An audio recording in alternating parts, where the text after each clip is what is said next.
Punto primeiro da orde do día. A aprobación se procede dos borradores das actas das sesións anteriores, que foron o pleno ordinario celebrado o día 25 de abril de 2024 e o extraordinario celebrado o día 13 de maio de 2024.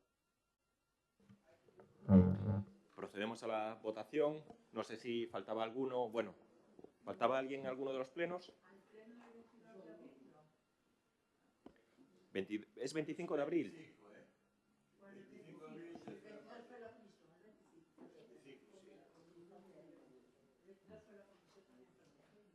Vale.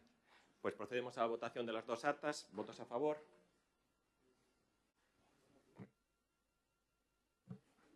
Punto segundo. Dación de conta da liquidación do orzamento 2023.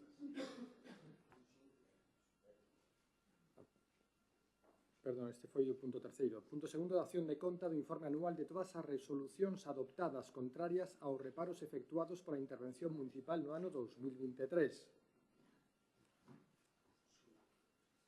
O punto cuarto. O terceiro. O terceiro foi a dación de conta da liquidación do orzamento 2023.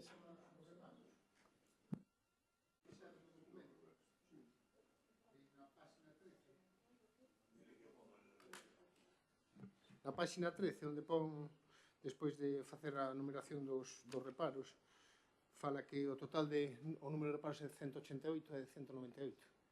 Si son as contas de despois. Para que fagades unha corrección aí. Na 13, si, cando dice o número total de reparos, logo a conta dá 198, non 188. Supoño que foi un erro de transcripción.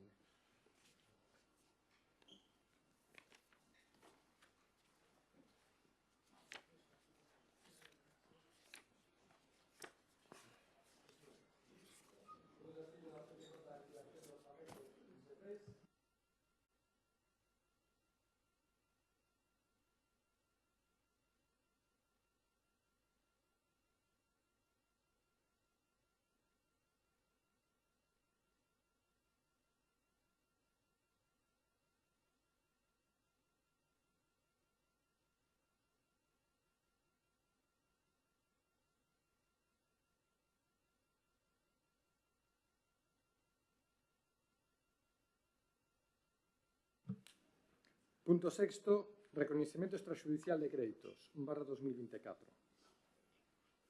Intervencións? Noé? Ola, bos días a todos.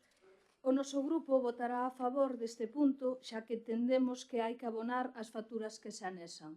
Nada máis, moitas gracias. Xurxo? Sí, bo día a todos e a todas. Bueno, nada diferente ao que levamos dito sempre que veñen facturas de outros anos e anos anteriores. Simplemente, bueno, pois que temos que ter a tendencia a corrixir estas entradas de facturas a destempo, non? Evidentemente, o noso voto vai ser a favor porque, como di o informe da intervención municipal, prexudicaríase os intereses dos acreedores. Ademais, se están recoñecidos os traballos e as obras, pois deben cobrar, non? Pero temos que crear o método para que estas facturas entren, sobre todo en tempo, non? Dentro dun tempo laxo de uns meses, pero a mediados de ano casi non poden seguir entrando facturas de anos anteriores, non? Xa digo, o noso voto vai ser a favor, pero, bueno, como sempre digo, este tema temos que ir pouco a pouco quitando de en medio, non? Que as facturas entren sempre en tempo e forma na nosa casa, non? Nada máis.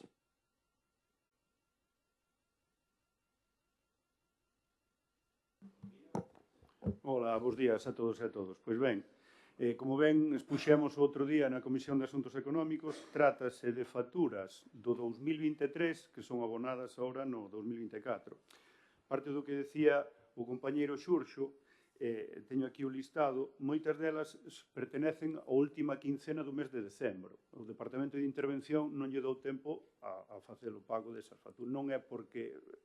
Eu creo que isto vai pasar todos os anos. Si é verdad que puido vir nun pleno anterior. Bueno, e despois outras, moitas veces os acreedores presentan a factura no 2024. Bueno, pois é o motivo do recoñecimento este. Non nada que sea atingible a unha mala praxis. Vale. Gracias. Unha aclaración. Eu non falo de que sexa unha mala praxis por parte do Concello. Eu outras veces e outros anos que chegan facturas así de tempo atrás ou de meses atrás, falo sempre, e además son empresas, moitas delas que están afeitas a facturarlle a administración, sabe como é o método. Por tanto, se unha factura de outubro, novembro, non é normal que esteñamos aprobando a finais de maio. Entón, bueno, acabamos de ver unha dación de contas da liquidación do ano 23 e aínda seguimos con facturas. Eu non digo que, bueno, claro, entregan facturas, pero, bueno, cando o Concello ve que faltan facturas e que van vir facturas, pois se lles pode reclamar e, bueno, pero xa digo, non me refiro a que seña unha mala praxis para nada do Concello, non? Procedemos entonces á votación. Votos a favor.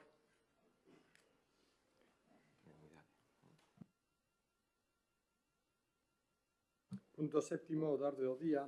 Expediente de modificación de créditos 18/2024.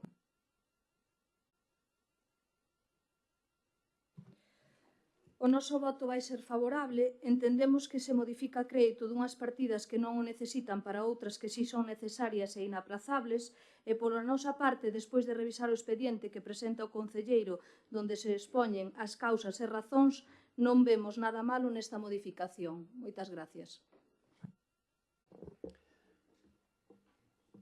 Sí, bueno, acerca deste punto na modificación de créditos, evidentemente, bueno, nos entendemos que estes criterios de quitar cartos de aquí para poñelos ali obedecen a estrategias políticas ou tácticas políticas para facer unhas obras digamos, bueno, pois si as bolsas están aumentadas, pois a verdade é que, bueno, poderían, en previsión do que poida pasar de aquí, que quedannos prácticamente 7 meses de ano, podería facerse de outra maneira en canto a remanente ou como fose. Pero entendemos que esta modificación de créditos, trasladando partidas dunha a outra, eu penso que en maio tampouco debería facerse, non? Existen outros métodos, como xa digo. Por eso o noso voto vai ser a abstención. Sí, dúas cuestións. Un, poñer en valor o programa social da Diputación da Coruña, que fai posible que se fagan unha serie de contratacións que financia, pois, en parte a esta ente provincial, o cual, pois, todo o que sexa avanzar dende o ente provincial a que estes fondos que son de todos e todas pois cheguen aos concellos dunha forma directa e que non sexa pois algo pois nominal, non? Pois é positivo poñer en valor eso e logo pois si facer tamén unha solicitude que ofrecemos tamén logo no punto de logo si preguntas, non? Con respecto pois o que está pasando co vial de Suevos, non? Porque ao final é certo que hai un problema de seguridade viaria na estrada da Diputación, porque os vehículos pesados pois circulan ali, a veces son as velocidades que non son as adecuadas. Sabemos que a Diputación está co tema da licitación do proxecto ou a licitación xa da obra, non sei en que punto está para darlle unha seguridade viaria a ese vial, pero tamén sería moi importante que existise pois a outra alternativa, que é a alternativa hacia Bens, que pudera pois sacar dali tamén pois un certo número de vehículos e, polo tanto, pois unha obra que se dixo e os veciños se lles informou que iba a durar pois uns poucos meses, vemos que vaise a dilatar, non? Ahora con esta modificación de crédito, que se aumenta crédito, que eu creo que todavía vai ser insuficiente para a obra que hai que hai que facer ali e, polo tanto, pedir premura, que as cuestións se fagan por urxencia e que se busque a mellor fórmula posible para que a solución sexa xa definitiva e que aquel vial, porque ademais na parte que é do Ayuntamento da Coruña pois está nun estado bastante mellor, facer un bo vial para que se pode utilizar por parte dos vehículos, porque é unha salida máis, ademais de outras alternativas que poderán existir, como unha posible conexión se algún día a Xunta de Galicia se decida liberar a autopista de Carballo para salir pola C14. Eu creo que sería unha boa solicitude no seu momento, pero volvo a repetir, ese vial sería necesario, que pedir que se faga da mellor fórmula posible, que sexa algo definitivo, que non volvamos a ver como se volve a vir abaixo o terreo, que se faga coa urxencia necesaria para que sexa o antes posible e non como se dixo aos veciños que a estas alturas se iba a estar. Eu creo que camiñamos cara a un ano ou ano e pico de obras tranquilamente. Nada máis e gracias. Pois ben, a modificación de crédito que se trae hoxe aquí obedece, como comentamos outro día, a criterios contables. O da planificación, Xurxo, a ver, ti date de conta que o anexo de inversións elabórase no mes de setembro de 2023 para presentar no estado de contas. É un documento que se utilizan contas bastante xenéricas, vale? Difiere, casi pasa un ano, e hai veces que hai que facer axustes. Iso é evidente, é necesario, entendo que os axustes que se fan aquí non obedecen a improvisación, ni moito menos. Estuvose facendo unha depuración importante do anexo, porque agora temos os programas de gasto, vale? Todos ordenados no anexo de inversión, ca indudable colaboración e traballo do Departamento de Intervención, e hai contas que hai que depurar, porque utilizanse contas xenéricas que a hora de cando está o programa concreto, pois que hai que especificar máis. O que había na partida de deportes, vale? Hai unha obra que era o entorno, mellora do entorno do campo de Ponte dos Brozos, pois desde a intervención interprétase que é mellor que vaya no programa 15, que é obras de urbanización. Nese programa, onde iba contemplado o tema do vial de Suevos, pois faiselle o reaxuste da 342. Por que? Non é que se esteña quitando, non, é un axuste, non? Estarse dando por un lado e quitando por outro, porque contablemente, a ver, é máis interesante porque ti unha partida, cando lle quitas, despois non lle podes meter. Aquí está o proxecto totalmente definido, no programa 342, non hai que facer axustes e obedece estritamente a un tema contable. O tema que di o compañeiro Martín do vial de Suevos e tal, nós somos conscientes deso e máis preocupación que a nós, pois non a ten nadie. Actuouse de forma de urxencia, ora comentará a Carlos ou o compañeiro de obras as actuacións que se van a facer e tal, pero estamos para solucionar o tema e para que a situación mellore, indudablemente. Gracias. Sí, unha breve aclaración. Porque non, ti mesmo dixeche tamén, cando unha partida se lle quitan cartos non se poden volver a meter. Por tanto, que levamos 5 meses de ano, quedan 7. Agora mesmo non hai perspectiva, ao mellor, desde o vosso punto de vista, de que eses cartos fagan falta. Pero quedan 7 meses de ano, máis da mitade. A ver, pero a partida queda co mismo saldo que tiña.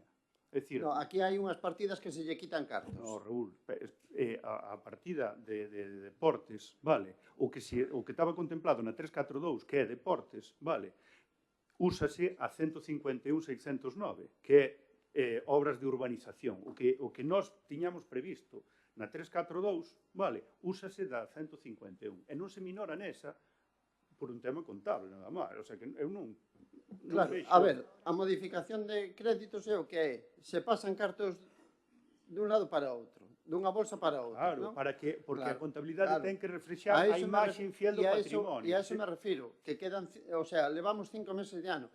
Hombre, hai, e non dubido de que as obras sexan importantes ou interesantes, pero eu creo que hai outras maneiras de reconducir. Se hai unha obra interesante ou importante que facer, ou urxente, pois a verdade é que hai outras maneiras de abastecer de cartos esa bolsa, non, máis que quitalos de outras.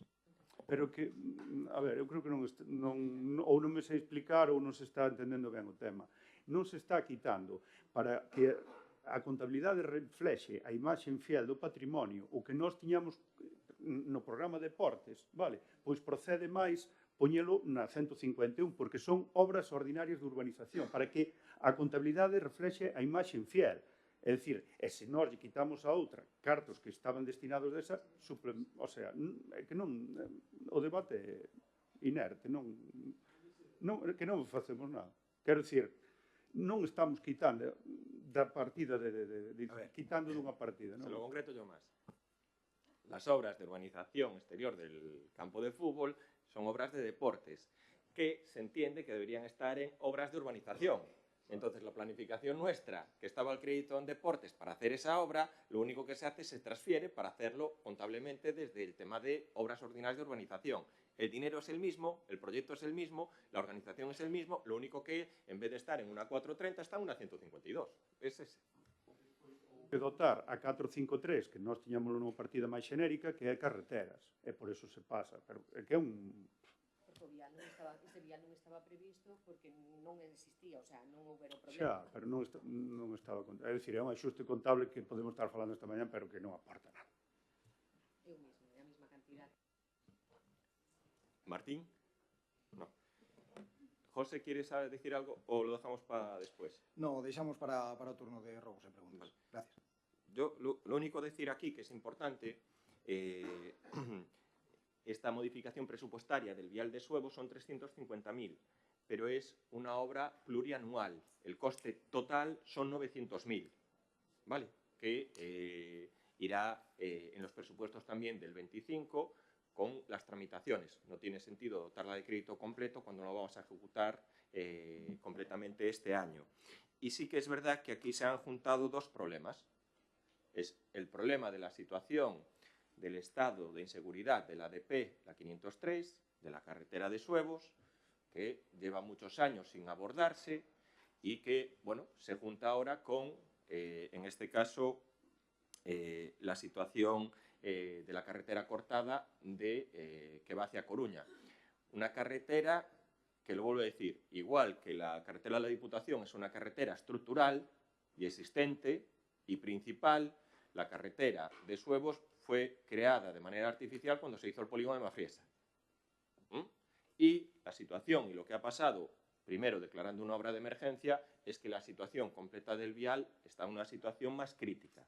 Es decir, se aborda no solo la situación de emergencia, sino el vial completo, que en el momento, oye, y las ejecuciones y las tramitaciones nuestras, pues lo pondremos en servicio. Ojalá la Diputación actúe con la celeridad que estamos haciendo nosotros y pudieran estar casi a la par por las obras de la apertura del vial y las obras de la mejora de la seguridad viaria de Suevos.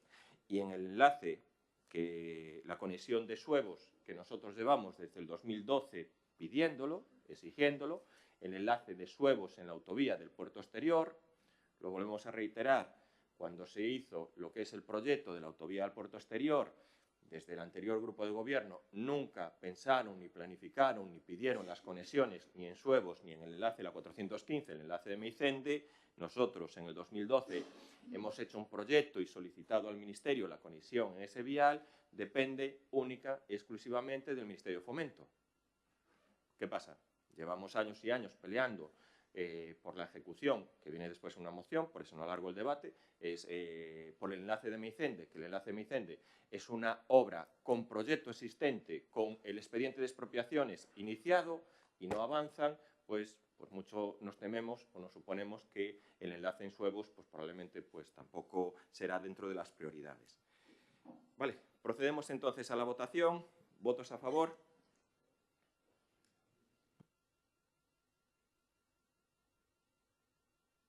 Perdona. ¿Abstenciones?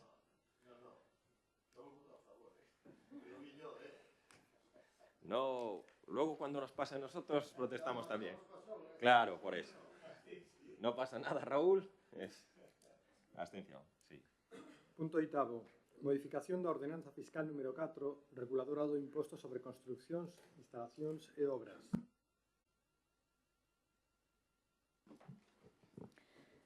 Bueno, como se trata dunha aprobación provisional, nós nos imos abster, xa que queremos estudar as bonificacións que se propoñen e ver se debería engadir algunha máis. Este incremento do ICIO afecta a todos os cidadáns que pretendan desenvolver calquer tipo de construción, instalación ou de obra. É verdade que se engaden unha serie de bonificacións para determinadas construcións ou obras, pero aquí non entrarían a gran maioría de comunicacións previas ou licencias solicitadas. É por iso que, ao tratarse dunha primeira aprobación provisional, o noso grupo vai se abster para estudar con detemento o incremento e as bonificacións e facer unhas aportacións que trataremos cas persoas que están traballando nesta modificación para valorar se poideran ser añadidas. Moitas gracias. Sí, bueno, bo día a todas e todas.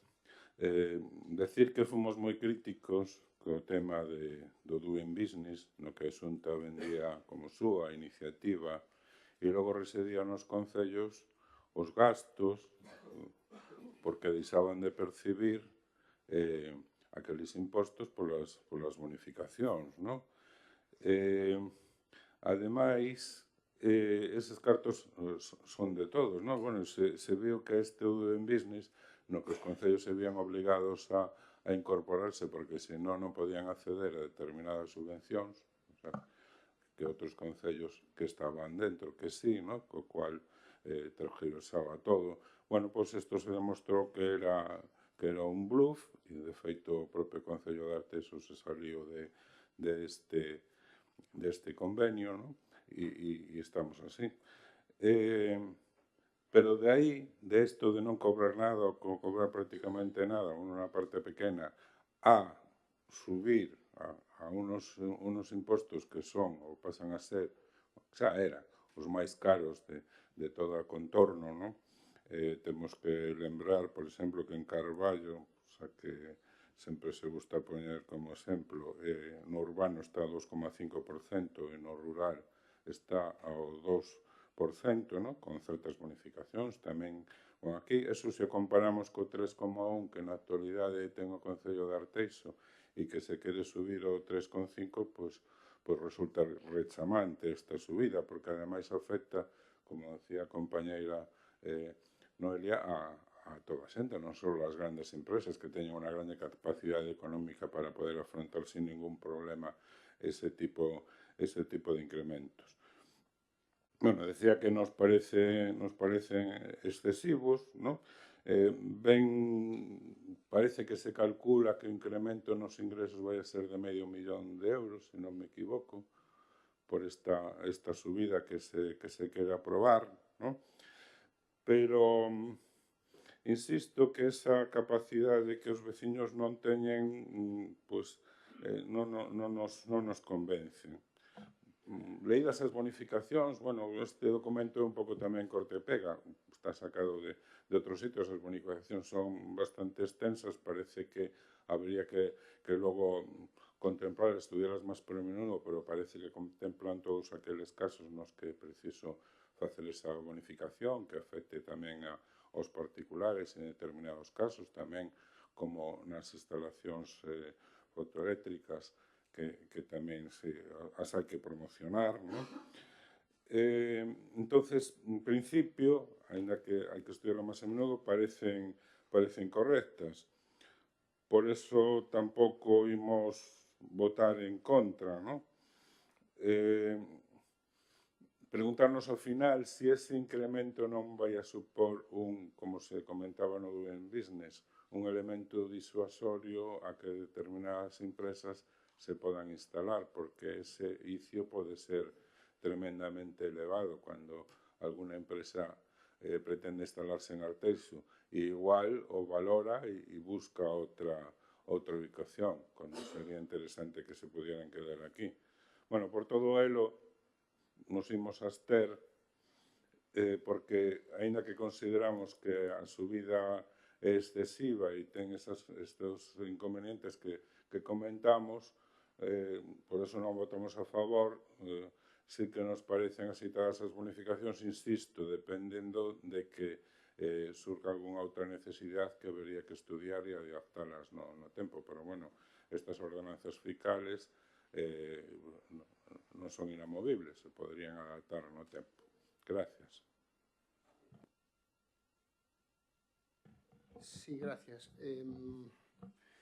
Pois, dentro do noso grupo vamos a votar en contra.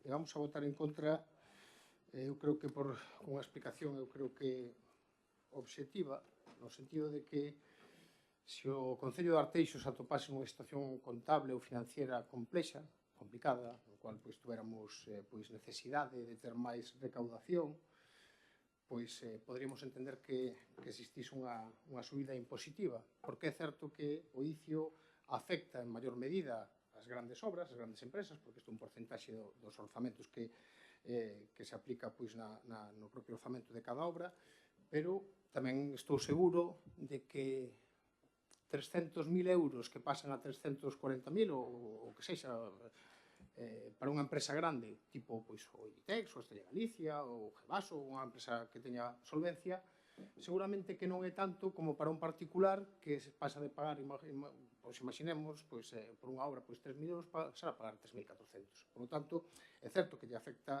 máis ás empresas grandes, pero en proporción lle afecta máis ao pequeno. Entón, se esta subida de impuestos viñera ligada a outra baixada, por exemplo, pois vamos a subir o imposto ICIO que lle afecta máis aos que teñen máis patrimonio, pero ao mesmo tempo vamos a baixar os impostos do IBI, do que sexa, e vamos a baixar pois ao cidadán común que ten máis problemas para pagar, pois poderíamos ter podría ter algo de sentido. O que pasa que non entendemos a subida de impuestos de cara pois a tanto que quere facer unha obra particular como que quere facer unha obra pois nunha empresa que se quere asentar en Arteixo, non entendemos a subida. E temos aí tamén unha discrepancia en que o proxecto Doing Business non funciona como debería. Tamén é certo que era o único mecanismo que existía actualmente, que se utilizou no momento determinado para poder utilizalo no sentido de que vamos a bonificarlle certos impostos ás empresas a cambio de que deixen o emprego no noso Concello, que creo que é unha cuestión pois positiva. E o Concello, que eu xa o digo en diversas ocasións, ten uns vaivens que eu non entendo demasiado ben, utiliza o Doing Business en un momento determinado, non sei se é por quen é o nome das empresas que veñen a situarse en Arteixo, e de repente o elimina. Entón pasamos de que, por exemplo, a Lumán teña unhas bonificacións para irse ao novo polígono e aproveite isto, e agora outra empresa que chegue, que se chame X, pois non vai a ter ese tipo de bonificacións, e igual non elixe vir ao noso Concello, ou elixe, pero non ten o mismo trato, por decirlo así. Entonces, o Concello, o goberno do Concello, que debera de analizar é que quere realmente. Si quere bonificar e implementar sistemas para que as empresas elixan Arteixo, todas, ou o que quere precisamente visualizar que estamos xa saturados de empresas, ou as que veñen xa van a vir igual, e, por lo tanto, queremos que paguen os impuestos máis importantes para que deixen máis diñeiro nas nosas caixas. Eu creo que iso é algo que debería de establecer o goberno, porque, volvo a repetir, que hai unha serie de vaivens, non? Neste caso se afirma con isto, e dous, o que decía anteriormente, podría entender o aumento de impostos se fosen pois cartos que necesitásemos porque estuéramos nunha situación financiera pois complicada, pero temos unha pila de cartos de remanente e, volvo a repetir, o ICIO o paga en maior medida por proporción as grandes obras, porque é un porcentaxe do presuposto da obra, pero tamén o pagan os pequenos, o paga calquer persona de Arteixo humilde que teña que facer unha obra e paga tamén ese imposto. E seguramente que 400 euros para un particular é bastante máis que 400.000 para Inditex. Por lo tanto, nós non vamos a votar a favor desta subida. Pois moi ben. Agradecer ao intento de aportación e tal da compañeira Noelia da Alternativa dos Veciños. Eu encontro-me un pouco sorprendido pois desa apreciación e tal do resto dos compañeiros, porque gustaríame saber que faríades vos, se vos tocara bonificar o ICIO, que mellora faríades? Non lle tocaríades ao tipo? Estades de acordo ou non cas bonificacións que se fan? Gustaríame saber a vosa opinión e a aportación nese sentido. Nós consideramos deste equipo de goberno que a modificación desta ordenanza que tenemos hoxe parte dun estudio moi profundo levado a cabo por diversos departamentos do Concello, que quero agradecer porque está transmitido, está elevado aí na plataforma que vos todos puidastes comprobar dunha forma totalmente transparente. Vale. quero agradecer o enorme esforzo elevado a cabo, tanto por o Departamento de Urbanismo, como por o compañeiro de Inspección de Tributos Xurxo, como Sonia Vázquez, etc. Vale. Trátase de unha modificación moi positiva e que incide ou que incidirá en dous aspectos fundamentais. Maior capacidade de servicios públicos, porque neso se basa, e poder incidir en temas trascendentais como é o fomento de enerxía limpa, co descenso da huella de carbono, co que eso implica, e o favorecemento de certos sectores máis desprotegidos.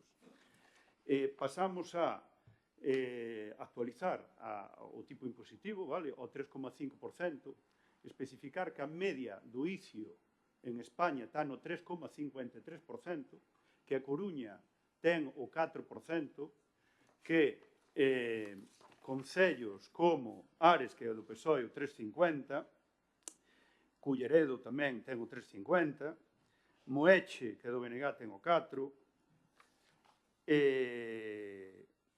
Redondela o 4%, Tui o 4%, Vigo, que é o PSOE, o 3,50%, vale?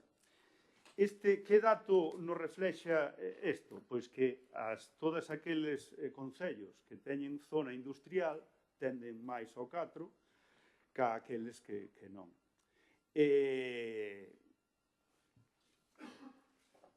O impacto na economía que pode ter no ofrecemento dos servizos que lle damos á cidadanía é significativo. Vale.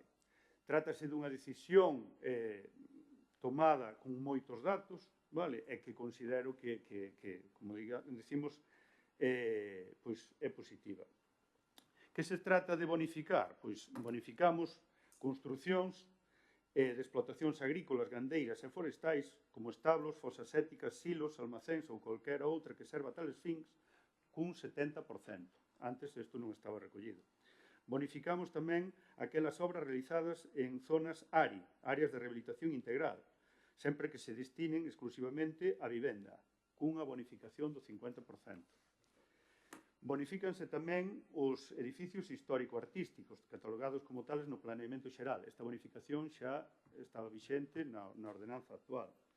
Establecese unha bonificación do 50% a favor das construcións nas que se incorporen sistemas de aproveitamento térmico ou eléctrico de enerxía solar para autoconsumo. Isto ven añadido a bonificación do 50% do IBI durante os 3 primeiros anos, nunha clara aposta pola enerxía verde e o descenso da huella de carbono. Establecese unha bonificación do 80% a favor das construcións, instalacións e obras de acondicionamento e adaptación necesarias para o acceso á habitabilidade das persoas con discapacidade. Establecese unha bonificación do 50% para vivendas de protección autonómica. Unha bonificación do 40% para construcións e instalacións de puntos de recarga de vehículos eléctricos. En canto ao que se refería a compañeira Noelia, vale, recóllense todas as bonificacións que permite a lei. Ben tipificado no artigo 103.2 do texto refundido da Lei de Facendas Locales, todas as bonificacións que se poden facer. Contemplámolas todas, vale?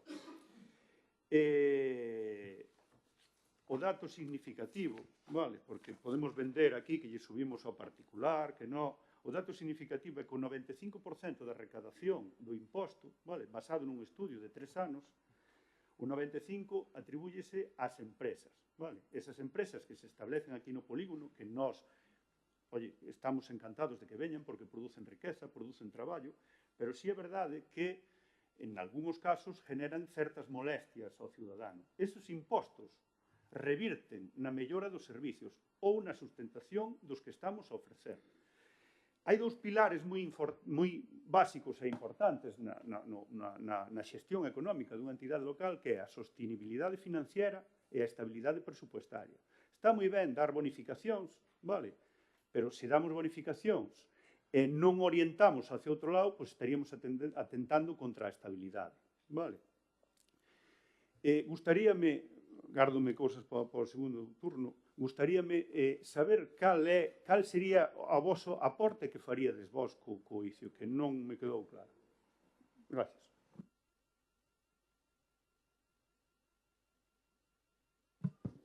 Bueno, nada máis, simplemente dicir que faría as achegas que temos para valorarlas xuntos e chegar, bueno, a finalidade de se poden ser incorporadas ou non. Nós creemos que aportarían positividade e beneficio aos cidadáns e nada máis que en breves días fareichas chegar. Gracias. Por a nosa banda e para non ser redundantes, plantearnos unha pregunta a todos. É realmente necesario esta subida de tipos? Primeiro, por o que pode afectar, ainda que as contías sexan de ingresos e sean mínimas provintes de particulares, son os que menos capacidade ten e lles afecta máis, como decía o compañeiro. Pero é necesaria esa subida de tipos. Precisa un concello como Arteixo que ten máis de 70 millóns de orzamento. Vai a compensar ese incremento que antes parecía que se cifraba en €500.000 en que pode ser que algunhas empresas non veñan e entonces a pérdidas sean maiores? Temos que facernos esa pregunta. Se decía antes que Carballo, que se pode un pouco similar polo tamaño, porque as características que ten que ter cada concello para plantear estas subidas son diferentes. Os criterios son distintos porque as capacidades e as características de cada concello son diferentes, non? Nos resulta máis viable compararnos con Carballo, que decía antes que o tipo son de 2,5%, que non con Coruña, que non ten espacio por onde medrar prácticamente, que está constringido ali en un espacio moi pequeno. Non podemos comparar Coruña con Arteixo, non? Entón, simplemente temos que facernos esta pregunta. Nos compensa ese incremento? É necesario ese incremento? Non, é que non temos cartos, non nos chegan. Eu creo que cos ingresos que ten Arteixo que había que plantear é unha baixada de tipo, sobre todo que afecten ao veciño común, a veciñanza común. Nada máis. Gracias.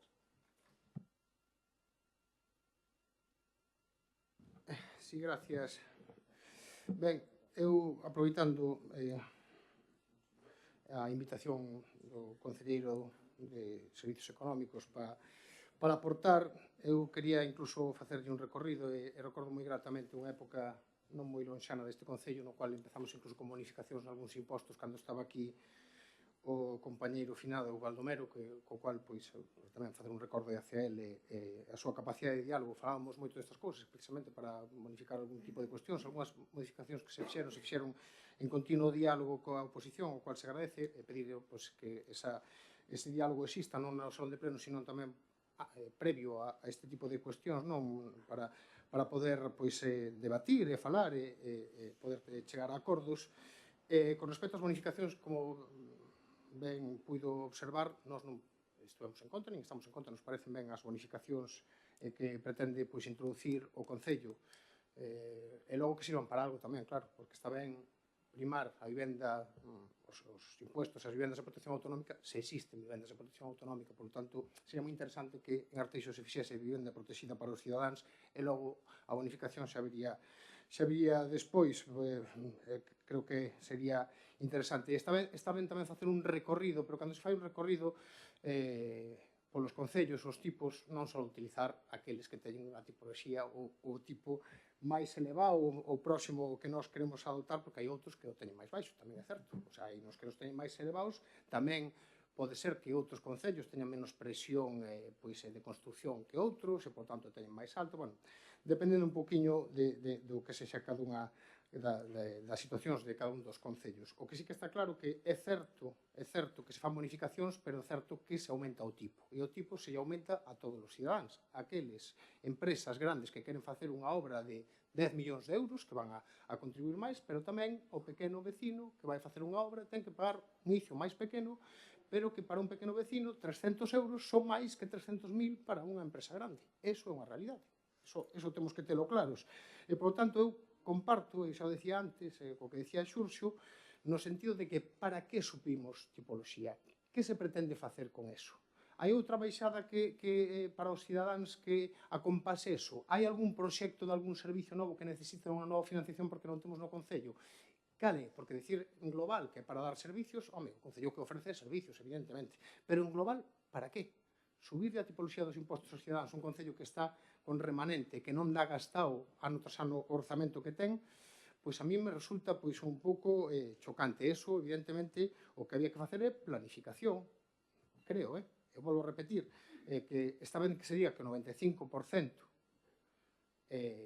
do impuesto o pagan as grandes empresas, ou as empresas, perdón, porque tamén hai empresas pequenas, hai empresas que tamén pasan problemas, o paga grande ou paga pequena tamén, pero hai xente que tamén paga a súa proporción. E claro, non é o mismo, é como cando se estudia pois, o nivel adquisitivo de Arteixo. Arteixo, dicen, Arteixo ten un nivel adquisitivo alto, pero porque está descompensado. Claro, hai xente que ten moitísimos cartos, empresas que poñen moito, outros que poñen pouco. Por lo tanto, eu pediría eso, que as cousas viñesen con planificación e que ahora mismo un aumento de impuestos, un aumento da tipoloxía, que é o que nós estamos en contra, un novo tipo, creo que non é oportuno.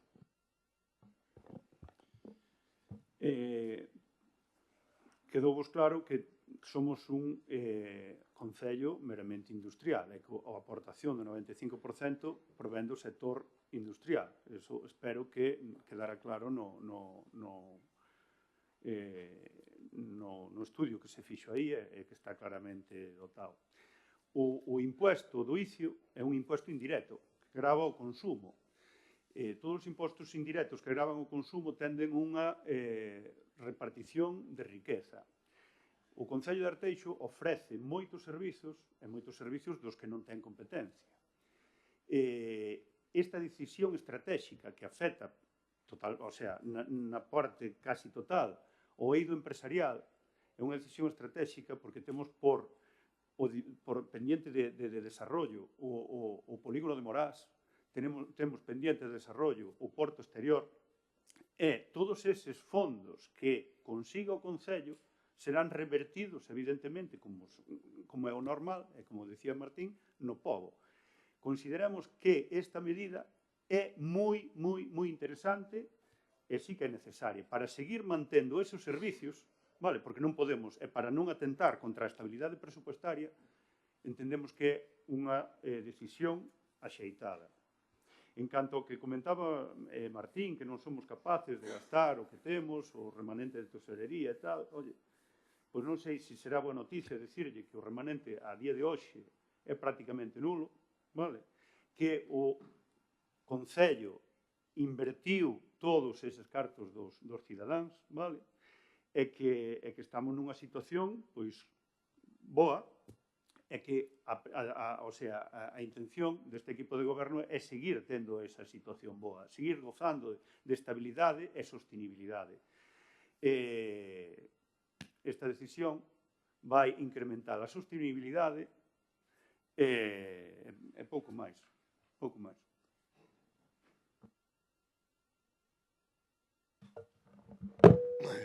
Bueno, Arteixo, concello eminentemente industrial.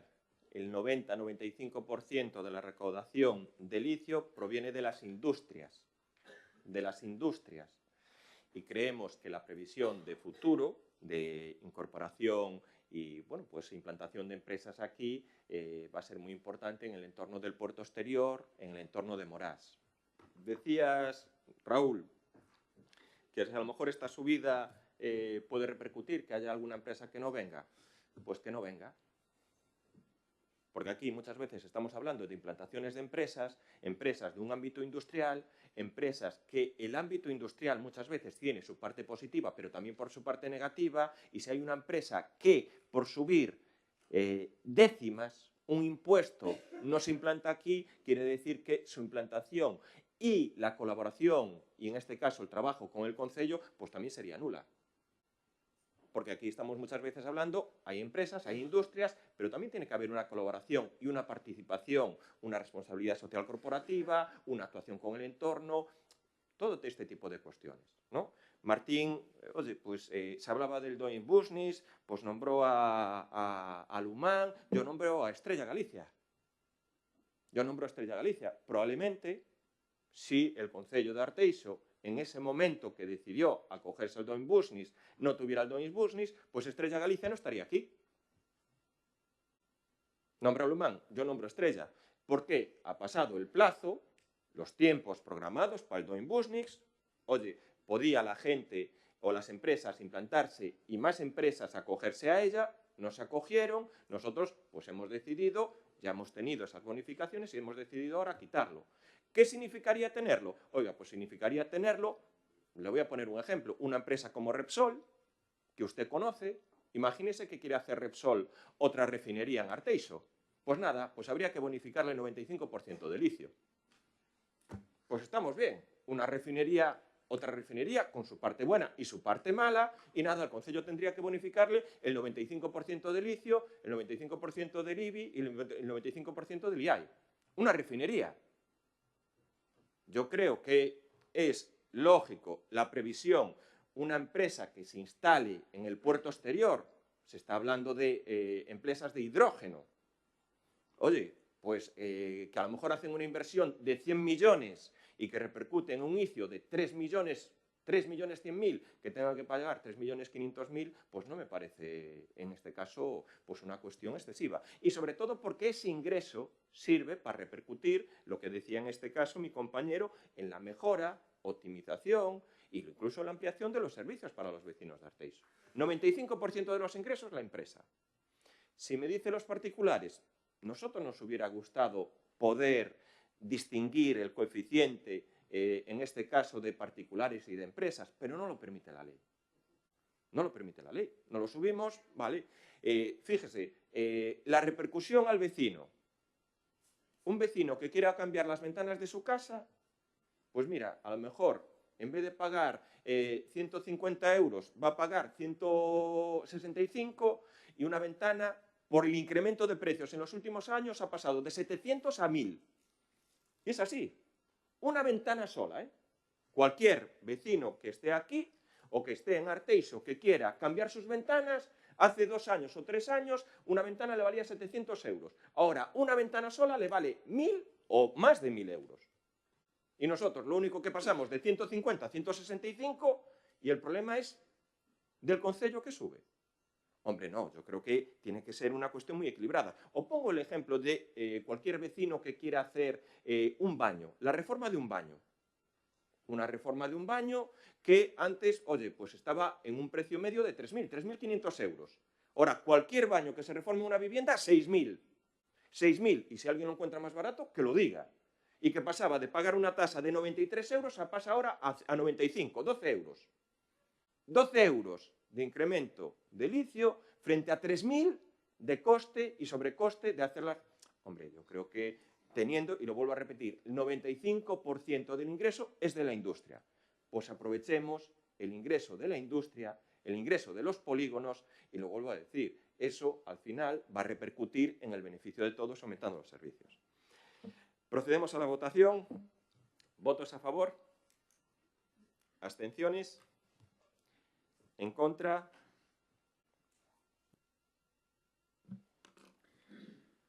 Punto 9 da orde do día. Aprobación definitiva do Plan Municipal de Prevención e Defensa contra os Incendios Forestais do Concello de Arteixo 2020. Bueno, debido a que o Plan Municipal de Prevención e Defensa contra os Incendios Forestais do Concello de Arteixo xa se presentou de maneira provisional, tuvo o seu plazo de alegacións correspondentes e vendo que todo seguiu o seu curso normal e valorando os informes favorables dos técnicos e da Dirección Xeral de Defensa de Montes, o noso voto vai ser favorable. Gracias. Por nosa banda, imos votar tamén favorablemente, como fixemos no proxecto inicial, na primeira aprobación deste plan. Ademais, bueno, é un plan tipo que máis ou menos contempla todas as circunstancias que ten que ter un plan deste tipo. O que sí é que queremos insistir en que a prevención é o xeito máis acaído de evitar os lumes, que é moito máis barato prever os costos que hai en prever, que logo ter que apagar, que os costos son, a parte do dano evidente que se fai a todo o noso territorio, todos os medios que hai que poñer para pagar.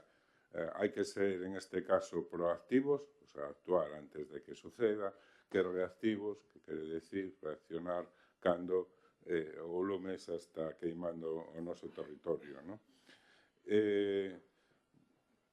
Primeiro, que temos que facer tamén é poñer en valor o noso rural, non? O rural ten que estar activo, o rural ten que ser productivo, porque en movimento, porque ese será a mellor forma de evitar os lumes. Se temos un rural no que a xente vive, traballa, desenvolve o seu día a día, ten animais, non? Explotacións agrogandeiras, eso vai a ser o principal forma de evitar que eses lumes se aparezcan, non? Porque a xente vai estar atenta no día a día, porque vive ali, porque é o seu medio de traballo, o seu medio de subsistencia, non? E eles mesmos van a evitar que esos lumes se procedan. Entonces insistimos que poñer en valor o rural é unha pedra fundamental para evitar os lumes. E logo tamén utilizar as novas tecnologías. O sea, falamos sempre de Smart Cities, pero temos tamén que falar de Smart Rural. Isto non é unha cosa rara, simplemente son elementos que se instalan para sensores, digamos, que se instalan para comprobar como están as cousas en todo lugar, non só as cidades, temos que facelo no noso rural. A parte de medir temperatura, humedade, vento, etc., no? Que sabemos que hai determinadas circunstancias que esos valores que estou falando repercuten en que os lumes se produzcan, pois se temos un control total deses valores en todo o noso territorio, saberemos cando pode haber peligro de que se produzcan unos lumes en determinados sitios, non? A parte da propia vigilancia de que cando algo, por algún elemento externo que non é facilmente detectable se pode producir, saber que hai un inicio de un lume e sabemos que se en ese inicio se actúa rapidamente, pois temos moitos máis elementos para poder pararlo. Ben, entonces, insisto en que imos votar a favor definitivamente de un plan que é absolutamente necesario para a parte de legalmente que hai que aprobar, que hai que ter, non? Pois imos adiante con él. Entón, gracias. Sí, gracias. Bueno, indicar que vamos a votar a favor, que a planificación con respecto aos incendios forestais é esencial e, polo tanto, que todos os concellos fagan os deberes e que se vayan adscribindo a todo o sistema que ten a Dirección Xeral de Montes para poder, sobre todo, salvaguardar as vivendas e tamén as propiedades dos nosos veciños. É positivo, en ese sentido, pedir que, unha vez feito o que é a planificación, logo que se faga o traballo de xestión e de inspección oportuno para que este se cumpla, non? Porque estes plans establecen ese tipo de franxas achegadas ás vivendas, aos núcleos rurais e ás vivendas para que non se produzcan zonas nas que estén en moi mal estado, con moita maleza, e se hai un incendio, poñen en peligro as vidas e a salubridade da xente. Por lo tanto, o interesante non é só que exista planificación, senón tamén cumplir, non facer que os nosos montes, as nosas fincas estén en estado correcto. Por lo tanto, pedir que se faga todo o traballo posible para inspeccionar e xestionar con rapidez que isto se produzca e non vexamos moitas zonas que poden estar en certo abandono e que sexan propensas a ter un incendio, non como os que vivimos este ano, por exemplo, na parroquia de Suevos, que foron e logo hacia Pastoriza, que foron uns incendios que son considerables. E máis, como decíamos antes, tamén tendo en conta que temos moita tamén instalación industrial preto do noso territorio que tamén hai que salvaguardar para que non se produzca algún incendio con certa importancia. Como repetía, vamos a votar a favor da planificación, simplemente decir eso. E logo tamén, que eu sei que algunha asociación de veciños en algún momento determinado pediu, cando fala co Concello, facer determinadas inversións en infraestructuras que puderan primar a facilidade que podemos ter para poder apagar un lume nun incendio. Creo que neste caso, en unha ocasión, por exemplo, a Asociación de Veciños de Morás o fixo pedindo instalacións en determinados núcleos en Freán ou en Uxes ou en Santa Icía ou que sexa, que houbera algún pequeno sistema con depósitos de auga, o sea, facilitar pois que no caso dun incendio pois se pudera actuar con rapidez, e creo que sería positivo nun concello que ten que podría ser pois vanguarda en este tipo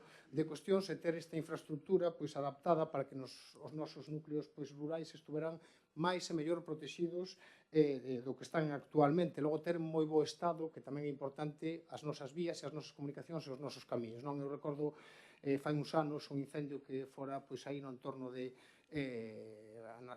no monte, aí non sei se na Penuque, por unha zona de por aí, e os nosos medios e os que viñeron non daban accedido, non? Porque os propietarios non tiñan os camiños nun estado adecuado e non sabían por onde entrar, e iso dificulta as cousas. Por lo tanto, tamén facer un esforzo en ter os nosos camiños rurais nun estado, un acondicionamento suficiente como para que poda acceder en todos os casos sempre pois aqueles vehículos que son de emergencia, tanto sexa un coche de bomberos, como sexa un tractor, como sexa, pois, en outro ámbito de cousas, unha ambulancia, non? Que calquera poda tamén ter un acceso a unha ambulancia para todas as súas casas. Nada máis que dicir este tipo de cuestións e votaremos a favor. Bos días a todas e a todos. En este caso, agradecer o voto favorable, porque entendemos que un paso adiante en esta línea de traballo e de prevención, porque en todo caso o lume pois é un tema moi delicado e a hora de abordalo, non? É verdade que o 25 de xaneiro trouxemos aquí xa a aprobación inicial e durante todos estes meses pois non houbo ningún tipo de alegación recibidas nin de propostas. Entendemos que así están todos de acordo ante esta nova ordenanza e tamén veu favorable en maio, o 6 de maio, dai que o trouxemos a este pleno, o informe preceptivo favorable pois da Dirección Xeral de Defensa do Monte de Consellerías do Medio Rural, que tamén asuntamos en toda a documentación, non? E isto realmente, pois, a motivación non ven da lei, non? De 3/2007, en este caso que nos exixe unha competencia dos concellos realmente pois de aprobar este tipo de plans para adoptar medidas de prevención, como ben mencionabades a vostedes, en contra dos incendios e, por suposto, de manter os terreos en conservación. Mencionaba Martín o tema das limpezas de camiños e demais. Recordarlle que plenos anteriores nos que ele aínda non estaba, supoño que estará ao día, trouxemos tamén esa primeira incorporación do tratamento de talas, non? Que aí tamén pois íbamos a ordear e recolle pois todas as actuacións precisas pois para manter eses accesos ás fincas e regula todas esas actuacións.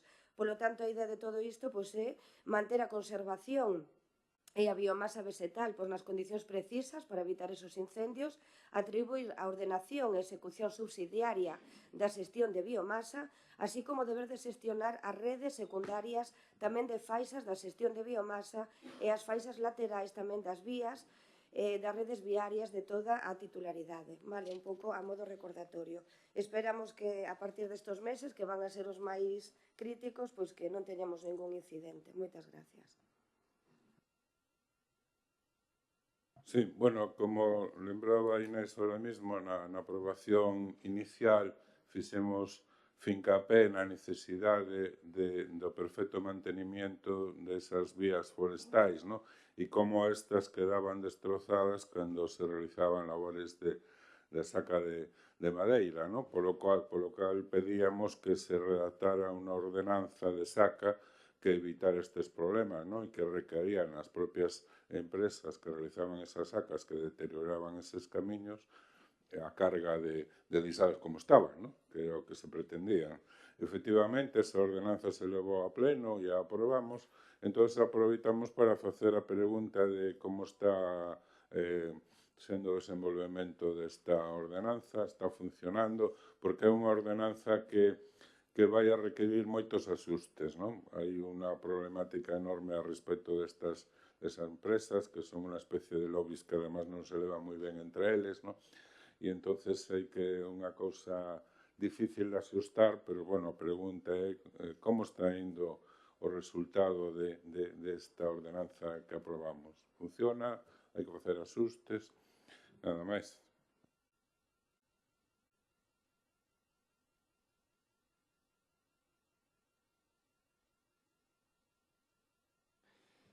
Nada, bueno, es la ordenanza aprobada da tala de camiños está iniciándose su funcionamiento.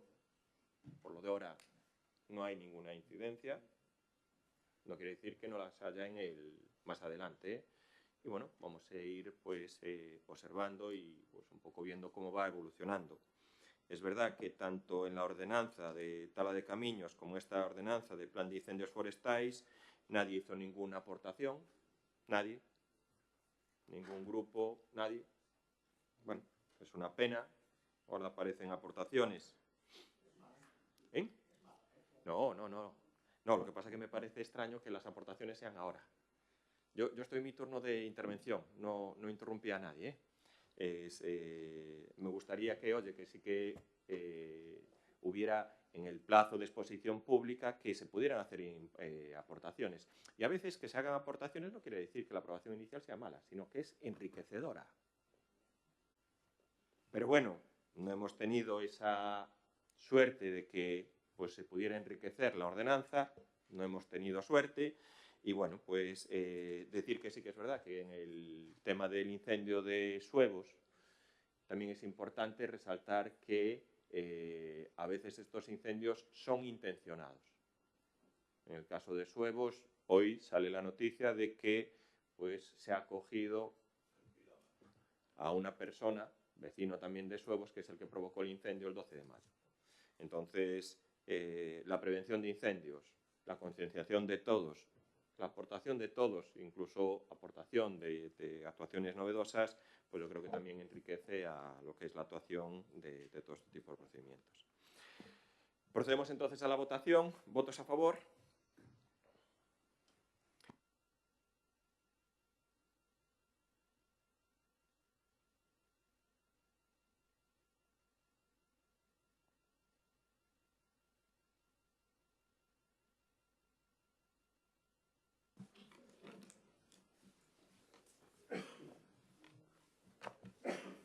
O seguinte asunto non incorporado na orde do día, pero que se incorpora porque conta co beneplácito da totalidade dos membros da Corporación é a Declaración Institucional de Apoio ao Colectivo de Afectados pola Esclerose Lateral Amiotrófica, ELA.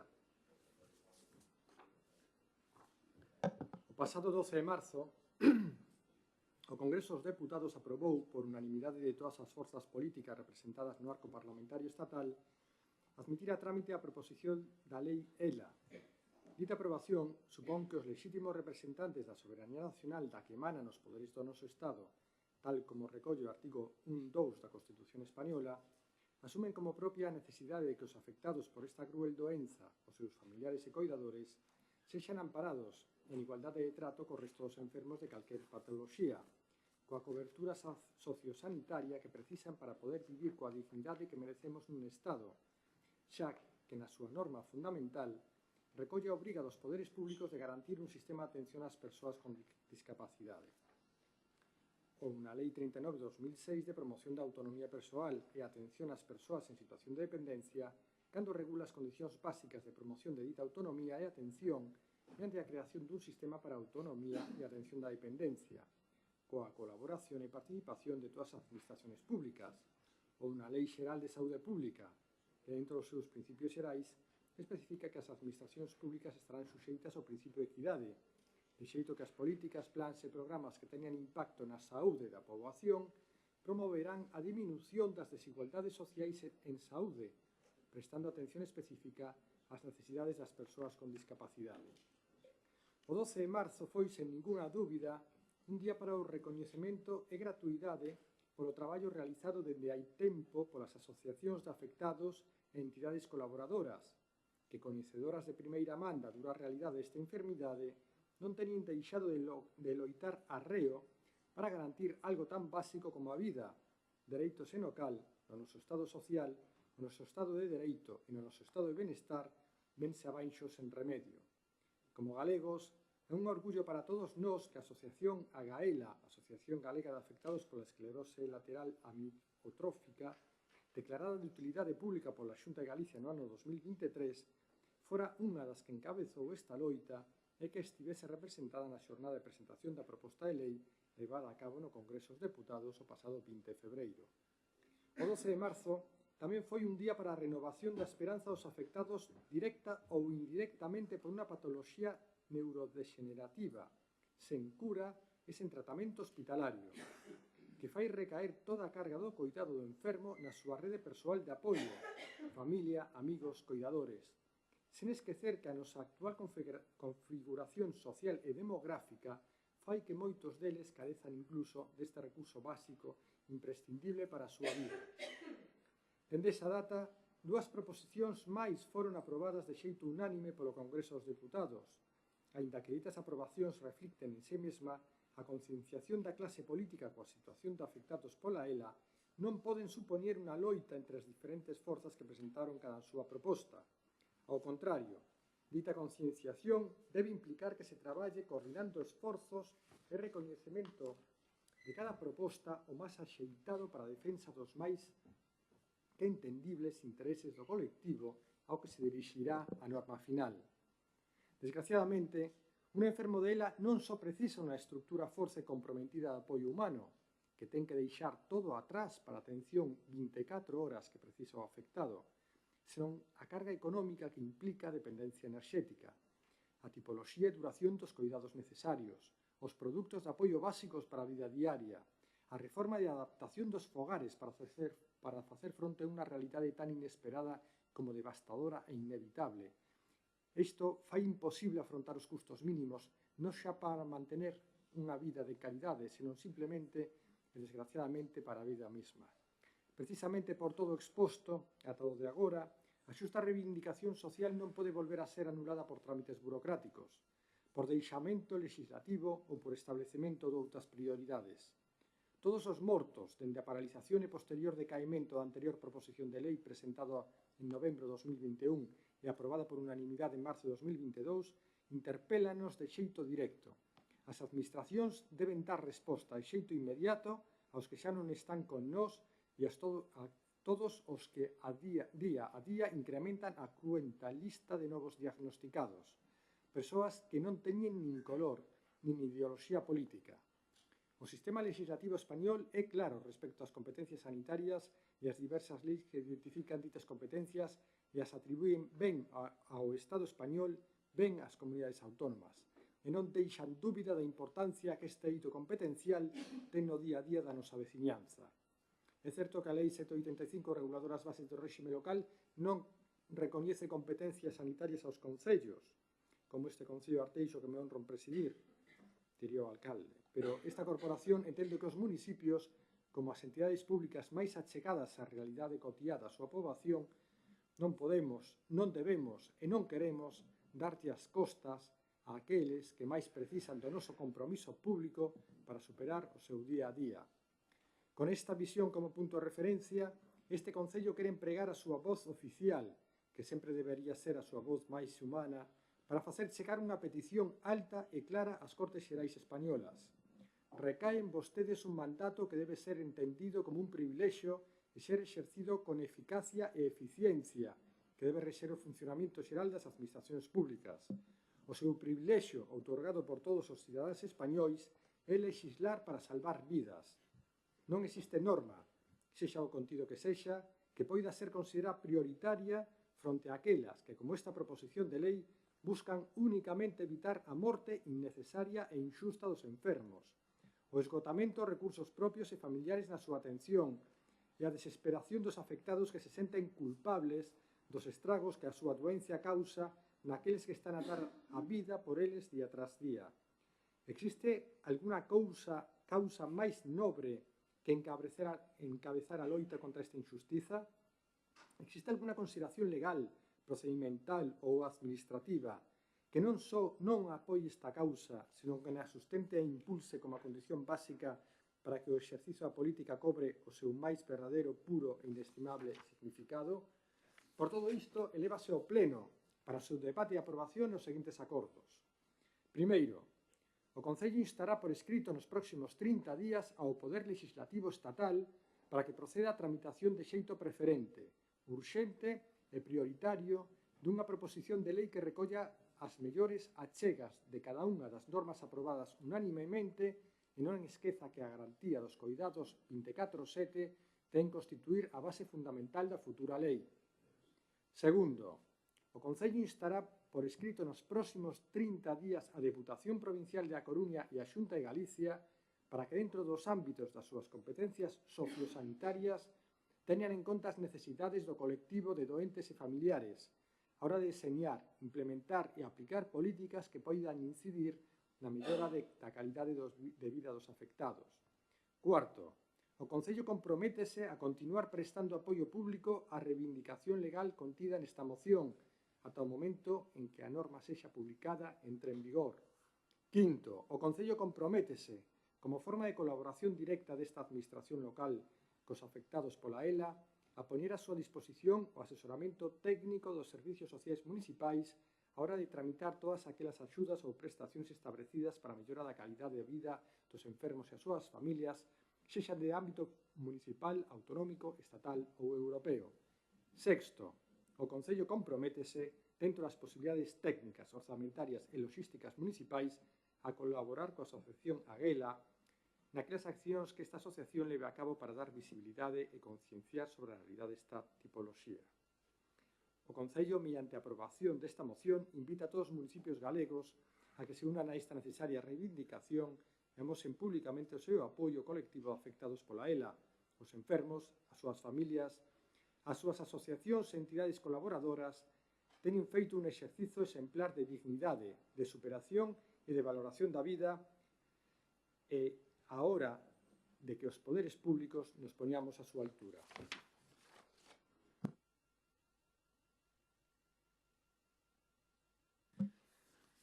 O seguinte punto da orde do día, o punto 10º, é a moción do Grupo Municipal Socialista pedindo a reactivación da Oficina Municipal de Información ao Consumidor do Concello.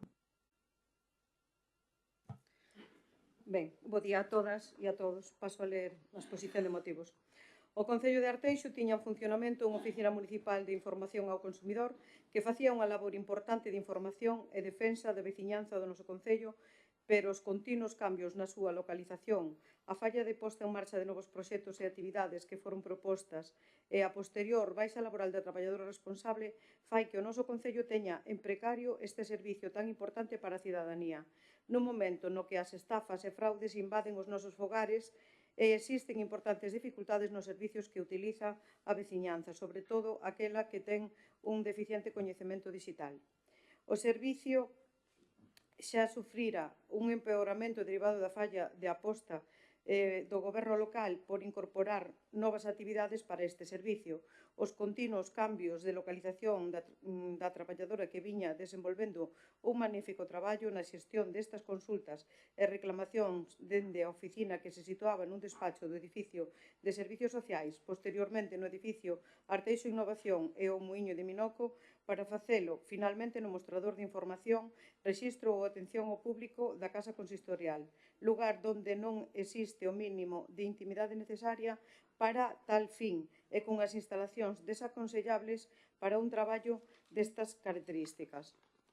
O noso grupo solicitou que se situara esta oficina nun lugar onde poda realizarse o seu traballo de mellor xeito posible e onde se gardara o mínimo de intimidade exixible para a nosa veciñanza coas súas consultas ou reclamacións. Pero en lugar de mellorar o servicio, o grupo do goberno caeu na desidia e a día de hoxe non existe dita oficina, tendo en precario dito servicio municipal sen persoal asignado en exclusiva para esta función que segue constando na web do Instituto Galego de Consumo e Competencia, polo que supoñemos que seguirán contando coa subvención da Xunta de Galicia por un servicio que non se lle dá á cidadanía arteixá, polo que resulta necesario que o Goberno local actúe e poña en funcionamento a Oficina Municipal de Información ao Consumidor, indispensable para toda a nosa cidadanía. Por todo isto, propoño ao Pleno desta Corporación a adopción do seguinte acordo. A Corporación do Concello de Arteixo insta ao Grupo de Goberno a reactivar a OMIC, que conte con persoal formado para a dita función e que estea situado nun lugar apropiado para desenvolver as súas actividades e cunha privacidade imprescindible para os usuarios e usuarias.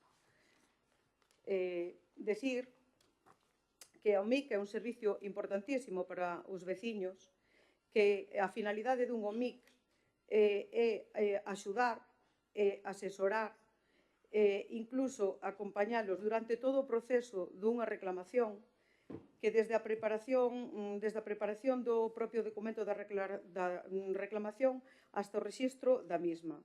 Que moitas persoas non son capaces de facer por elas mesmas esa reclamación, non son capaces de facelo a través da web do Instituto Galego de Consumo e que tampouco poden ou desisten de facer a reclamación se ven obligadas a desplazarse a lugares como Coruña ou como Laracha, que serían os máis próximos, donde acudir a unha oficina de consumidores.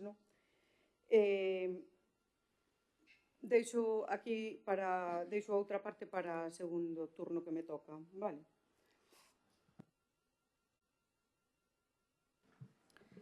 Bueno, o noso Grupo Municipal de Alternativa dos Veciños votará a favor desta moción, xa que nós consideramos imprescindible que a Oficina de Atención ao Consumidor se atope en activo e tamén que teña unha ubicación acorde ao que este servicio necesita.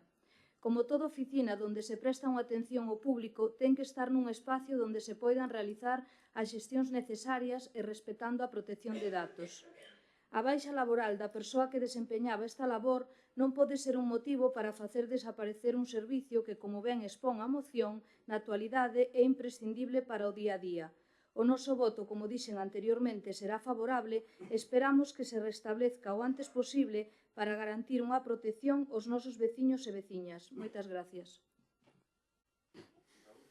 Sí, bueno, por a nosa banda tamén imos votar favorablemente, pois parecenos moi acaída a redacción deste acordo que se nos somete a aprobación, porque unha OMIC, unha Oficina Municipal de Información ao Consumidor, que lembramos, como se decía, que non só é informar, sino acompañar en esas reclamacións que calquera veciña ou veciño precise facer, pois decíamos que é moi necesaria en todos os concellos, consecuentemente en Arteixo. Sempre o foi, sempre. Pero hoxe en día, coa revolución digital e o cambio en costumes de xeitos de compra no que estamos, en que moitas delas se fai electrónicamente, estando sometidos aos peligros dos cibercarrachos, que están ao acceso día a día e cada máis por terra, mar e aire, vamos, cada día con máis intensidade, pois isto provoca que se faga moi necesario. Moitos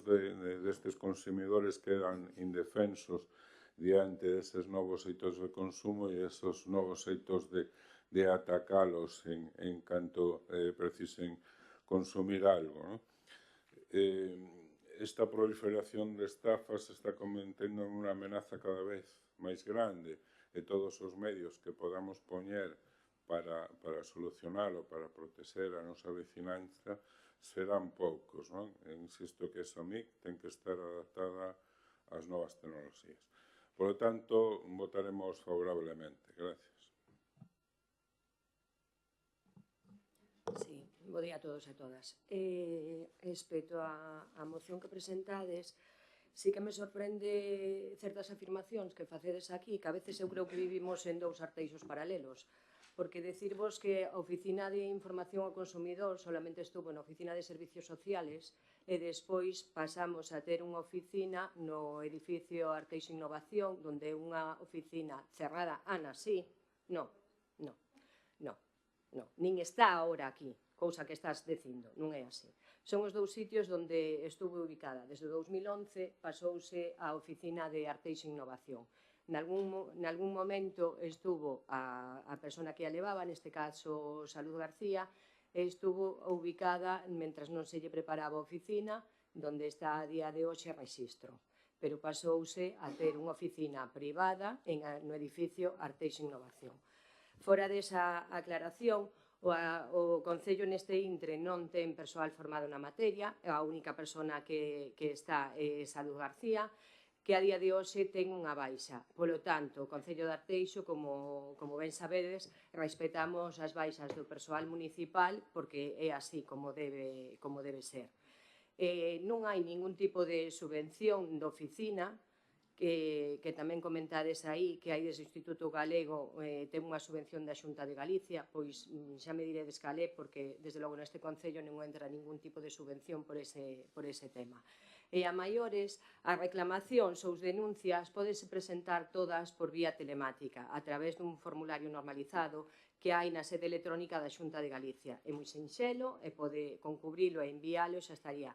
Tamén hai o servicio telefónico gratuito do 923 11 23 que funciona de 9 a 14 horas de luns a venres. E aí evitamos os desplazamentos dos consumidores e fan un seguimento total desde o comenzo do que sería a reclamación e te asesoran e te acompañan.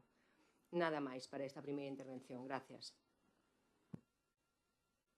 Ben, bueno, non vamos a discutir en onde estuvo a oficina do consumidor porque eu mesma, como consumidora, a usei en diferentes ocasións no inicio desa OMIC, cando estaba en servicios sociales, e logo aquí no Concello, aquí na entrada, en rexistro, agradecerlle a Salud García todo o seu traballo feito, incluso con moitos consumidores e principalmente pola miña parte cos afectados polas preferentes.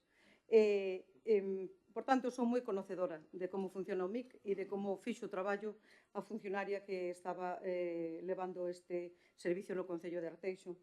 Decirlle que é verdade que existe todo iso que vostede dice, atención telefónica, atención na web, pero tamén é verdade que moitos veciños de Arteixo se desplazan ou ben ao Instituto Galego de Consumo a Coruña ou ben, como así reconoce nos medios de comunicación estes días, o Concello da Laracha.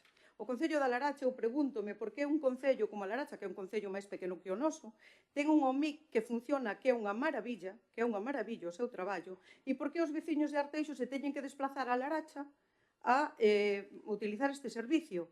Como decía o compañero Raúl, non vou incidir, o día de hoxe, ca cantidade de problemas que sufrimos os consumidores, que cada día son maiores, é importantísimo que exista unha oficina real, unha oficina ben situada, unha oficina ben señalizada, donde os veciños que non queren utilizar esos medios ou non poden ou non saben, eses medios que vostede dice, poidan acudir, porque a veces moitos veciños necesitan a presencia de un traballador que lles explique en directo as cousas, que os tranquilice, que lles axude. E voulle dicir unha cousa, moitas destas das reclamacións que se fan nun OMIC se consigue a súa solución simplemente que o traballador municipal tome contacto coa empresa.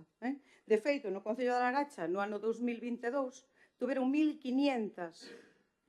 puxeron 1.500 reclamacións e só 250 pasaron ao arbitraxe ao Instituto Galego de Consumo. É dicir, todas as demais foron capaces de solucionalas desde a OMIC da Laracha. Moitas veces só con levantar o teléfono e falar coa empresa a que se lle vai a reclamar e a empresa xa intenta solucionar porque ve que vai a ter unha reclamación e que o consumidor está asesorado. Entonces, ademais, pregúntome por que nós non podemos ter ese servicio, esa oficina aquí. E ademais non solamente consiste neso, sino que as OMICs fan outras funcións. A da Laracha en concreto, a OMIC da Laracha colabora coas iniciativas que fai o Instituto Galego de Consumo, dando charlas tanto telemáticamente como presencialmente, con temas de explicacións de etiquetaxe de produtos, de dereitos, os dereitos que ten un consumidor, ou temas sobre como se pode estafar a través de viaxes online, etc. Eu creo que, xa para rematar, que é imprescindible, e creo que os veciños de Arteixo temos dereito a ter un OMIC presencial con un traballador que faga un bo traballo nesta oficina. Nada máis. Bueno, dicir que, según o que dixo Patricia, eu estou moito de acordo que este Concello respete as baixas do persoal, pero tamén creo que é necesario ter persoas que podan sustituir eses diversos servicios. Os servicios telefónicos están ben, evidentemente, pero tamén hai servicios importantes que teñen que ser de forma presencial. Moita xente valora moitísimo o feito de poder dirixirse de forma persoal a certos servicios. É comprensible que haxa unha baixa, é comprensible que non haxa persoa para sustituir, pero, bueno, creo que neste caso habría que buscala e para poder reactivar este servicio o antes posible. Nada máis, gracias. Bueno, por nosa parte, decir que está ben esa atención digital, ¿no? Que evidentemente hai que ter, ¿no? Pero tense que complementar con unha atención física e que, senón, todo o que dixemos antes, a xente máis desprotecida en materia de revolución digital estaría ainda máis desprotexida. Cantos dos que hai en esta sala teñen certificado digital? Pouco a pouco, legislativamente, case se está facendo obligatorio telo para facer según que trámites, pero non pode quedar a xente descolgada. E aquí, en unha protección ao usuario absolutamente fundamental, respetando as baixas, porque hai que ter alternativas a esas baixas, evidentemente, ten que haber unha atención presencial que acompañe non só informando, sino, como decíamos antes, en todos os pasos para que unha reclamación chegue a bo término. E logo, aproveitando que pois logo pasar por Valladolid, falemos de competencias. O artigo 51 da Constitución dice que a competencia en materia de consumo corresponde á Administración Xeral do Estado. Entón, estamos no de sempre, non? Estamos no de sempre. As competencias son de outra administración, ás veces a Xunta, ás veces o Estado. O digo a conto de que hai tempo si había unha subvención para establecer esas OMIC.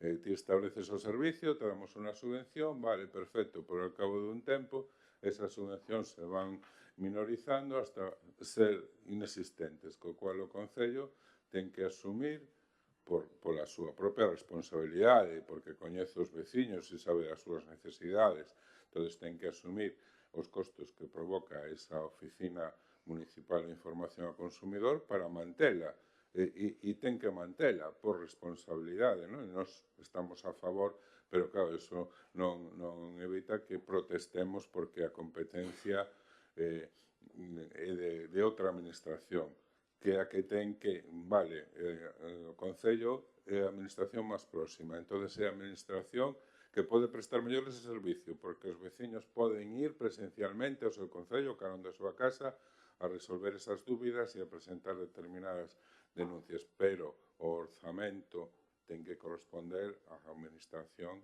verdadeiramente competente, non? Decía que aproveitando a MIC ten que estar en funcionamento, non vale disculpa da baixa, pois se está de baixa, pois haberá que cartellar unha alternativa para que alguén con coñecemento este aí en esa oficina. O voto vai a ser favorable. Gracias. Sí, reincido, Ana, sei perfectamente cales son as funcións dun OMIC.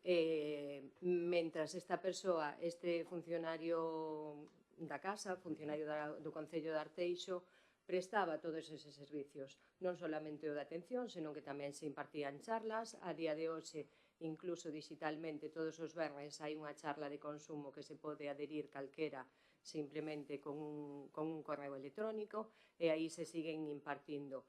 Ben apuntaba Raúl que a competencia, volvemos ao de sempre, son competencias que non é competencia do Concello, pero como somos sempre ao máis próximo o veciño, ao final recae en nós.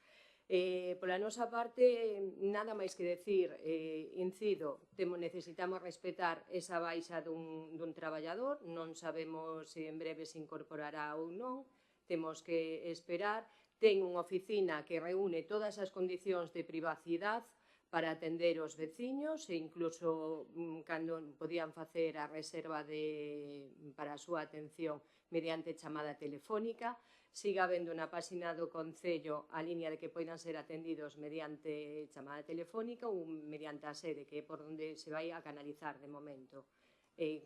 Nada máis que decir, deixo aí. Gracias. Unha cousa, claro, evidentemente o Concello de Laracha funciona moi ben porque non ten de baixa o persoal.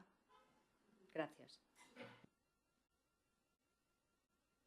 Como funcionaba aquí la OMIC perfectamente cuando estaba, en este caso, la compañera de salud trabajando y atendiendo a los vecinos y que le daba buena atención. Y que, lo vuelvo a reiterar, no es competencia municipal. Un día vamos a hablar de las competencias. Nosotros apostamos por la OMIC en la ubicación del centro tecnológico con toda la privacidad posible. En estos momentos está de baja, y recordad de que es verdad que hay casi una tendencia a que los trámites se hagan más por vía electrónica. Nosotros también mantenemos los cursos de formación nuestras para que los vecinos de Arteixo puedan acceder a todas estas comunicaciones o pues, cuestiones que tengan que hacer online. Y bueno, pues aquí cualquiera persona que tenga que presentar una reclamación puede ir a Monelos. No, sí, es atención, sí. Atención a la ciudadana. Se le hace, oye, atención para ayudarle a hacer los trámites, que está, eso lo hace por parte del Concello. Y cualquier persona que tenga que hacer una reclamación no la tiene por qué hacer solo por online. Puede ir a la oficina de Monelos, donde es la competencia propia. Esperamos que Salud se reincorpore próximamente y que se vuelva a reactivar toda la actividad de la OMIC. Procedemos a la votación. ¿Votos a favor? ¿En contra?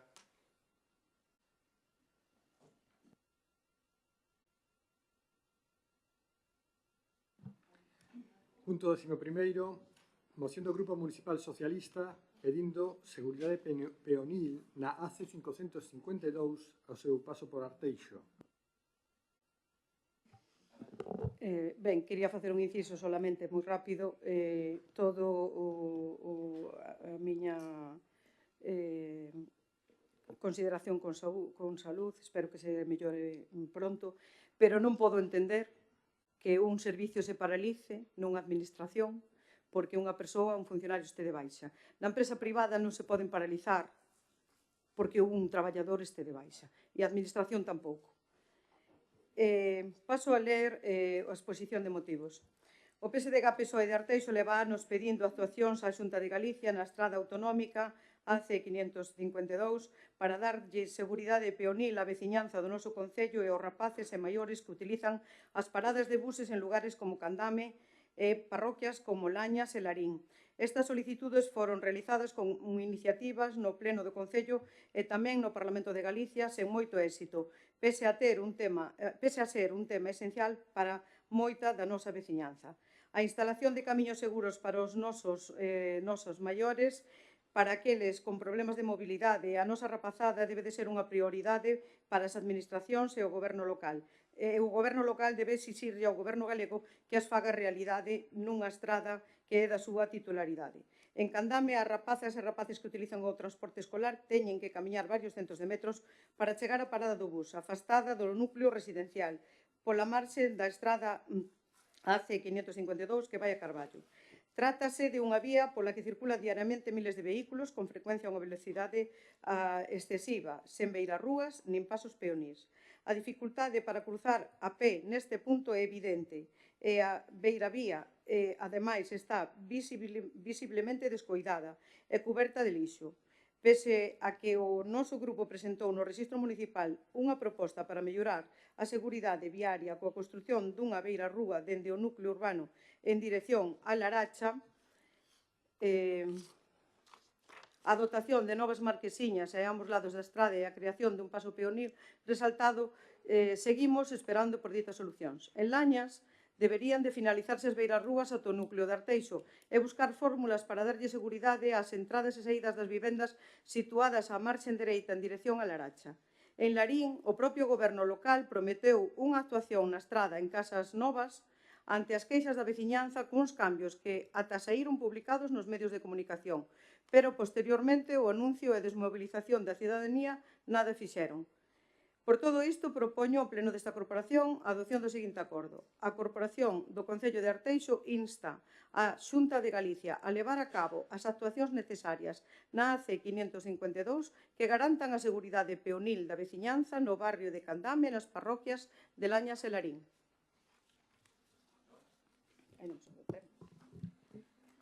Bueno, como xa dixen noutras ocasións, dende o noso grupo sempre estaremos a favor de reclamarlle á Administración que teña competencia calquer tipo de mellora que favorezca a calidade de vida dos nosos veciños e veciñas. Creemos que é imprescindible a seguridade viaria nestes 3 puntos, aparte de moitos outros, pero nestes en cuestión existe un risco que pon en perigo a seguridade dos peatóns e creemos que dende o equipo de goberno teñen que insistir nestes temas para que neste caso a Xunta tome as medidas oportunas e leve a cabo as diferentes infraestructuras para mellorar tan importantes e imprescindibles melloras. Sobre todo, é importante que se resolvan antes de lamentar calquer tipo de incidente que non teña un bo final. Por ese motivo, o noso voto vai ser favorable. Moitas gracias. Sí, bo día de novo a todos e a todas. O noso voto tamén vai ser favorable porque cando se trata de falar da seguridade tanto peonil como da seguridade viaria, pois evidentemente non importa que a administración seña a súa competencia, simplemente hai que reclamarlle a esa administración que actúe e evidentemente, bueno, pois hai moita xente que nestes núcleos pois carecen desas necesarias obras para poder viaxar ou ir a andar libremente e con seguridade, non? Por tanto, xa digo, o noso voto vai a favor, a moción é moi acaída, a administración competente neste sentido sería a Xunta de Galicia e a verdade, núcleos como Lañas e Larín e a parte, bueno, pois toda a zona de Candame debería actuarse xa porque leva, bueno, pois moitos anos descuidada, nada máis.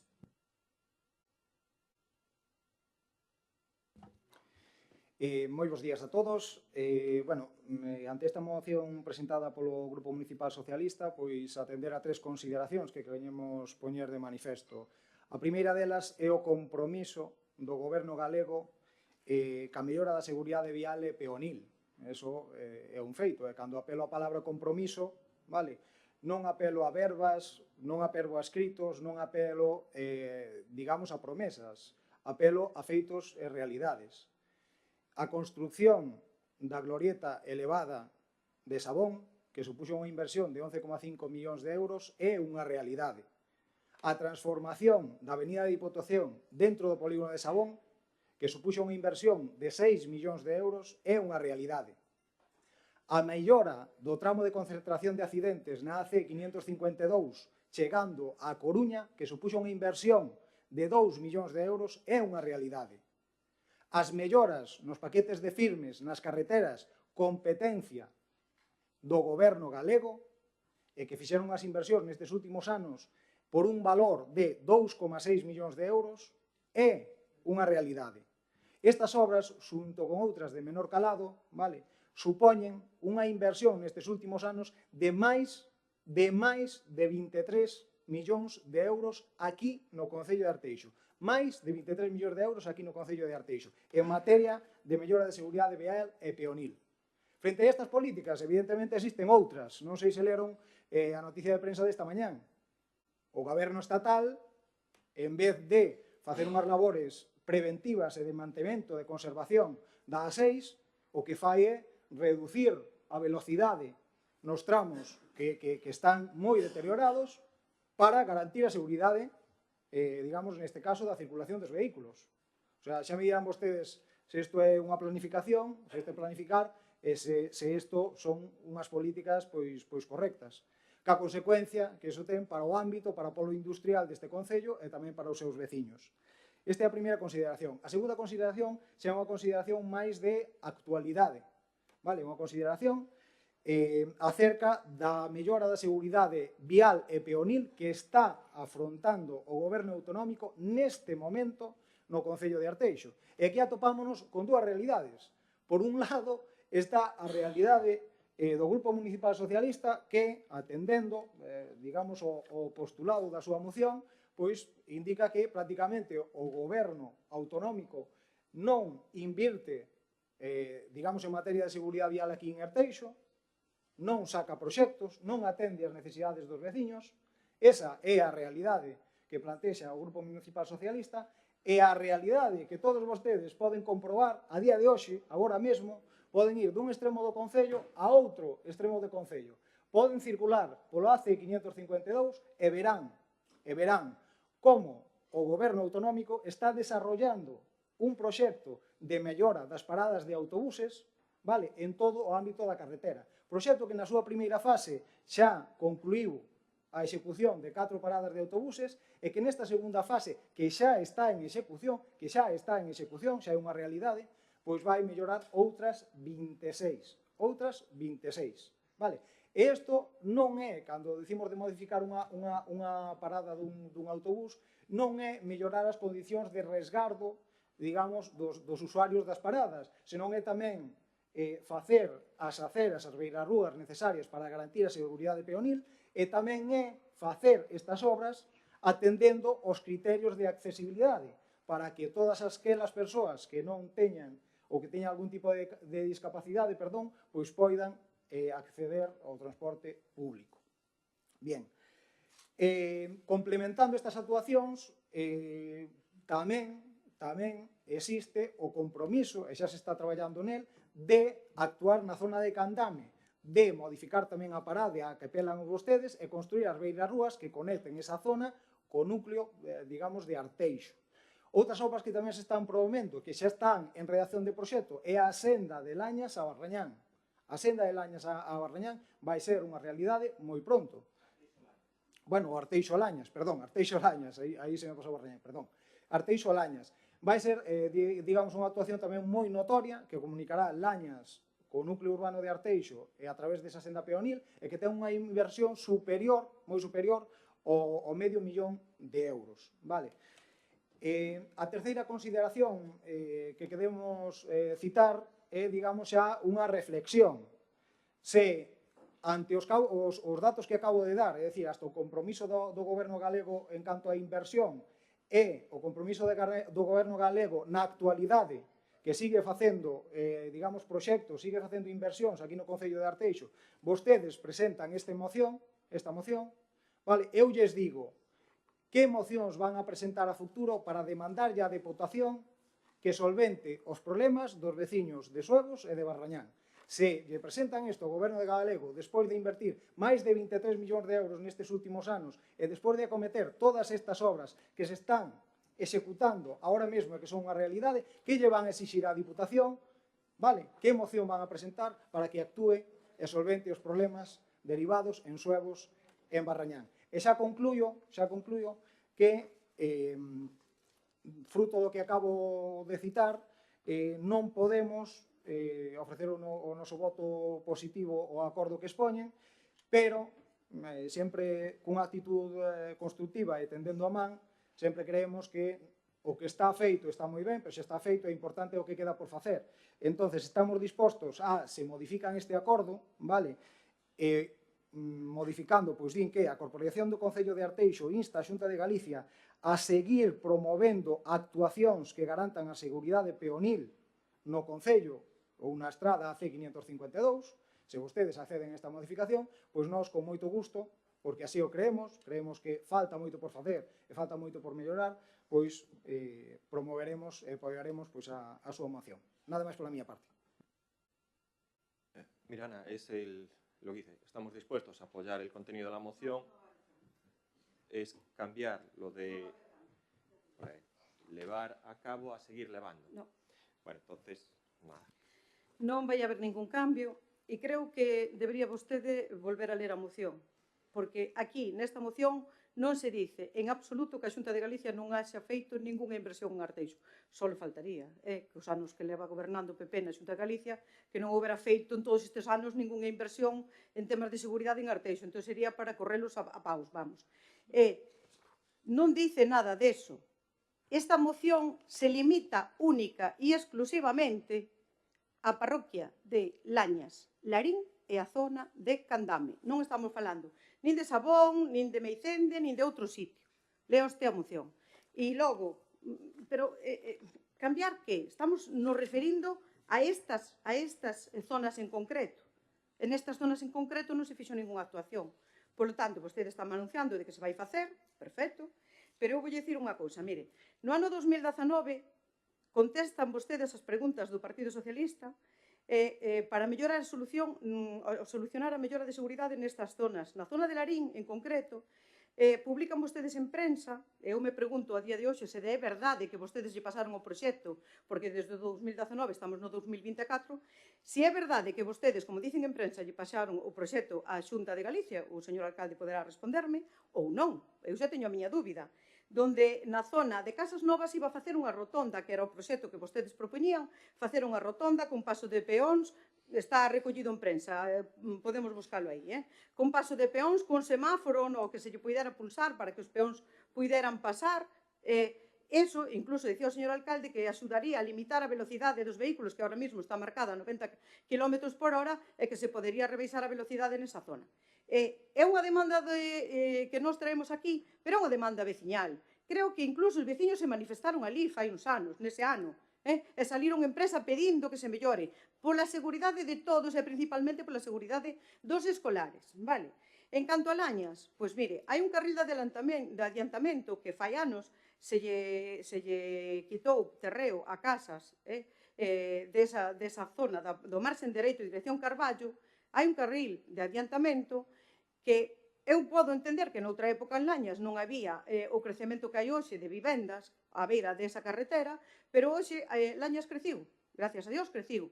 E é un auténtico suicidio salir co coche da túa casa a esa carretera.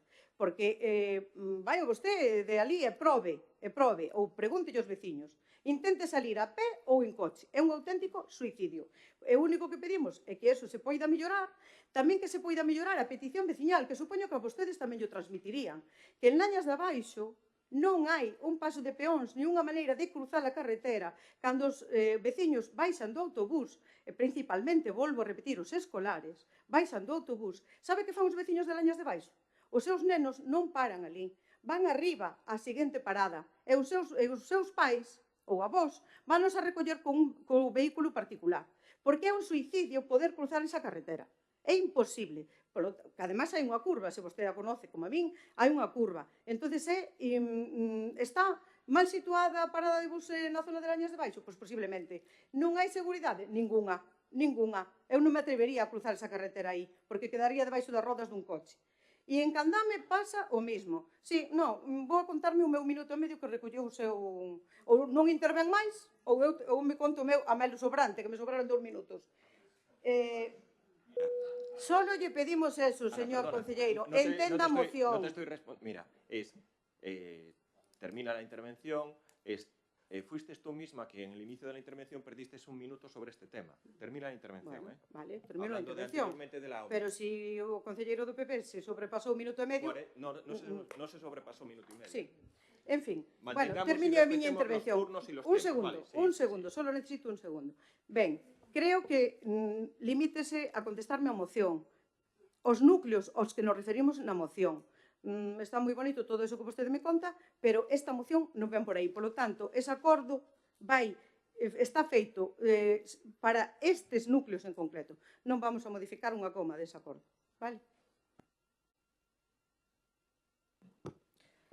Bueno, dicir que a inseguridade que hai nestes núcleos son a realidade.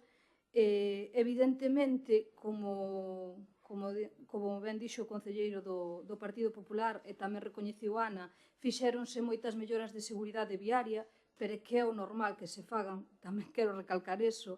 Entonces, volvo a repetirme o que dixen anteriormente, existe un perigo para a seguridade dos peatóns e creemos que a administración que lle corresponde, que neste caso é a Xunta, debe ser coñecedora disto e creo que nós como Concello debemos de transmitirlo e insistir para que se tomen solucións, non?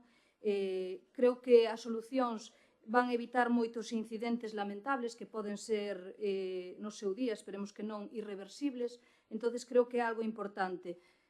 Volver a repetir que o meu voto vai ser favorable e tamén decir que eu creo que neste tipo de mocións deberíamos ir todos da man porque son melloras fundamentales que melloran a calidade de vida dos veciños, que non son caprichos de grupos políticos, entonces deberíamos de ir todos da man e deixar xa dunha vez a guerra que temos entre Xunta, Diputación, si fai un, si fai outro. Eu creo que o importante é que o fagan a quen lle corresponde, porque así estarán traballando para os nosos veciños e tamén para nós, non? Nada máis, moitas gracias. Sí, dá gusto ver como se complementa o Partido Popular e o PSOE. O Partido Popular arremete contra a Diputación e o PSOE arremete contra a Xunta. Pero se nos cinguimos á moción que trae o Partido Socialista é totalmente a caída. Totalmente a caída a situación de Lañas, de Larín e de Candame. Por outro lado, o Partido Popular aquí sacou o peito das obras que levan feitas a Xunta de Galicia aquí en Arteixo. Cando os orzamentos da Xunta de Galicia nos últimos anos non hai por onde collelos con respecto a Arteixo. Recórdolles que hai 4 anos xa había un proxecto, 50.000 euros para realizar un proxecto dun colexio ou, bueno, dunha infraestructura educativa na Ponte do Vá e foi eliminada. E foi eliminada polo propio goberno do PP da Xunta de Galicia. E levamos así anos. E non sacaría eu tanto peito da rotonda de Sabón porque se lle recortou un piso a esa rotonda de Sabón e seguiu habendo atascos provenientes da A6. Entón, bueno, a ver, non son todo flores o que fixo a Xunta de Galicia, porque ademais, xa digo, os orzamentos da Xunta de Galicia con respecto a Arteixo son ínfimos de todo. Co 8º concello deste país. Bueno, en fin, de todas maneiras, falamos de Candame, falamos de Lañas, falamos de Larín. Son necesarias esas obras? Pois sí. Por tanto, decimos que son acaídas. E, por tanto, o noso voto vai ser favorable. E nada máis, non hai máis voltas que darlle. Podemos decir que a Xunta fixo moi ben, podemos decir que o Estado fixo moi ben, podemos decir, Candame, Lañas e Larín. Votemos sobre estes 3 núcleos, nada máis.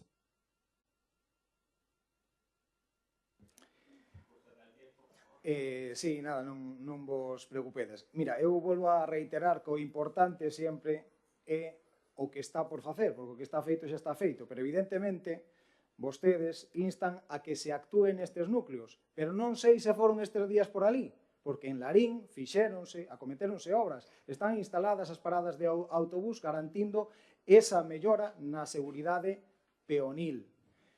En Lañas, como que non, Martín? Non pasas por Lañas e por Larín, o sea, en Lañas non ves tampouco que se fixeron a urbanización desas paradas e que se van a colocar nos próximos días. En Candame non vedes que se fixo unha parada nova ou outro frente onde vos decides que non se está actuando. A vontade da redacción dos proxectos para completar o tramo de Lañas ao núcleo urbano de Arteixo non está en camiño, non hai ese compromiso e sabemos que se vai a executar próximamente. O sea, a eso me refiro. O sea, por eso esta moción non ten cabida, porque non é instar a Xunta a que faga, é instar a Xunta, o goberno da Xunta, a que siga facendo, recoñecendo o traballo e a labor e a inversión que ven prestando e acaendo neste Concello hasta a fecha, hasta a data.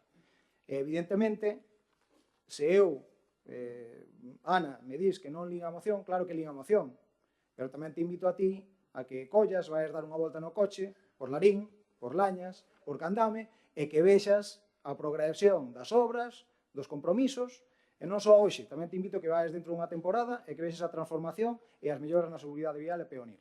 Gracias.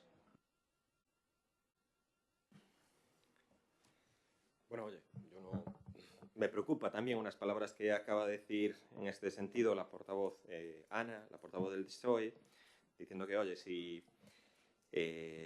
a Xunta que leva todos estes anos gobernando non chega a invertir 23 millóns de euros, había que correlos a paus.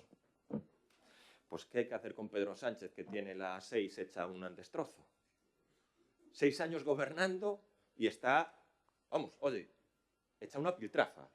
Que la mayor solución o la mejor intervención, o vamos a decir así, la mejor propuesta del Partido Socialista de la 6 es decir, oye, está hecha una mierda, vamos a reducir la velocidad en 120, 100.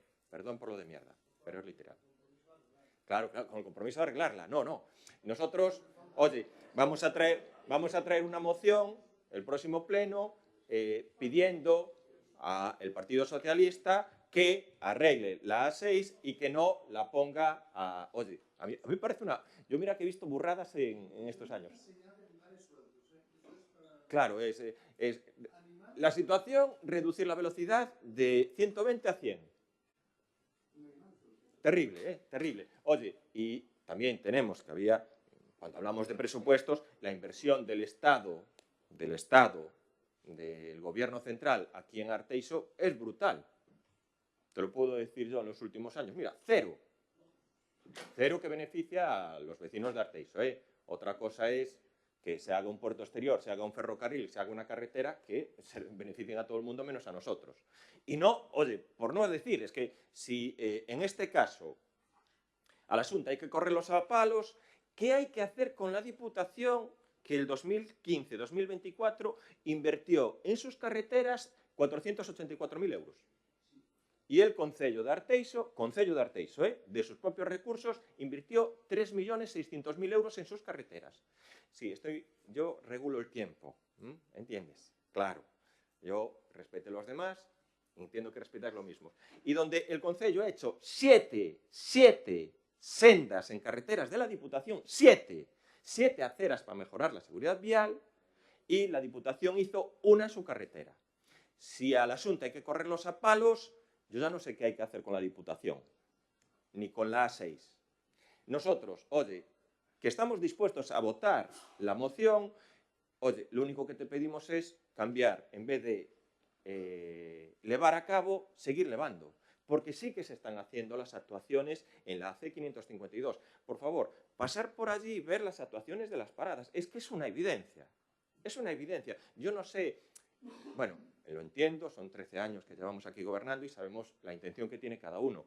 Es cambiar, levar, a seguir levando, a seguir facendo, no supondría nada. Nada. Y sería una moción aprobada por todos. ¿Qué no vais a hacer? Nosotros ya lo tenemos muy claro y por la experiencia que tenemos es en el 27 que valoren los vecinos. 2027, que valoren los vecinos las distintas actuaciones de la Xunta. ¿Por qué? Porque sabemos que para el año 25 se completa el tramo Lañas-Arteixo, con esa inversión de 500-600.000 euros que hice, en este caso, Camaño. Sabemos que en la ejecución de la UA3 y en las paradas se completa el tramo de las aceras en Candame, con esas paradas del bus. Y sabemos que se va a ver, en el momento que completemos Arteixo-Lañas, seguiremos aumentando hacia el otro lado. ¿Cuál es el problema? Que nos hablabas de los pasos mira, en esta carretera, poner un paso de cebra es un peligro. Un peligro, ¿eh?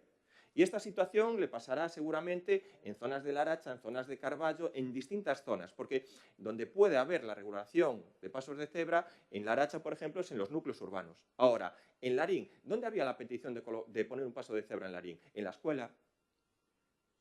¿En la escuela? Sí, yo no interrumpí, ¿eh? En la escuela. ¿Y en la escuela qué pasa? Es curva contra curva.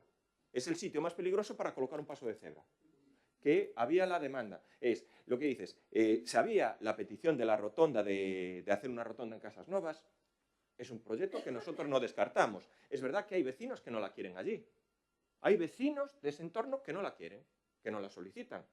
Por eso, y luego podría ser también interesante, pero tiene que pasar por la regulación.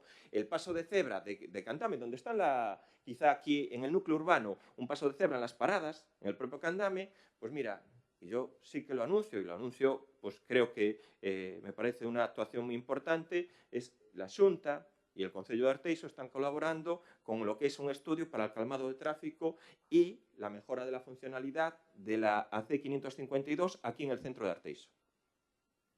Calmado de tráfico y mejora de funcionalidad. ¿Qué quiere decir eso? Es una especie de circunvalación. Si en el momento que se desarrolle ese proyecto que lamentablemente contemple desviar o calmar el tráfico hacia otra zona, probablemente sí que podríamos ya reconfigurar los pasos de cebra del entorno del centro de Arteixo, de la avenida Finisterre. Yo creo que son actuaciones importantes que se deberían dar. Bueno, no, por favor. No, por favor. Por favor, no, tenemos que seguir el orden. Se nos acaba de exigir que cumplamos el orden, que cumplamos los turnos de intervención. De verdad, va a haber ahora otras mociones. Mira, en la moción que presenta el PP, intervenga lo que usted quiera, ¿vale? Procedemos entonces... ¿Por el cambio? Sí, es por el cambio. Por el cambio que vosotros proponéis, simplemente decir que no lo admito simple y llanamente por una cosa. Porque vosotros habéis traído aquí mociones pidiendo la reparación de la A6, ¿vale? Habéis traído aquí mociones pidiendo, exigiendo a la Diputación de A Coruña que se haga cargo de sus carreteras, y este grupo municipal del Partido Socialista ha votado siempre a favor, sin pedir nunca que modificaseis ni una sola coma de lo que vosotros poníais, ni una sola coma. Por lo tanto, creo que es justo que vosotros hagáis lo mismo. Por los vecinos y vecinas de estas zonas. Creo que estáis siempre pidiendo cambios. Yo no lo entiendo. Nosotros hemos votado a favor vuestras mociones siempre, pidiendo seguridad y en la A6, pidiéndole al Estado que la repare y también pidiéndole a la Diputación de A Coruña que se haga cargo de sus carreteras. Entonces no entiendo vuestra posición. Es solamente eso lo que quería decir. La matizo yo entonces. Lo vuelvo a decir. Cuando hay una moción que presenta el Partido Popular sobre una actuación en una carretera de la Diputación donde la Diputación no ha hecho nada en estos últimos 9 años, es que no queda otro remedio que hacerla. La de P503, la de Suevos, no han hecho nada, pero nada en los últimos 30 años. Solo faltaba que presentáramos una moción y que pusieras algún matiz o alguna cuestión. Cuando decimos, oye, completen lo que es la senda en la ADP, la 506, la de Barrañán, donde ha actuado el Concello de Arteixo y ha hecho el primer tramo y ha invertido €500.000 de recursos de los vecinos, y cuando se presenta que la moción para que haga la Diputación, solo faltaba que nos dijeras algo. Cuando en este caso, en la AC 552, cuando se ven las actuaciones, que las podéis ver en el sitio, por supuesto que queremos todos que sigan haciendo actuaciones y va a seguir haciéndolo. Y lo único que nosotros pedimos es, para votar esta moción, si interesa que se apruebe, oye, pues es decir, en vez de seguir facendo, bueno, pues si no queréis hacer, no queréis hacer. No me compares una inversión de 23 millones de euros de la Xunta con una inversión de la Diputación de 484.000. Bueno, es lo que digo yo, pues oye, pues es lo que digo yo. Yo lo vuelvo a decir, yo no interrumpí, te dejé intervenir en el siguiente turno. Lo vuelvo a decir, es que está ahí, es evidente. El Concello de Arteixo ha actuado en sendas de carreteras de la Diputación, en 7 carreteras de la Diputación. Y la Diputación en sendas solo ha actuado en una. Eso es un dato que no hay nadie que lo pueda corroborar, que me lo pueda contradecir. Ahora, una inversión de 3.600.000 a 484.000, lo vuelvo a decir, aquí es evidente y se van a completar las actuaciones. Por eso, oye, a nosotros no tenemos ningún tipo de miedo ni duda, lo volvemos a decir, que valoren los vecinos de Lañas, Larín, que lo valoren en el 2027, las actuaciones que hacemos, que lo valoren. Mire, en el 2023, en mayo del 2023, creo que, si no me equivoco, los vecinos de Larín es un 65% de votación al Partido Popular. Los vecinos de Larín. Y los vecinos de Lañas creo que es un 64%. 64% de los vecinos de Lañas. Sin tener, en este caso, las actuaciones que se han hecho. Como comprenderá, yo vuelvo a decir, hay cuestiones que es importante. Sí, Martín, tienes razón, termino ya la intervención, pero también permití a Ana, fuera del turno de intervención, completar, ¿vale? Procedemos entonces a la votación. ¿Votos a favor de la moción? ¿En contra? Punto 12º. Moción do Grupo Municipal Popular coa solicitude de construcción do proxecto da nova ligazón na AC15, autovía de acceso ao porto exterior, coa AC 415, ligazón de Meicende, ao Ministerio de Transportes e Mobilidade Sostible.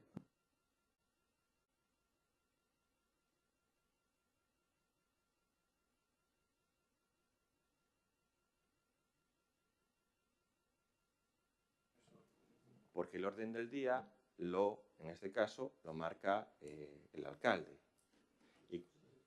Sí, por orden del día, lo marca el alcalde. Sí, lo marca el alcalde, y si repasa, usted se acaba de incorporar el mes pasado, si repasa los últimos meses, cuando hay mociones de temas parecidos o similares, se intentan juntar para unificar los debates. pues oye, es una moción sobre la seguridad viaria de una carretera. Claro. Sí. Y se ha hecho así, pero se ha hecho en varios casos, ¿eh? Si no estás de acuerdo, pues oye, protesta, pero lo vuelvo a decir, ya que venimos de un debate, lo conseguimos, y lo vuelvo a decir, y está así estipulado, el orden del día del pleno municipal lo marca el alcalde, ¿vale? Y, oye, incluir una moción, yo si me dicen que excluir una moción, pues es un problema, pero incluir una moción, sí, lo marca el alcalde. El orden lo marca el alcalde, ¿vale? No, creo que no tiene que parecerle a nadie mal. Bueno, pues presentamos esta moción, ya son muchos años solicitando esta actuación. Yo no sé si la puedo enmendar, ¿puedo presentar yo mismo una enmienda? Es que hay dos puntos. El primero, solicitar al Ministerio de Transportes y Movilidad incluir la partida necesaria para continuar ca tramitación da construción do novo enlace de Meicende. Y la segunda era solicitar al Ministerio de Transporte y Movilidad, Óscar Puentes, una reunión. Yo quería introducir el tercer punto diciendo, oye, por favor, que quiten los carteles de las 6 de velocidad reducida a 100 y que arreglen la carretera. No sé si puedo enmendarla. ¿Ah? No, es lo mismo. Yo digo, oye, dentro de las actuaciones del Ministerio, porque, no sé, seguramente... Yo no interrumpí su intervención, de verdad. Usted pide, yo no interrumpí su moción.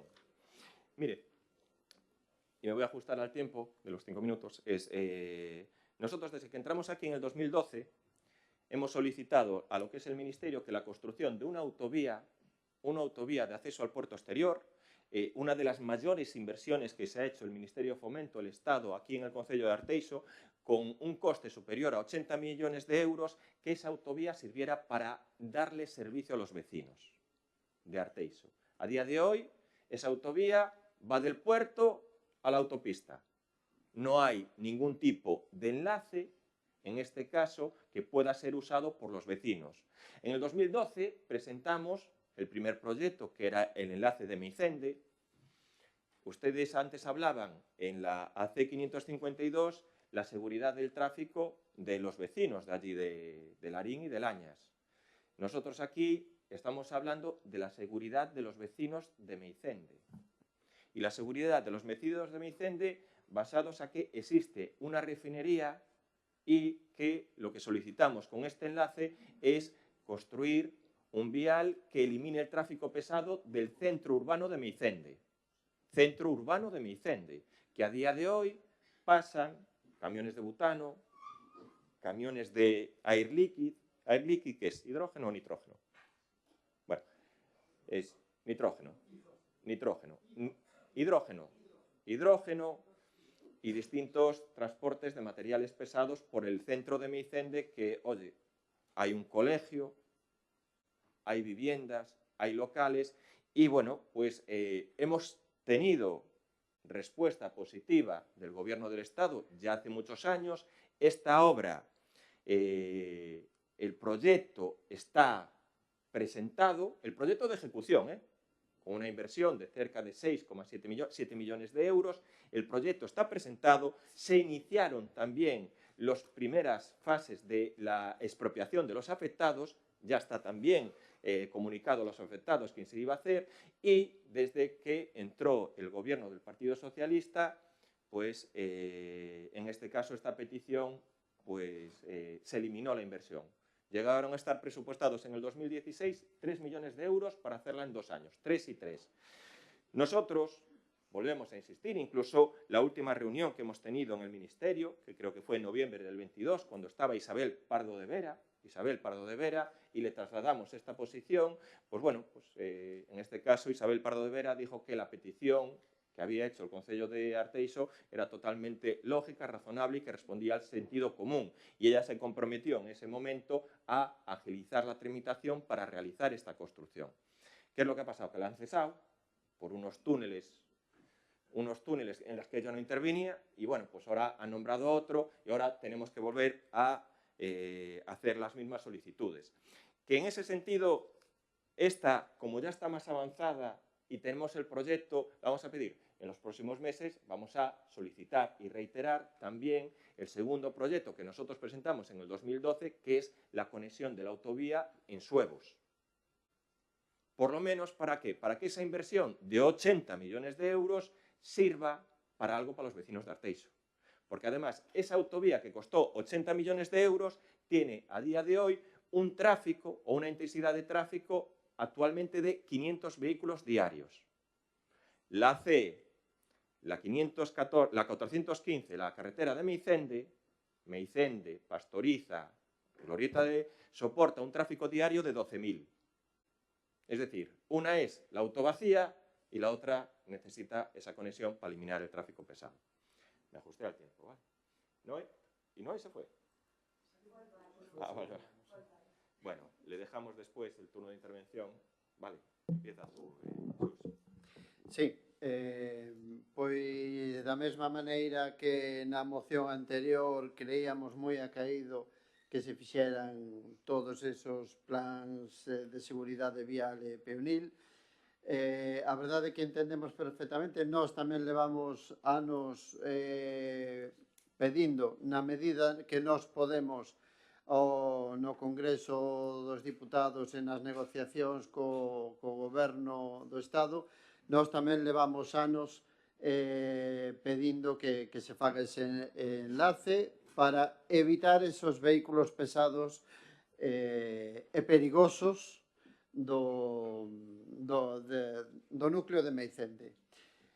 Non só facemos isto, senón que ademais facemos enmendas e levamos ano tras ano, sempre que hai orzamentos, emendamos os orzamentos do Estado con esta ligazón de Meicende, non? E, por tanto, non hai máis que dicir, temos que evitar canto antes que esas mercadorías pasen polo núcleo de Meicende, polo centro de Meicende, e evidentemente o enlace é, digamos, pois o necesario para que isto se evite, non? Nada máis.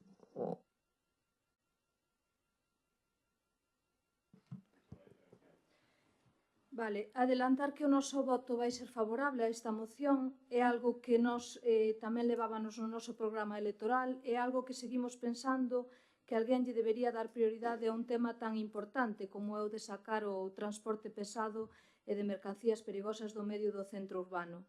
Creemos que é un dos grandes retos que ten por diante o noso Concello, que é o desconxestionamento deste tráfico, do transporte pesado, do centro dos cascos urbanos, xa que na actualidade existen grandes problemas de circulación e de seguridade viaria nos mesmos.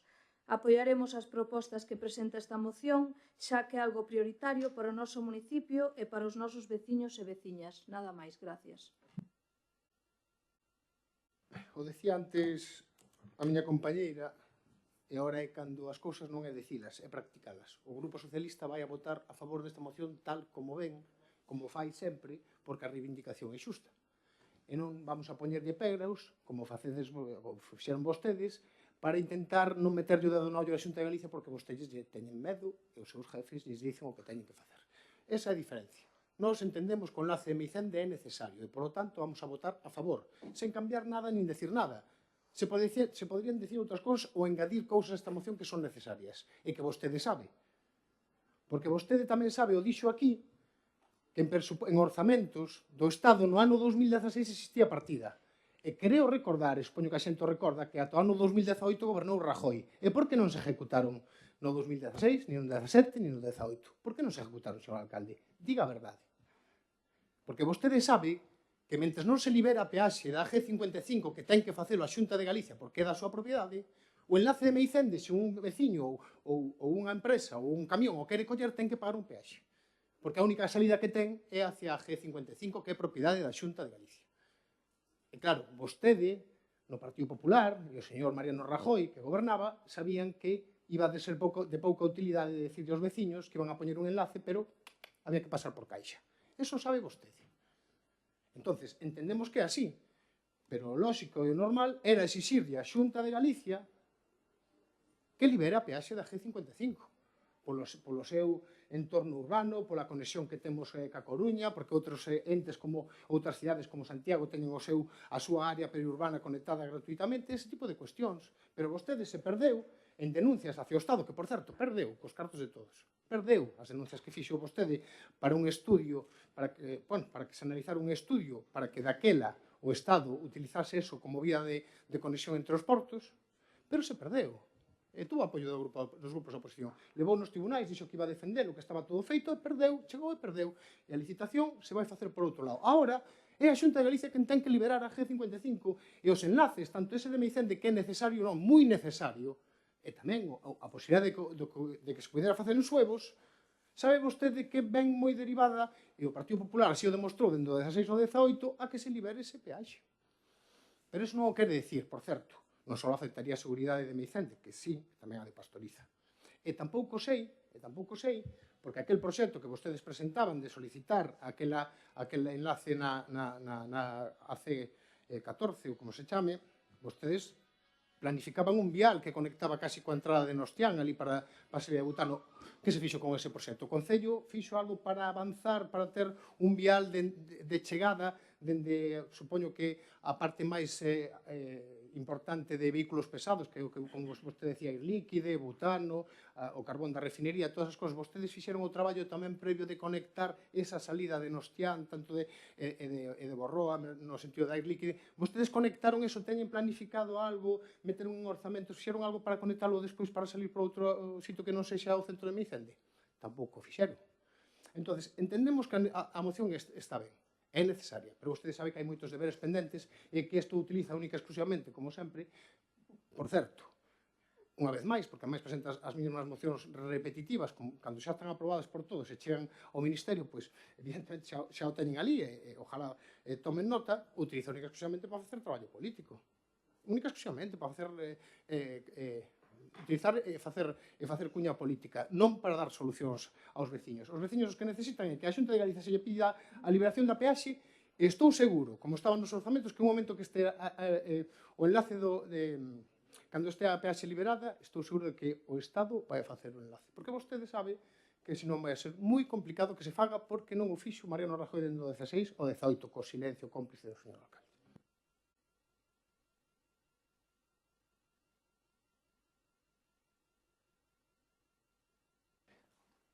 Lo que está diciendo el portavoz del PSOE es que aquí en Arteixo hay gente de primera y gente de segunda. Gente de primera, pues todos los tráficos que van al puerto. No está liberada la autopista, es todos los vecinos de Arteixo y todos los vecinos de este país pagan un peaje en sombra para los tráficos del puerto. El puerto son los señoritos y que se haga un enlace. Oye, que a lo mejor el Ministerio se puede también plantear tener ese peaje en sombra. No, no, no. El enlace lo hace el Ministerio porque la autovía del puerto exterior la hizo el Ministerio y el Ministerio es el que paga el peaje en sombra a todos los tráficos del puerto. Se lo paga la Xunta el peaje en sombra. Entonces, si se lo paga al puerto, los señoritos del puerto, no se lo puede pagar a los obreros y a los vecinos de Meicende y Pastoriza. ¡Qué barbaridad! Es que es verdad. Es que, oye, hay un peaje en sombra que el enlace de Meicende va directamente al peaje en sombra de ellos.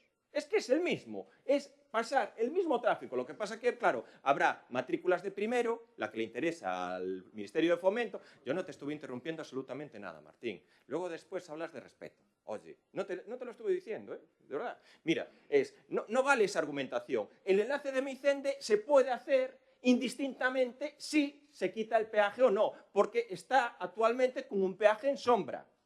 Y que lo paga el Ministerio, es que lo paga el Ministerio.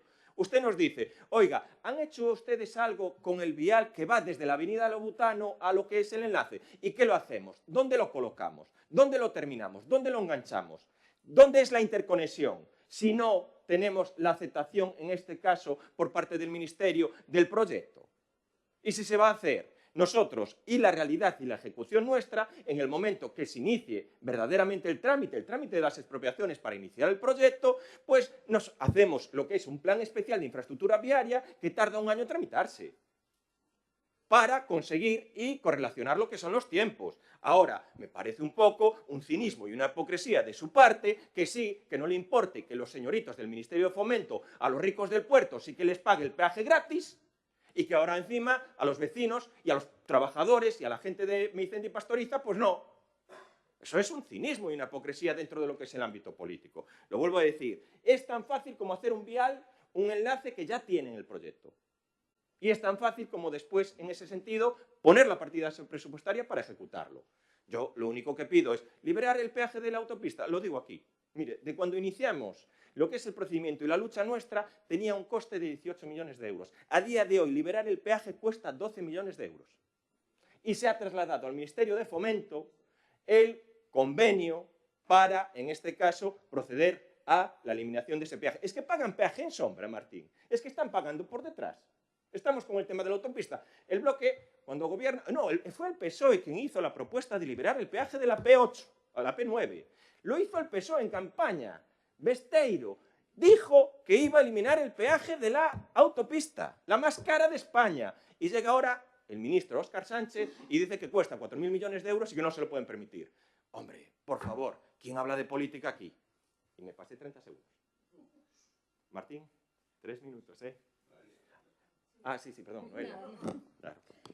Bueno, decir que para nós o enlace é fundamental, como dixen antes, sacaríase o transporte pesado de mercancías perigosas duns núcleos que están moi castigados, e creo que este é o tema da moción, neste caso, o enlace. Peaxe sí, peaxe non, para outra ocasión. Gracias. Sí, pouco máis que engadir ao que se dixo. O enlace, bueno, pois hai que facelo, sí ou sí. Como xa dixen, nós tamén, bueno, pois facemos o que podemos nese sentido, sempre que hai negociacións co goberno, e, bueno, e eu creo que sí que se poden iniciar os trámites da licitación e tal, a marxe da eliminación da peaxe, non? Pero, de todas maneiras, eu agardo que as administracións aí se poñan de acordo, que cando o Estado, si se decide, pois actúe co goberno local para poder facer ese ramal que faltaba, tamén para completar o que sería unha obra ben feita, non? E, por outro lado, eu penso que a moción fala do que fala e trata do que trata e non debería o señor alcalde de enmendar con cousas que se lle acaban de ocurrir polo punto anterior, nada máis. Sí, un par de cuestións. Unha, que non utilice a demagoxa vostede, porque sabe vostede que a lei, igual non ten esa documentación ou non a coñece, sabe vostede perfectamente que a lei establece que os portos de interese do Estado teñen que estar contados por unha vía de alta capacidade sin ningún tipo de peaxe, está dentro da lei e, polo tanto, a lei obriga a que se pague esa peaxe en sombra só para os vehículos que van ao puerto exterior. Esa realidade é unha obriga por lei. E, polo tanto, evidentemente, podemos pedirle que lle pague o que quera a calquer vecillo, que nos parecería moi ben, pero vostede sabe perfectamente que é unha obriga por lei e, polo tanto, é por eso polo que se fai. Vostede dice agora que no momento que anuncien que van a ter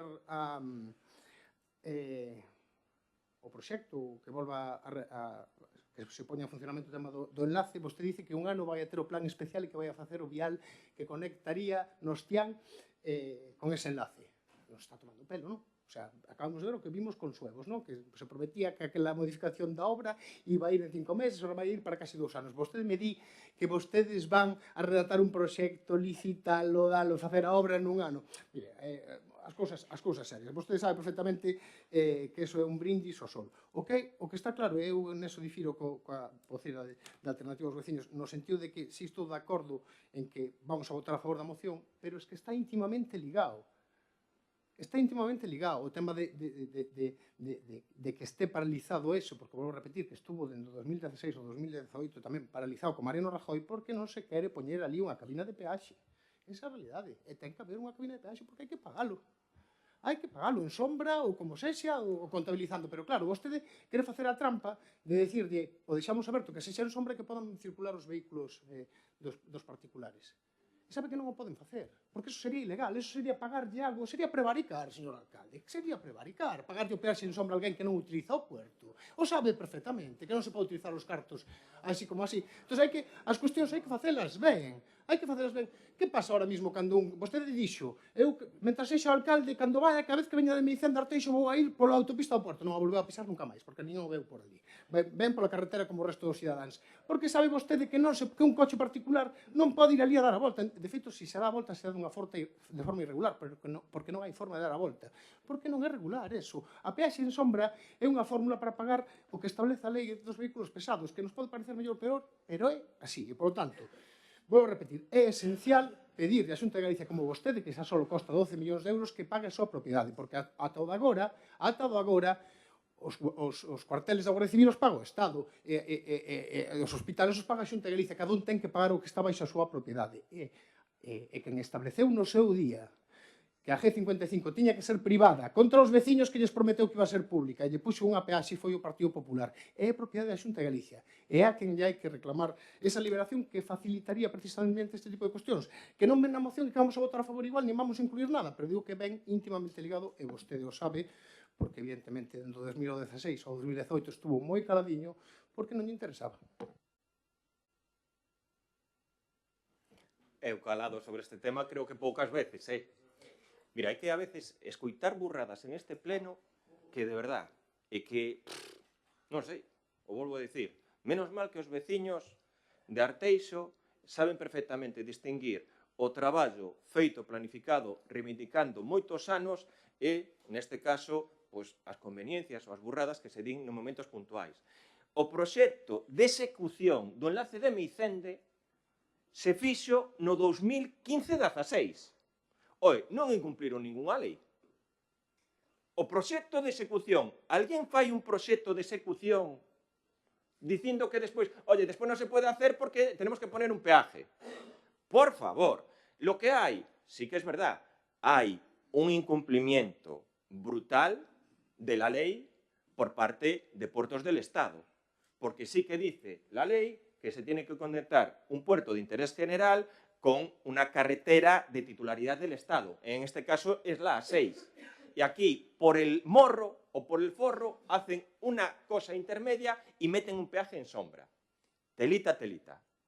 ¿Me quiere decir usted que igual que se permite a los tráficos del puerto, no puede pagar el Ministerio de Fomento, en este caso, un peaje en sombra a los vecinos de Arteixo?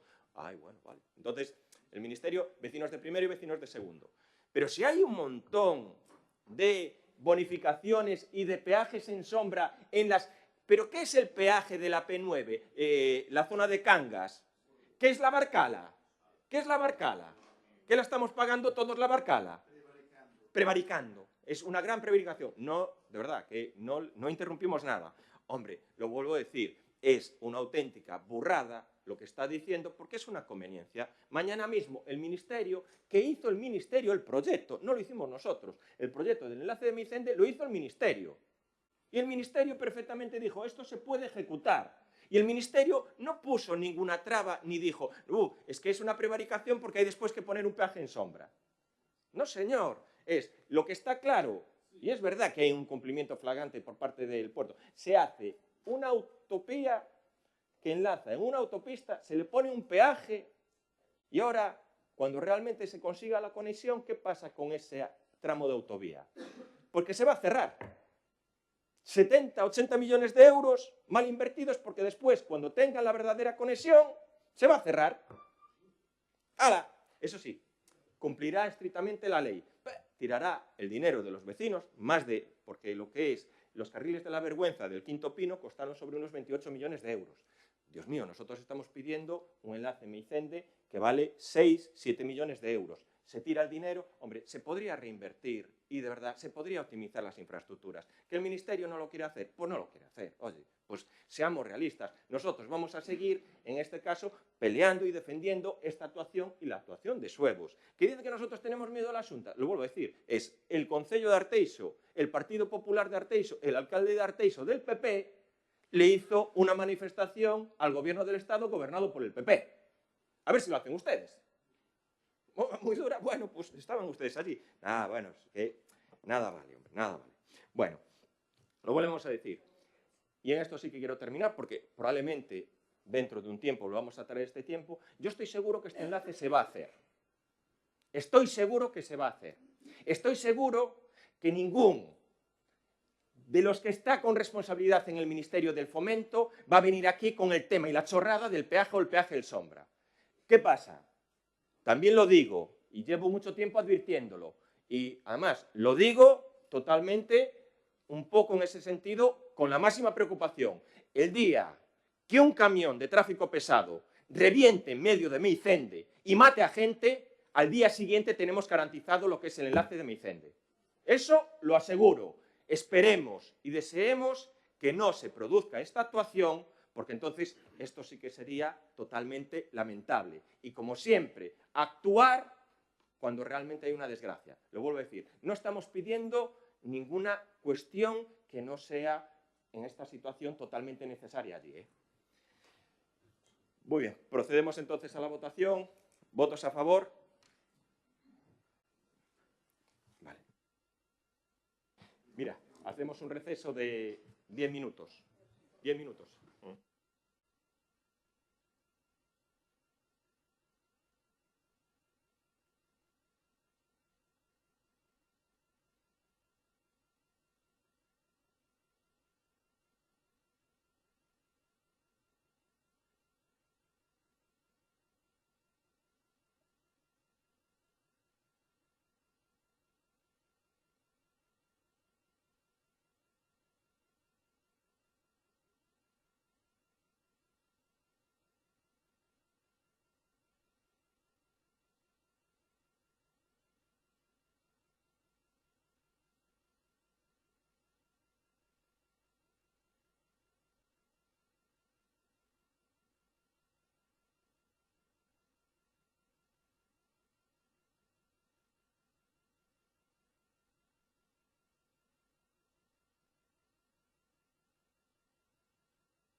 A ver, que se sienten ahí.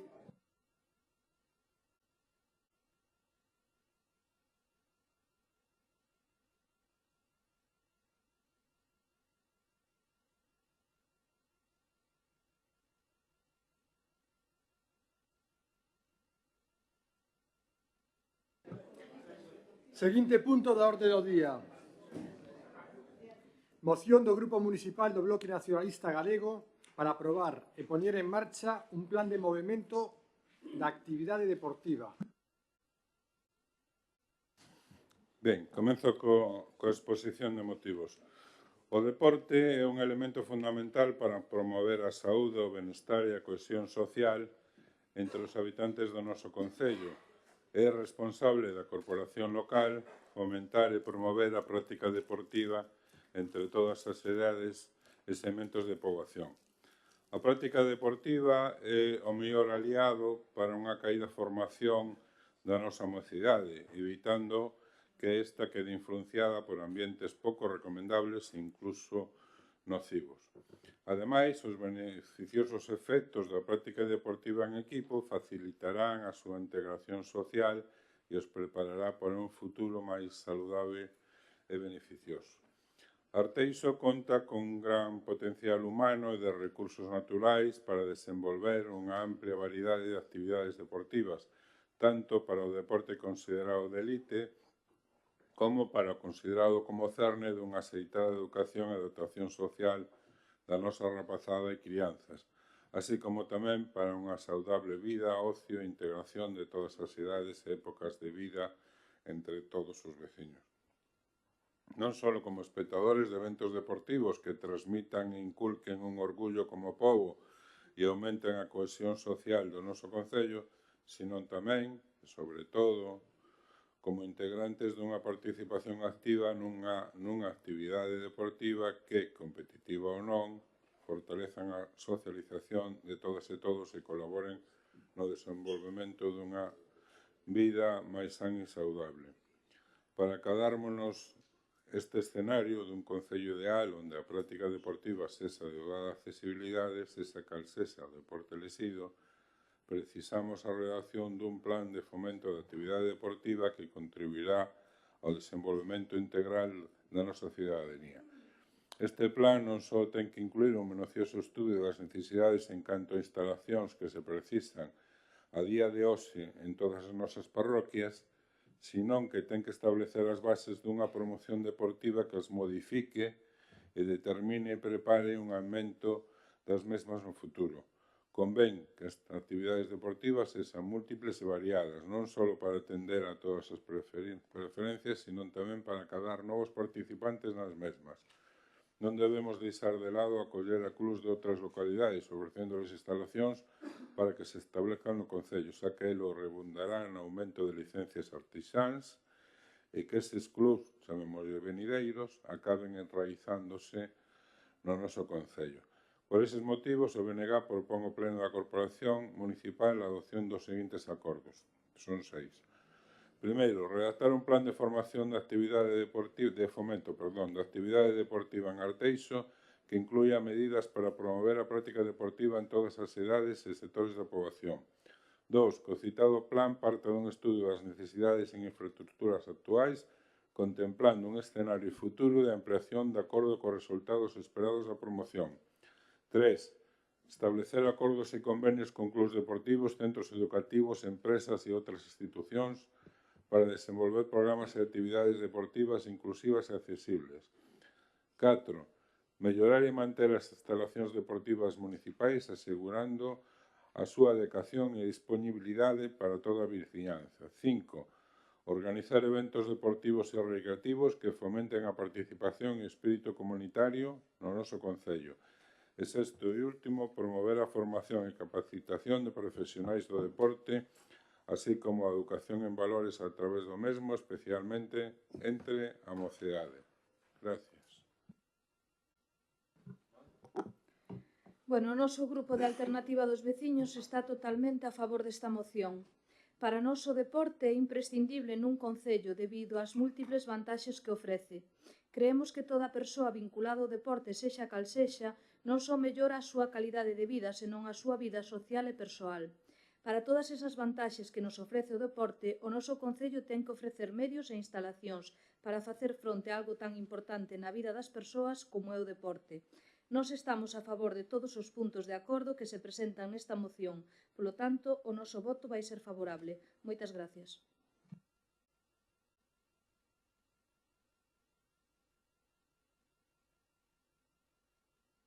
Bueno, bos días a todos e a todas. Dende o Grupo Socialista de Arteixo votaremos favorablemente esta moción. Entendemos a importancia da práctica deportiva, tanto ao nivel social, o que comentaban da integración, como para a saúde, os beneficios que eso supón para as persoas que independentemente da súa edade. Para iso é moi necesario ese plan do que nos fala o BNG. Unha planificación deportiva permítelle tanto aos clubes como aos deportistas ter unha boa organización para os seus entrenamentos e igualmente para os demais usuarios das diferentes instalacións deportivas, que por outro lado eu penso que son escasas. Arteixo conta con un importante número de usuarios, pero non conta con suficientes pabellóns para desenrolar as diferentes actividades que se ofrecen e tamén limita a incorporación de outras novas. En fin, que Arteixo conta con moi bons deportistas e con moi bons equipos a niveles tanto nacionales como internacionales, pero quizás flaquea un pouco nas infraestructuras e limita tamén a organización de eventos deportivos. Apoiamos, como xa dixen, esta proposta do BNG que de ser aceptada, tamén nos gustaría que, ademais de ser planificada, fose unha realidade. A planificación é esencial, pero igual de esencial é a materialización deses plans. Nada máis que decir. Gracias. Bos días de novo tras este pequeno receso. Pois comentar que, evidentemente, ca argumentación que trae aquí o BNG estamos de acordo, porque, en realidade, é o que se está facendo no Concello de Arteixo. Non sei se queren facer unha memoria, recoller o que se está a facer e traelo aquí, está moi ben, pero estou un tanto perdida. Non sei se é unha modalidade de que levan a diferentes concellos e entón tamén lle toca Arteixo, como pode ser a seguinte moción que traen este pleno. Entón, bueno, facemos unha moción xenérica do Plan de Fomento da Actividade Deportiva e tamén vai a modo xenérico para Arteixo, porque, dende logo, ca oferta que temos aquí en Arteixo, con todas as instalacións deportivas que temos aquí en Arteixo, non me cadra. Vale, pero dende logo, cando vostedes falan do plan de fomento da actividade deportiva, dicir que a Consellería de Deportes está traballando no plan estratégico de deporte municipal, pois co fin de garantir precisamente o conxunto da veciñanza, pois ofrecerlle un acceso universal á práctica deportiva e de calidade, axudando a combater o nivel de sedentarismo e promover hábitos da vida saudable. A día de hoxe, dentro da programación deportiva municipal, participa o 43,82% da poboación de Arteixo. O 43,82% da poboación de Arteixo. Participan algún dos programas deportivos que a medida que vou ir desenrolando isto, os vou ir mencionando. É dicir, 14.953 persoas, o sea, 2.994 máis que no ano 2022. O sea, casi 3.000 persoas máis que o ano pasado. Quer dizer que algo se estará facendo ben. Algúnha práctica deportiva verá. Algúnha instalación deportiva verá para darlle capacidade a toda esta xente. Entón, ese afán de... Pois non entendo moi ben. A establecer acordos e convenios de clubes deportivos, centros educativos, empresas, outras entidades. Recórdolle a vostedes, fai algún pleno anterior, que incluso traían aquí que tiñamos convenios nominativos a cada un dos clubes deportivos de Arteixo, nos que vostedes dicían que igual en vez de nominativas tiñan que salir tamén a concorrencia competitiva. Pois a día de hoxe temos esas modalidades. Todos os clubes deportivos de Arteixo teñen algunha vía de financiación por parte do Concello, xa sexa a modo nominativo ou xa sexa por vía de concurrencia competitiva, que é a gran maioría neste caso. Temos 30 entidades deportivas, 18 deportistas individuais, beneficiándose a 2.245 deportistas federados. O sea que está moi ben, como pode dicir Eva, fomentar, temos grandes deportistas, pero que é un traballo que se está a facer. E non recordo mal, en algún momento de plenos anteriores, non recordo, teria que facer memoria, quen votou en contra seguramente de algunha moción relacionada con isto. Falamos de mellorar e manter as instalacións deportivas municipais asegurando a súa adecuación e disponibilidade para toda a cidadanía. Dispoñemos de 6 vasos nas piscinas municipais. Acabamos de facer un complexo na zona norte de Meicén de Pastoriza. Unha nova instalación. No pleno anterior levamos un tempo, uns plenos que temos aquí os veciños de Arteixo que precisamente van a vir falar hoxe da situación do campo de fútbol de Oseiro e da situación deportiva de Arteixo. E, plenos anteriores, xa iniciámonos con este debate. Que hai que facer a nivel municipal con todos os recursos que temos a disposición agora mesmo? Pois haberá que reorganizar, haberá que ampliar, pero con sentidiño. Haberá que ver as ubicacións das novas instalacións deportivas e haberá que ver realmente as necesidades das que dispoñemos. Eso falamos no pleno anterior. Recollelos aquí e traelo como que é unha iniciativa dun partido, pois, bueno, utilizamos a demagoxia, non pasa nada, estamos acostumados a iso. Pero o que se está a facer é unha auténtica realidade. 8 campos de fútbol, 4 polideportivos, 16 pistas exteriores, un skate park, un pump track, 16 salas nos gimnasios para facer deporte, 32 parques biosaludables, zonas de calistenia 3, pistas de pádel e tenis 5. É dicir, temos unhas 92 instalacións municipais deportivas. Que temos que ter unha que abrangue máis ou que temos que reubicar ou temos que zonificar máis ou temos que facer outra instalación nova, pois en eso se está traballando. En eso é o que estamos a traballar. E non porque se me ocurre a min nun punto concreto e en ese mesmo momento, sin ningún criterio, facer unha nova instalación. Pois iso é no que se está a traballar. Organizar eventos deportivos e recreativos que fomenten a participación e o espírito comunitario no noso concello. E logo todo o tecido asociativo, o programa de espectáculos e eventos que estamos a desenrolar durante todos estes anos, a que ven eso? Todos estes eventos sabemos que ten unha gran capacidade para xerar un impacto a nivel de Arteixo, tanto sea económico, atraer multitude de participantes ao noso municipio e espectadores. Ten un gran beneficio para a poboación, non só no eido deportivo, somos conscientes, senón na promoción das diferentes modalidades deportivas, no impacto socioeconómico que pode ter, a imaxe que proxecta o noso concello no exterior, xa sexa a nivel autonómico e xa sexa a nivel europeo, o posicionamento tanto nacional como internacional, que era o que lles estaba a comentar, fomentar os valores de deporte, pero é o que estamos facendo cada día.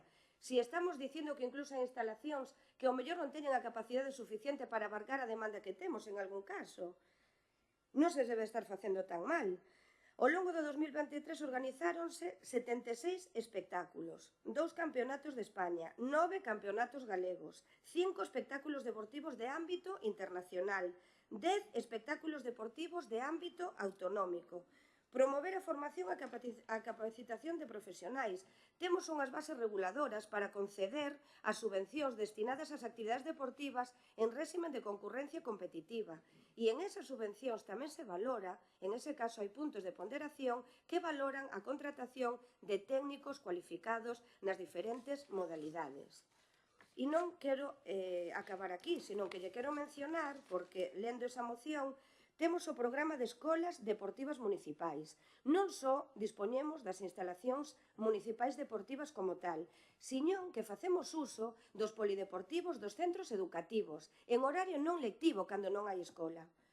E non só iso, senón que en todos os centros sociais de todas as parroquias do municipio temos unha carteira ampla de actividades deportivas. E por que se fai nun centro social?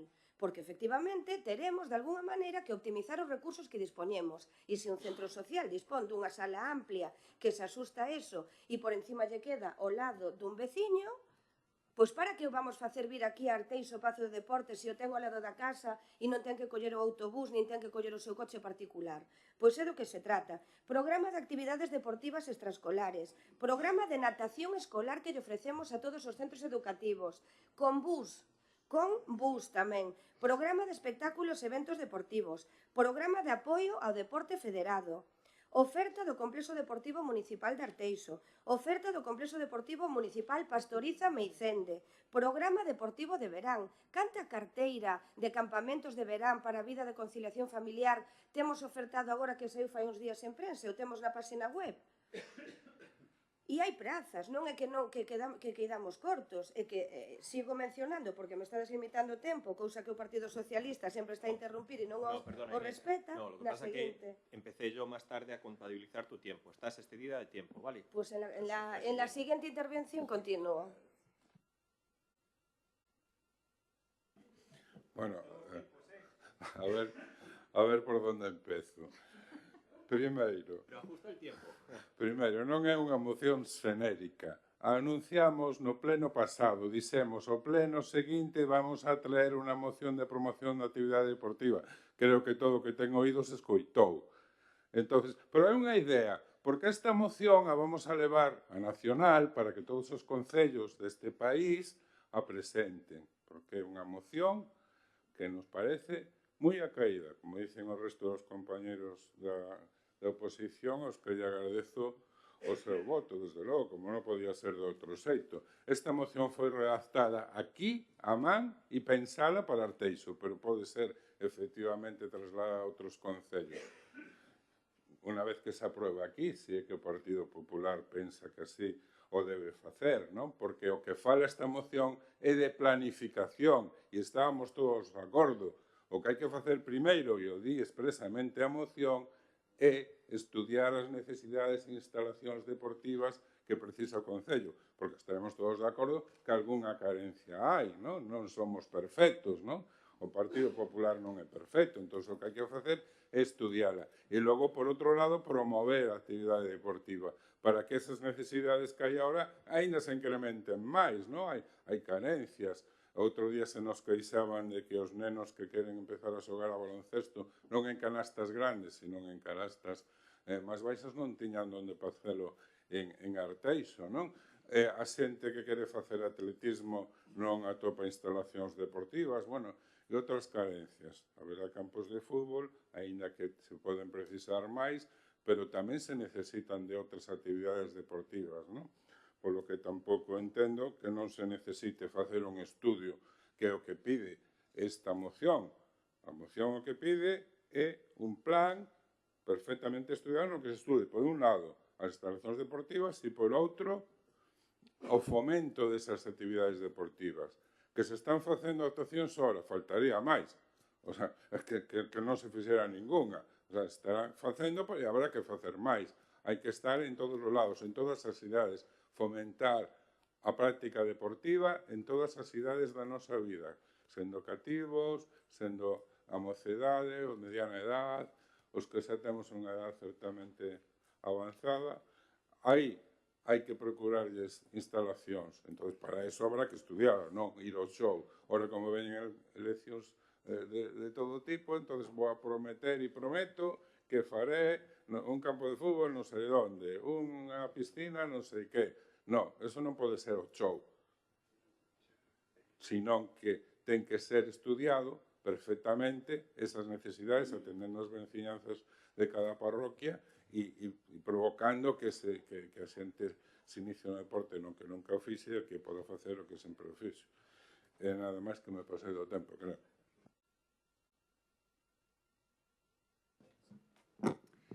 Bueno, eu a verdade é que non creo que a moción, a verdade, teña ese enfoque que lle fixo Inés, que diga que en Arteixo non hai nada referente ao deporte, senón todo o contrario. Todos que vivimos aquí sabemos que neste concello, como é normal, hai instalacións deportivas e deportes que, bueno, con moi boas opcións. É un concello que, referente ao deporte, pois ten boas opcións. Non creo que a moción vaya por ese lado. Creo que o que se pide é planificar, ampliar e mellorar o que hai, estudiar se hai necesidades noutros deportes que non teñen tanto apoio e poder melloralas. Bueno, eu creo que é unha moción moi curiosa neste aspecto e hai que escoitar, hai que aportar e mellorar, como dixo a primeira hora o alcalde, non? Que eso enriquecenos como concello. Creo que é un tema o deporte no que hai que invertir porque é fundamental e creo que mellora a sociedade en moitos aspectos. Nós consideramos que é unha moción moi produtiva e o noso voto vai ser favorable. Nada máis. Gracias. Sí, a ver, estamos falando aquí de que o deporte é saúde, todos o sabemos, e que en Arteixo hai moitas instalacións deportivas, hai pabellóns, algúns foron unha das promesas de fai moitos anos do Grupo Popular e todavía non se fixo ese pabellón, e tamén están a falar de manter as instalacións. Vale, entendemos que tamén se fixo mención a reclamación dos veciños de Oseiro polo seu campo de fútbol. Sabemos que foi unha cesión da Diputación fai anos dos terreos que o polígono collía a nosa parroquia e que por iso os veciños teñen dereito a unha infraestructura similar na súa parroquia. Oseiro é unha das parroquias de Arteixo con maior número de habitantes e tiñan un campo de fútbol, non sei se está incluído neses 8 campos de fútbol que decías, e teñen un pabellón, o pabellón de Galán. Tampouco é que sexa unha maravilla. Evidentemente, hai que manter esas instalacións e posiblemente melloralas. Trátase, como din, de fomentar o deporte, de planificar todo o que sexa necesario e falábamos tamén dos centros sociais. Eu puntualizo algo que me toca, que no Centro Social de Froxel últimamente non sei por qué, estánse quitando ou trasladando material para outros centros. Evidentemente, tanto o novo centro de Oseiro como de Villarrodrís teñen que crecer, teñen que fomentar actividades, pero non quitándolle o material o que xa está feito. Eso é o que eu entendo. Seguimos apoiando a moción do bloque porque a planificación sigue sendo fundamental neste tipo de cousas e todo o que sexa para o deporte, polo menos a min, pareceme superinteresante. Nada máis. Gracias.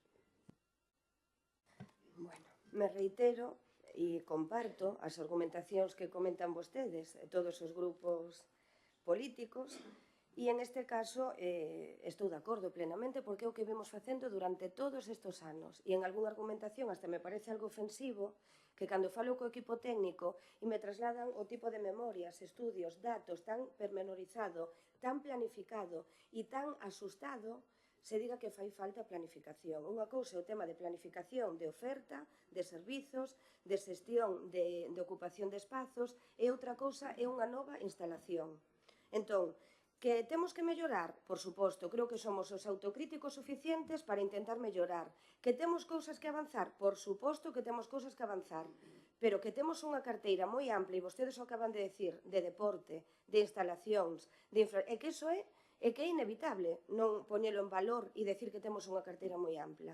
Vale, entón, o que non me gusta é utilizar a demagoxia para todo. Porque isto, por que saiu aquí? Estamos facendo un traballo maravilloso, hai que decirlo, a Consellería de Deportes, facemos unha inversión de 4.337.263 euros, 1 millón de euros que vai destinado os 310 millóns que van destinados á Administración Xeral, 1.303.000 que vai destinado á promoción e ao fomento do deporte, 1.300.000 euros, instalacións deportivas, 1.700.000 euros que van destinado a instalacións deportivas, e creo que é un esforzo importante o que está facendo o Concello de Arteixo. Entón non vamos a mezclar as churras con meninas, nin menudeces, como pode decir Eva, de que se o material se saca dun centro social para ir a outro, que é a xestión do día a día e que habrá que supervisar se pasa eso, que non debe de pasar, porque ademais eso está recollido nun pliego administrativo e a empresa que xestiona as actividades ten que dotar de material e iso non pode pasar. Eso é unha cousa, e outra cousa é que agora non me quero meter nese punto, que falaremos máis adiante, para eso están aquí os veciños de Oseiro, é realmente ter unha nova instalación cunha inversión moito maior en donde se poda potenciar a parroquia de Oseiro, na que estamos de acordo, que queremos darlle recursos e servicios á parroquia de Oseiro, e que é a miña parroquia, ademais, e que quero tirar por ela e quero que teña instalacións, que teña infraestructuras deportivas e demais, pero hai que facelo con cabeza. Non se trata de que empezáramos co campo de fútbol de Arteixo, do clube de aquí, de que si é céspede artificial ou non, que se ampliamos instalacións, non as ampliamos, e entón aí empeza a demagoxia, ata ese momento ninguén se acordou de nada, nin da oferta deportiva, nin do campo de fútbol, nin do campo do Oseiro, e de repente, claro, eso é a noticia número 1, e entón aí nos lanzamos todos, e todos temos o que falamos, o que recollemos, o traemos aquí unha moción. Iso que non me gusta, utilizar as demagoxias. Seamos serios, porque aquí, ante a demanda que decían os veciños de facer unha nova instalación, pois se vai a valorar. Aquí o dixo o grupo do Partido Popular, dixo, pois vamos a valorar se a ubicación que vostedes propoñen é a ubicación correcta. Vamos a valorar se esa instalación ten que ir aí ou non ten que ir aí. Entón, están máis recortando o tempo, entón o vou a respetar, non como fai o Partido Socialista habitualmente. Gracias. Bueno, Raúl, es que a nosotros nos parece muy difícil apoyar esta moción porque es lo que estamos haciendo. Yo, si cambias los puntos, los distintos acuerdos, estamos dispuestos a apoyártela, ¿no? En vez de... No, en vez de redactar un plan de... No, pero en vez de redactar un plan de fomento de actividades, destacar y resaltar el plan de fomento de actividad deportiva que se está haciendo en Arteixo y que sea un ejemplo para otros concellos de Galicia. Que o citado plan parta de un estudio. Es destacar que el plan de Arteixo tiene un estudio de necesidades de infraestructuras y, como va ese plan, que se traslade también a otros concellos de Galicia. Establecer, un poco decir, oye, destacar los acuerdos y convenios con los clubes deportivos y centros educativos que tiene Arteixo y que sea un ejemplo para otros ayuntamientos de Galicia. Es destacar la mejora y el mantenimiento de las instalaciones deportivas municipales, asegurando a su adecuación que está haciendo el Concello de Arteixo. Destacar la organización de eventos deportivos y recreativos que fomenta la participación o espíritu comunitario que tenga el Concello de Arteixo. Y luego destacar la promoción y el fomento de la capacitación profesional de deporte, lo que está haciendo todo Arteixo. Yo sí, lo quieres poner así, a mí me vale. No vamos a entrar en debate, si no, joder. ¿Estás de coña o no, te lo qué? estoy diciendo. Es que, claro, bueno, es que nosotros llegar aquí... Si queres que ao próximo pleno vos fago unha moción que presentades co sello do PP e tranquilamente eu vos fago. A min o que nos interesa é que os veciños de Arteixo fagan deporte. Non, si ledes a moción, non estamos metendo para nada estamos dicindo que hai que facer un plan para fomentar o uso do país. Entón, claro, se fomentas o uso do deporte, tendrás que facer unhas instalacións que vos mesmos recoñecedes que hai carencias e que son necesarias. Entón, deso vai, non sei. A moción é en positivo. Se queredes ver negativamente, bueno, pues presentar unha moción votando os flores. Despois da festa das flores, ahora ven, votarnos flores nós aquí. Se queredes, vos la redacto, si queremos llegar a un acuerdo, y vosotros siempre sois razonables, oye, pues si queréis la retiramos y en la Junta de Portavoces para el próximo pleno, preparamos todos y hacemos una moción institucional, que sería lo que procedía. Una moción institucional con el acuerdo de todos los partidos. Yo creo que sería lo más adecuado. Si no la queréis...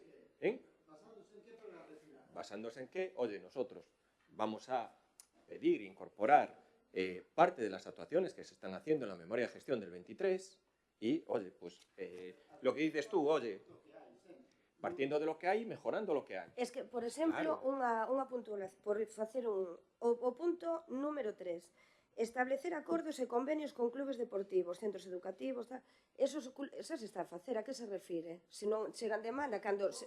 A ver, aí sí que podemos cambiar, se queredes, seguir estableciendo, vale, pero non no plan que decías ti, que era de coño. Solo...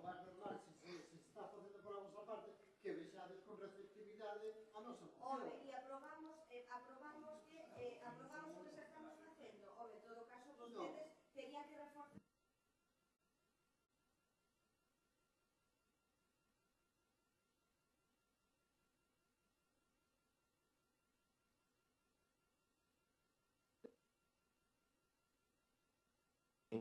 En el plan, en la memoria de gestión del 2023, el propio Departamento de Deportes refleja esa necesidad de ese pabellón. Yo, A ver, lo que digo es, unha cosa non supón a outra. Para o seguinte pleno podemos levar unha moción institucional na línea que decides. Pero para este, estamos en plan positivo, non ves no, pero nosotros no... votamos, e votades que no, queda retratados, punto. No estamos... Mira, si hay una cuestión que sí que debemos destacar y que destacamos y que sobresalimos y que somos un referente en toda Galicia es la gestión del deporte y las instalaciones deportivas que hay aquí en Arteixo. Y somos un referente. Y por supuesto que tiene carencias, ¿no? Lo que decías ahí es, a mí no me dan 8 campos de fútbol, hay 10 campos de fútbol en Arteixo, 10. Y hay 4 pabellones.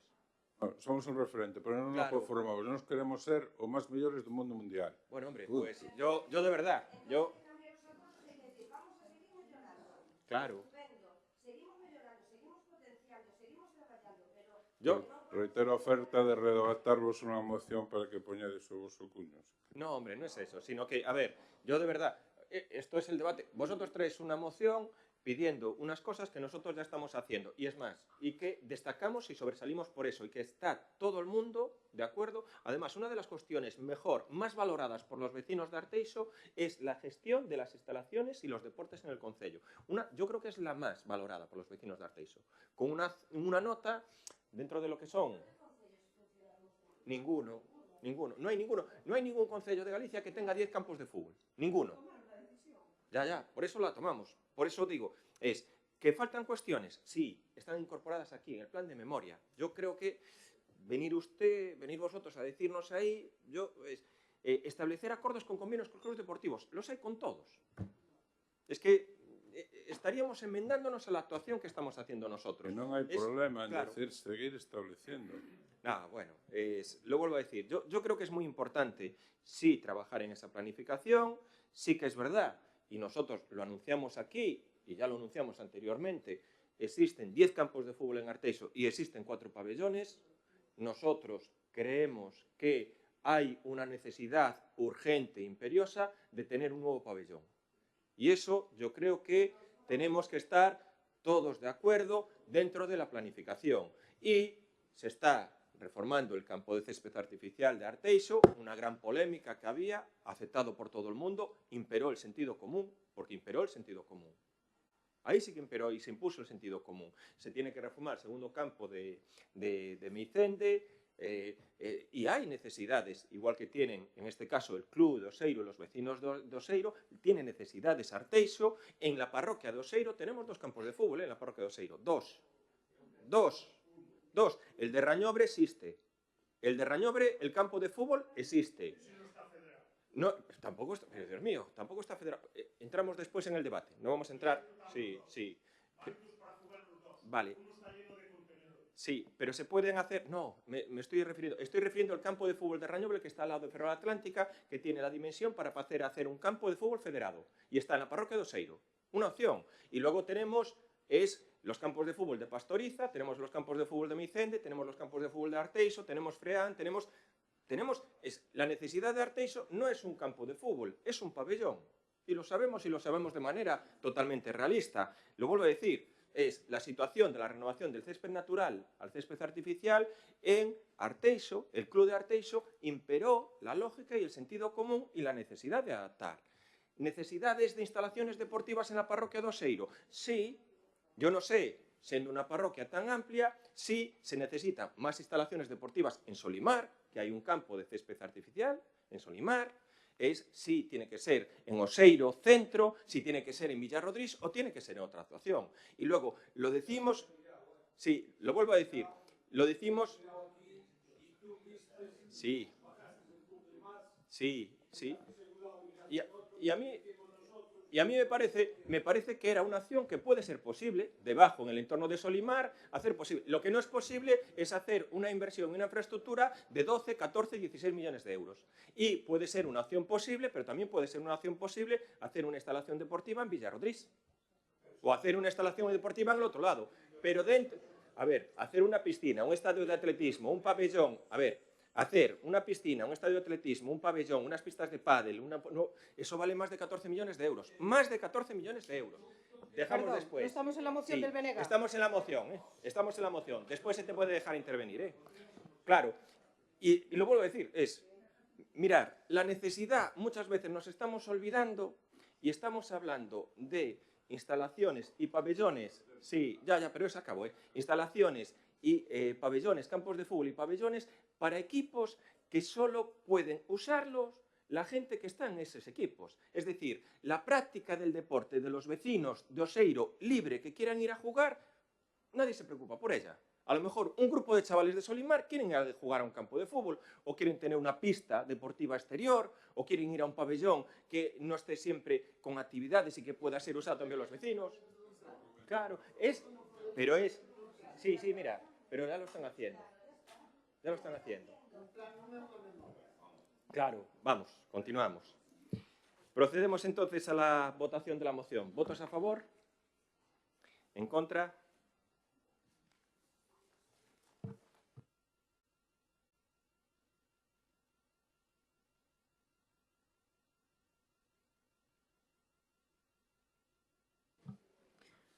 Punto 14 da orde do día, moción do Grupo Municipal do Bloque Nacionalista Galego para amosar o rexeitamento do Pleno ao proxecto de construción dunha macrofactoría de pasta de celulosa de Altri en Palas de Rei.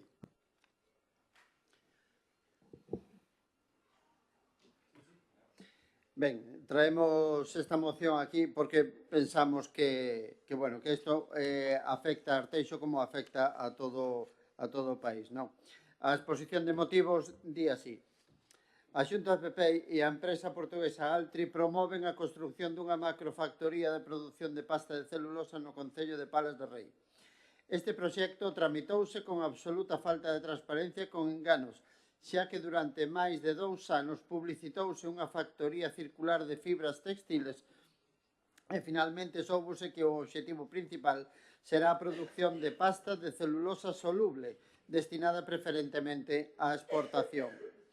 Estamos diante dunha actividade industrial nin nada sostible, nin moito menos circular, que terá un fortísimo impacto no territorio, no ambiente, no patrimonio cultural, nas actividades socioeconómicas, no río Ulla, na ría da Arousa e no modelo forestal. Terá un impacto territorial e paisaxístico enorme polas dimensións gigantescas da factoría, que ten unha poligonal de 366 hectáreas, que prevé explanar, pavimentar e ocupar casi 1,5 millón de metros cadrados con diversas instalacións industriais contaminantes e unha chimenea de 75 metros de altura e que afectará directa e negativamente a numerosos concellos da contorna, ademais de Palas, como Agolada, Santiso, Melide, etc. Co impacto tamén de conduccións de auga, accesos e liñas eléctricas. Terá un impacto ambiental crítico nunha zona que foi proposta para a ampliación da Rede Natura 2000 e que alberga hábitats e especies de grande valor ambiental e que están en risco de extinción.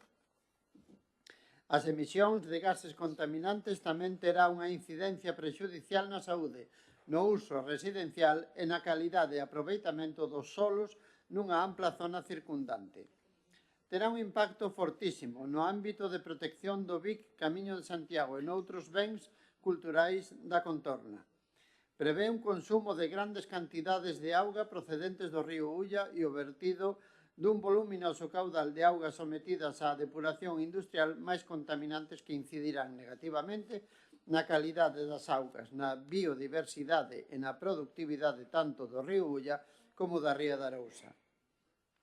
Vai ter un impacto negativo nas actividades económicas e no emprego da contorna, o que non compensa en absoluto os supostos beneficios da nova actividade industrial. E tamén terá unha incidencia negativa na actividade productiva e, polo tanto, a economía da ría da Arousa. Condicionará de maneira decisiva a política forestal incrementando a eucaliptación e a afectación aos equilibrios, á biodiversidade e ás cadeas de valor da industria forestal galega. A afección deste proxecto vai máis alá dos concellos da contorna, do río Ulla e da ría da Arousa. É un proxecto que atenta contra os intereses xerais de Galiza.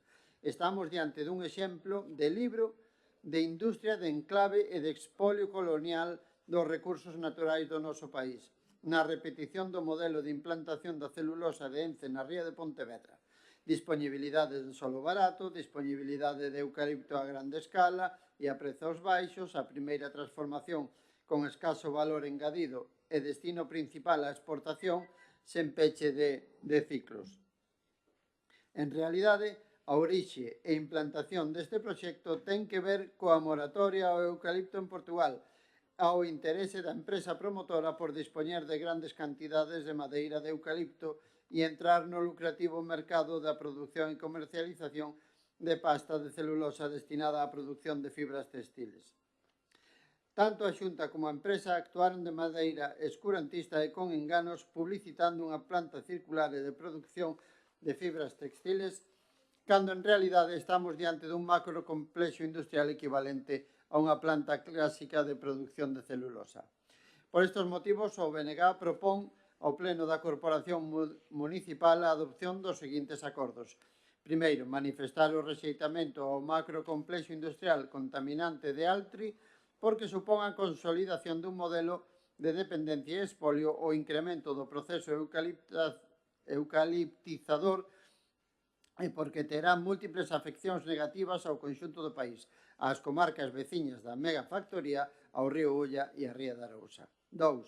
Dirixirse á Xunta de Galiza para que se posicione en contra do proxecto de Altri e impulse en colaboración coas diferentes administracións e o tecido socioeconómico e multifuncionalidade do monte, o desenvolvemento autocentrado, sustentable e equilibrado das cadeas de valor da industria forestal e a xeración de emprego de calidade neste sector estratégico da economía galega.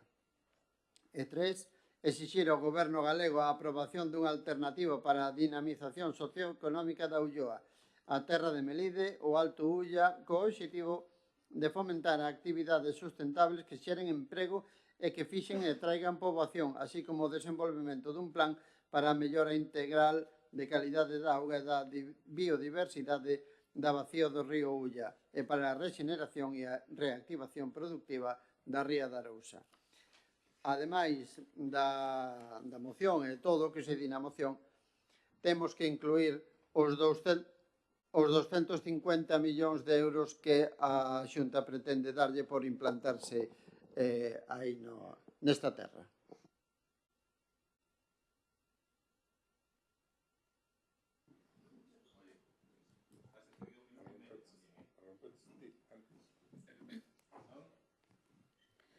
Nós, por suposto, mostramos o noso rotundo rexeitamento ao proxecto de construción dunha macrofactoría de pasta de celulosa de Altri en Palas de Rei.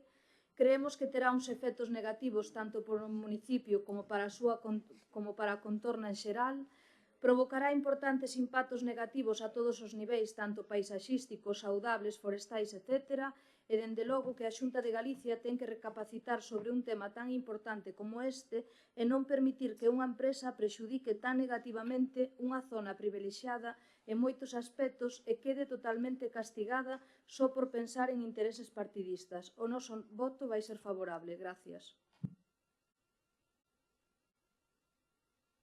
Sí, falar do tema, porque ademais tuve a sorte de participar na aprobación do Plan Forestal de Galicia, e quería deixar unhas cantas pinceladas do que supón isto para Galicia e o que como a política do Partido Popular durante moitos anos leva castigando, non sabendo orientar a política económica de Galicia. Galicia, hoxe en día, ten dous sectores nos cuales é puntero. Somos os maiores produtores de leite e de madeira de toda España, pero pasando o 50% de todo o que se produce en toda España. O sea, somos unha auténtica potencia. En vez de estar utilizando esta potencia para ligalo a ter cadenas de produción potentes e non simplemente producir madeira barata que se vende a 4 duros e que ao final non ten logo empresas que generan valor desta madeira, o que facemos é eso. Vendemos madeira barata para celulosa, para taboleiros sen moita contido despois, e a leite facemos máis do mismo. A leite somos os maiores produtores de España e ao final o que vendemos é leite cruda, leite en polvo e logo non hai nada de derivados. Eso debería ter unha orientación política para que ser punteiros precisamente e deixar o valor engadido á nosa terra e ás empresas e ao traballo na nosa terra, pero non se fai dende fai moitísimos anos. E dito isto, cando eu participei nestas cuestións e se empezou a falar do tema de Altri, e o teño que dicir así de claro, nas reunións, diversas reunións que tivemos co Conselleiro de Medio Rural, se nos dixo, por activa e por pasiva, que a fábrica que iba a poñer Altri era unha fábrica punteira a nivel europeo na cal se iban a facer fibras textís precisamente porque se iban a dedicar logo a Inditex a facer un uso sostible deste material e todo eso. Eso se nos dixo, se nos confirmou e se nos volveu a decir, pedíamos o proxecto, nos decían que por confidencialidade non se nos podía facilitar o proxecto de Altri. Logo se nos dixo que non iban a tratar eucalipto. Non, ali non van usar eucalipto, van a utilizar outro tipo de madeiras, pero non fai falta eucalipto. E posteriormente, cando empezou a salir a luz pública todo isto, o que atopamos é que, na súa maior parte, este proxecto é un proxecto dunha empresa portuguesa, na cual, por certo, participa tamén co 25% Greenalia. Non sei se todo o mundo sabe que Greenalia é precisamente o lugar da porta xiratoria da antigua conselleira do Partido Popular Beatriz Mato, pois ten o 25% desta empresa, e se vai a utilizar na súa maior parte para facer unha celulosa. Tratar eucalipto e facer unha celulosa. O sea, todo o que dixeran anteriormente pois non era realidade. E a realidade é que isto vai afectar moi perxudicialmente o río Ulla, unha zona que había que protexer, que vai afectar moi gravemente a todo o marisqueo da Ría da Arousa, que afecta a 3 zonas de rede natura. Somos o país de Europa, Galicia, somos a comunidade de toda Europa que menos zona protexida ten de espacios verdes. E cando nos di Europa que hai que facer un esforzo de protexer, en vez de generar novas zonas de rede natura, que, por certo, estaban aprobadas polo anterior goberno bipartito e que o Partido Popular só tiña que ejecutar, o que fai precisamente é deixar que proxectos como este afecten a 3 zonas da rede natura do noso país. E todo isto sostido con fondos públicos, porque a polémica ata fai ben pouco era que isto tiña que ter acceso aos fondos europeos e que tiñamos que financiar con fondos públicos un proxecto que é probable que non sexa beneficioso para a nosa terra. Por lo tanto, nós vamos a votar a favor desta moción que presenta o BNG pedíndolle ao Partido Popular que aposte precisamente, porque ten moitos espacios para apostar polo mercado da madeira, por poñer empresas que den valor á cadea da madeira, porque queda aquí o beneficio desa madeira, dese 50% de toda España que se vende en Galicia e que dé postos de traballo para a nosa cidadanía e logo non ser unha comunidade das últimas da cola no que significa a nivel industrial. Nada máis, moitas gracias. Ben, nada, este discurso, Martín, que acabas de comentar respecto da empresa e demais, eu é que a veces me perdo porque vos contradicides plenamente. Realmente estades a favorecer o emprendemento? O Partido Socialista realmente está favorecendo o emprendemento? É que non fan máis que utilizar a demagoxia. Cando vostedes son os primeiros que pechan as empresas porque non favorecen en absoluto a autonomía delas mesmas nin o emprego, solamente potencian a dependencia de cada veciño de Arteixo, da Comunidade de Galicia e a nivel estatal, que están destrozando o país. Pero de que están abastados? Van vostedes a darnos exemplo de construcción de un país? É que me parece realmente tremendo, é que me parece tremendo. Pois, en este caso, en canto a Altri, quería comentar que a fábrica emprega poucos recursos naturais en comparación con outras fibras como é o poliéster ou o algodón. polo que a pegada de carbono se reduce nun xeito significativo. Digo que quero dar certas pinceladas por argumentación da moción que acaban de comentar. Emprega celulosa procedente da madeira de eucalipto, como din, galega, certificada, e que arestora se comercializa fora de Galicia. A biofábrica textil xerará 2.500 postos de traballo, entre directos e indirectos. Sobre 2.500 postos de traballo. Así mesmo, durante a construción da planta prevese que poidan existir picos de hasta 4.000 empregos asociados a esta incorporación. Prestará apoio a proxectos sociais, deportivos, educativos, medioambientais, colaborará cos centros de formación, facilitará a incorporación da mocidade na realización de prácticas profesionais e curriculares, incentivará as prácticas en verán dos fillos e das fillas do persoal traballadores e estudiantes dos centros formativos da contorna. E non só vai a xerar o emprego, senón que, ademais, vai a levar aparellados unha serie de beneficios socioeconómicos, especialmente nesa zona de implantación. Tamén quero recordar que isto xa se ven falando dende o ano 2021, se non mal o recordo, un pouco vendo a prensa que podría destacar aquí nas intervencións do BNG ou do Partido Socialista. Hombre, lembrar que isto fai 2 anos aproximadamente levouse no Parlamento, unha iniciativa que todos os partidos políticos en aquel momento estaban en defensa desa instalación da planta na provincia de Lugo. A iniciativa fora aprobada por unanimidade o Partido Socialista, o BNG, o Partido Popular. En cambio, agora, unha vez que xa non hai as eleccións, danlle a volta e resulta que o Partido Socialista, que apoiaba a Altri, agora non sabe se seguir facendo ou non, depende a quen se lle pregunte, uns din que sí, outros din que non. Recollo na prensa e demais que o señor Besteiro, por exemplo, nunha breve etapa como delegado do goberno que tivo, que é verdad que estivo pouco, chegou a ofrecerse como mediador entre Altri e o Ministerio de Industria para que a empresa se instalase en Lugo. E agora, de repente, votan en contra, que isto realmente é desconcertante. O BNG, que no seu momento tamén apoiaba a Altri, hai 2 anos, e, sen embargo, agora se posiciona en contra. Non sabemos que dirán no futuro, porque isto como vai ben, vai ben. En este caso, a Xunta de Galicia e o Partido Popular sí que apoia esta iniciativa, pero apoia con certos criterios, efectivamente. Hai que analizar a proposta con rigor, con transparencia. O proxecto ten que cumplir todos os requisitos legais e ambientales con todo o visto bo da Administración galega e de todos os técnicos. E se realmente ofrece esas garantías de que cumpre e co seu máximo rigor, por suposto que vamos a votar a favor, porque, de momento, os informes que están votan a favor de que cumple absolutamente con todas estas medidas. E, lamentablemente, como sempre, moitos meses despois destos anos, seguimos esperando por o compromiso do Goberno do Estado para que o financie cos fondos europeos, que tamén se había comentado que iba a apoiarse desa maneira, e a día de hoxe seguese esperando se realmente vai a favorecer esos fondos europeos a instalación de Altri. Estamos ante un proxecto diferente ao que se presentou hai uns anos. Desde o primeiro momento fixéronse públicas as características principais.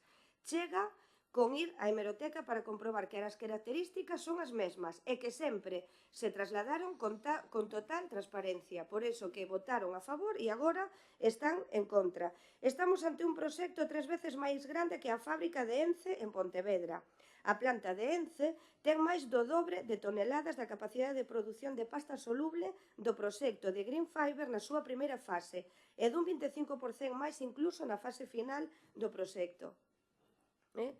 Polo tanto, o noso, e logo tamén comentar que, por último, acabo, decía, a planta Altri é unha agresión aos recursos hídridos de Galicia e ao sector gandeiro e ao marisqueo da ría de Arousa.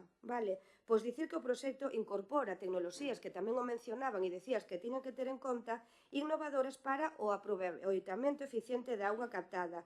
Aínda que se use toda a capacidade ou captación de auga, suporía pouco máis dun 3% do caudal total do Ulla, que decían que quedaba totalmente afectado. En todo caso, tamén está previsto que se produzca unha importante devolución da auga ao río, pero sempre que sexa tratada.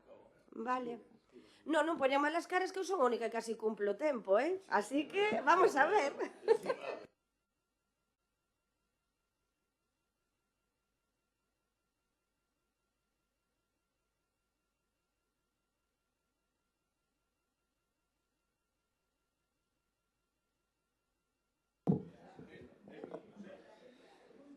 Ben, aquí Inés, bueno, propúxonos unha empresa de ensoño. Medidas sociais, creación de 2.500 postos de traballo. A ver, Inés, isto non o cree ninguén, porque, además, fálase o show dos postos de traballo. Eu escoitei 500 por aquí, eu escoitei 1.000 alá, pero 2.500 xa me parece, bueno, unha cidade. A ver, eso non o cree ninguén, porque, ademais, aínda que se poideran crear, vamos a decir 500, porque unha empresa de alta tecnoloxía non hai traballadores, hai mecánica de alta tecnoloxía. Entón, estamos a falar dunha fábrica que exixe o 10% do encoro de Porto de Mouros. Prácticamente, co que hai os encoros. Unha eucaliptización brutal que supera, bueno, non teño aquí o dato, non me está salindo o dato, pero para fabricar 400.000 toneladas de celulosa soluble e 200.000 de liocel, que o liocel é o tecido artificial e fabricado de pasta de madeira. Entón, bueno, non estamos falando de calquera cosa, estamos falando dunha macroempresa portuguesa que non se pode, porque en Portugal, e esta é portuguesa, non lle deixan fabricar o que ela pide, e aquí a Xunta lle está abrindo as portas, non só lle abre as portas da zona central de Galiza, sino que lle abre as portas e lle dá 250 millóns de euros para a través de fondos europeos. Por tanto, de que estamos falando? Estamos falando non da creación de postos de traballo, porque se van perder moitísimos, ali na zona onde ao final se localiza, non? Bueno, entón, eu creo que sí, mira, me están pasando unha noticia que di a fábrica de Altri en Palas prevé consumir tanta auga como Ence e o 20% do eucalipto que se corta en Galicia. Que conste que esta fábrica non ven a crear postos de traballo, ven a enriquecerse do noso solo, ven a enriquecerse e non lle importa contaminar porque non son daqui, e ven a crear riqueza para sí, non para o lugar onde se localice. E, por tanto, bueno, estou vendo ali un 00 e hai un... Bueno, en definitiva, se poderían dar moitos máis datos, pero a verdade é que esta empresa non ven a traer riqueza a Galiza nin a crear riqueza.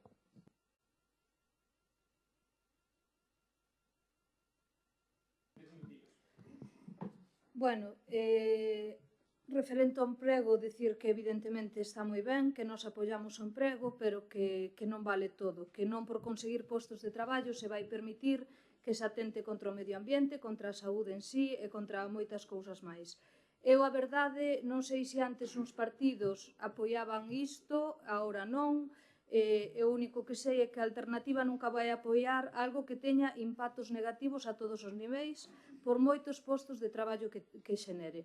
Entonces, como dixen anteriormente, o noso voto é favorable rexeitando este tipo de empresas. Tamén recalcar que eu son a única que respeto os turnos de intervención, porque evidentemente non estou en campaña electoral e non dou mítings. Gracias. Tamén nos iba a respetar. Sí, varias cuestións. Unha, chamar de emprendedor a empresa Altri, que é unha das empresas con máis historia e máis potentes de Portugal. É casi tomarnos o pelo. E logo decir que este goberno destroza o país cando está crecendo 5 veces máis que a zona europea.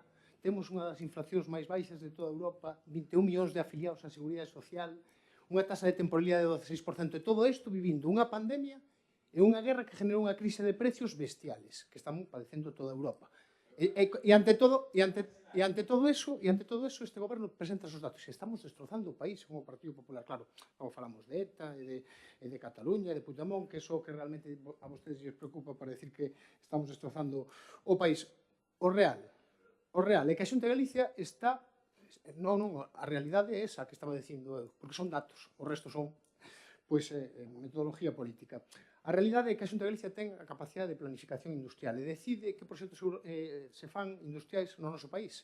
E a realidade é que se en Galicia vamos a apostar por máis celulosas que non deixan prácticamente valor engadido e que logo se nos suman a que nesa fábrica poden traballar, non sei se 300, 400 ou 500 traballadores, pero eso sí, sumamos todos os vehículos que van a circular coa madeira, non sei que, que van a circular igual. Que van a circular igual, que a madeira se vende aí ou se procesa en Pontevedra ou se procesa en Navia, en Asturias. E queremos que eso vai ser o futuro de Galicia, afectando a 3 zonas de rede natura, afectando o río Ulla, que é esencial para o noso país, e vertebra o noso país, afectando o marisqueo da zona da Arousa. Se vostedes creen que iso é unha boa política, iso é emprendemento, para logo non facer o que dixo a Xunta, porque vostede dice, vostedes cambian. Non, a Xunta non quixo, pedino eu no Parlamento en varias ocasións, non quixo nunca dar o proxecto de ALTE, e dice que é confidencial. Entón, os partidos da oposición non sabíamos que iba a facer ALTE. E o conselleiro en varias reunións, a min e o voceiro do BNG, nos dixo que eso iba a ser unha fábrica única exclusivamente de fibras textís, precisamente por un convenio que tiña con Inditex, que era moi moderno e que era europeo, e que quería que non iban a utilizar eucalipto. Eso é o que vivín eu.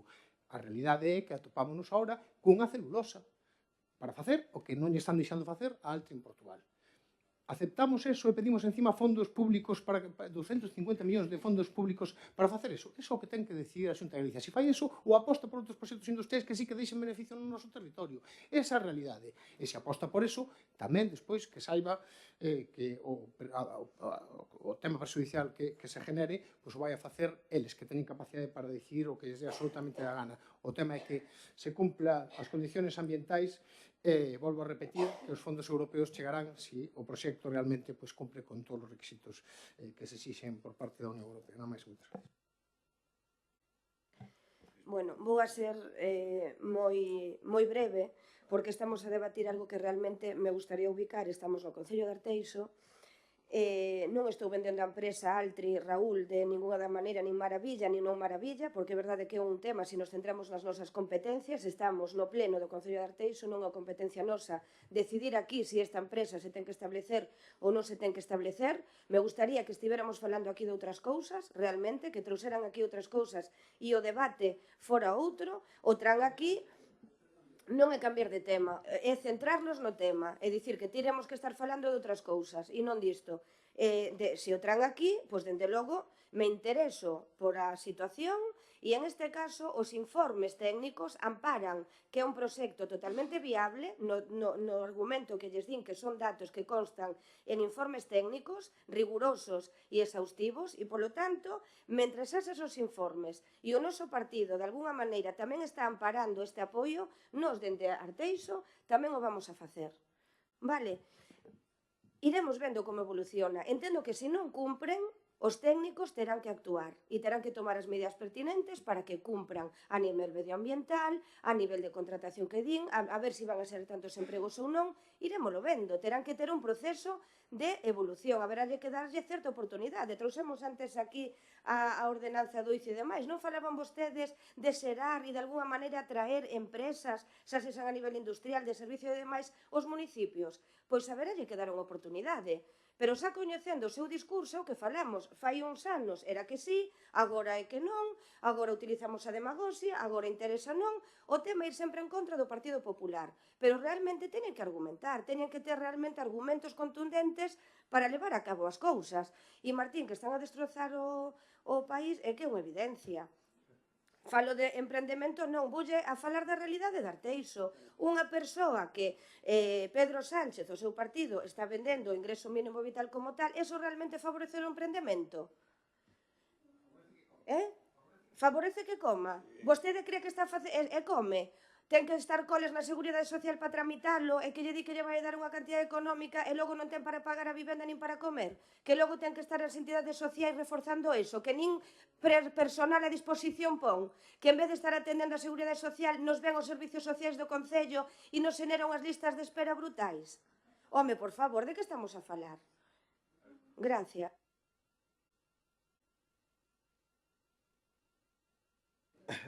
Bueno, a ver, este es un debate complejo y yo comparto también pues, la opinión de mi compañera Inés. No sé qué pinta aquí.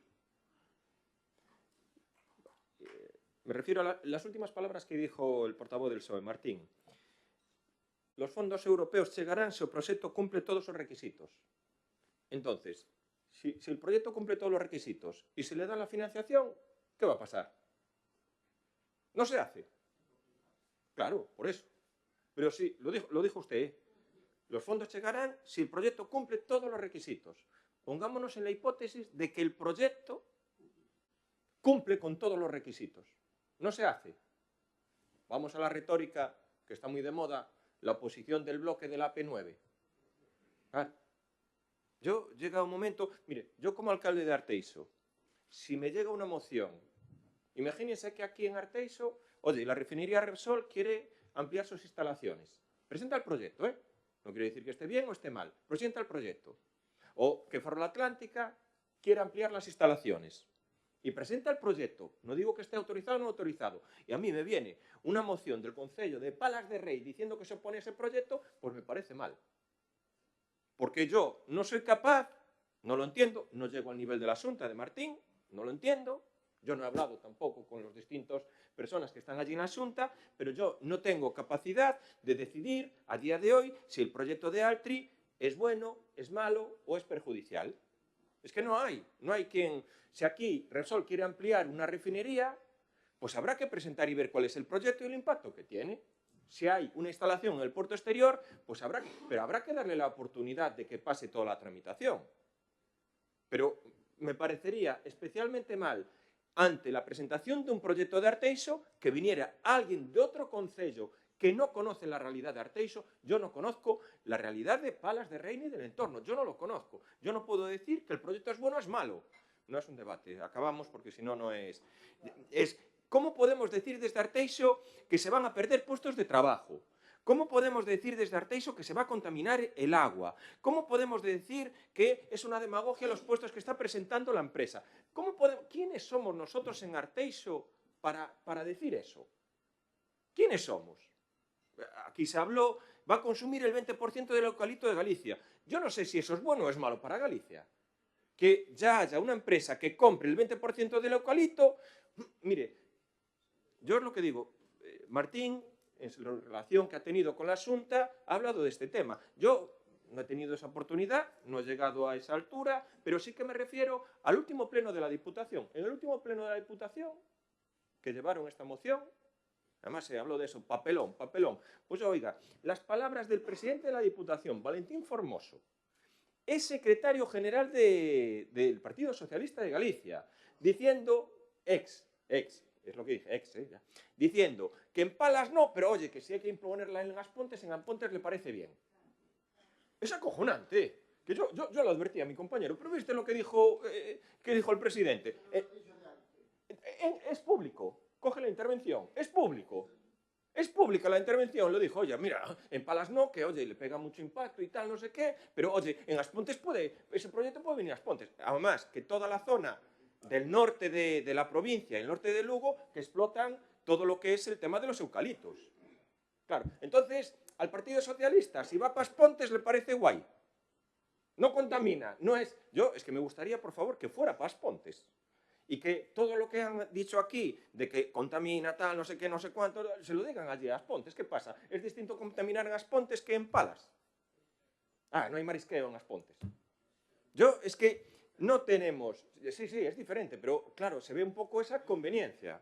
Y luego, que me parece gravísimo que se diga, claro, es que es una empresa que viene a crear riqueza para ellos.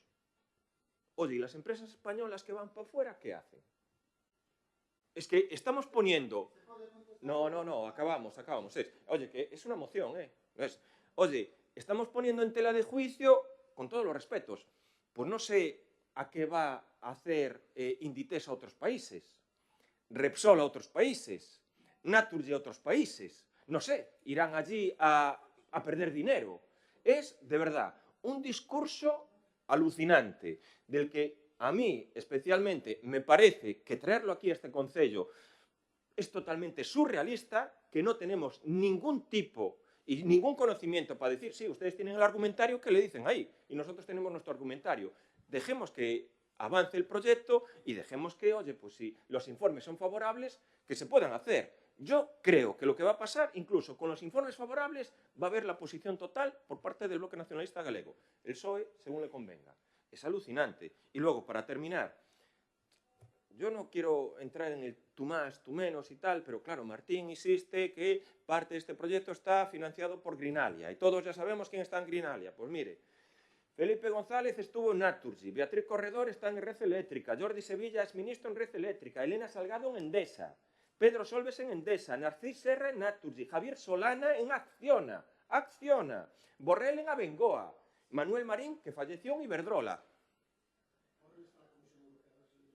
No, lo sé. Pero usted sabe perfectamente que Borrell estuvo en el Consejo de Administración de Abengoa. Bueno, o sea, hombre, sí. Claro, pero es que ahora pasa de ser ministro, estar en Abengoa, ahora está en la Comisión Europea. Claro. No. Es demagogia. Sí, hombre, es demagogia. Claro, es demagogia. Aquí hay para todos. Bueno, procedemos entonces a hacer la votación. ¿Votos a favor de la moción? ¿En contra?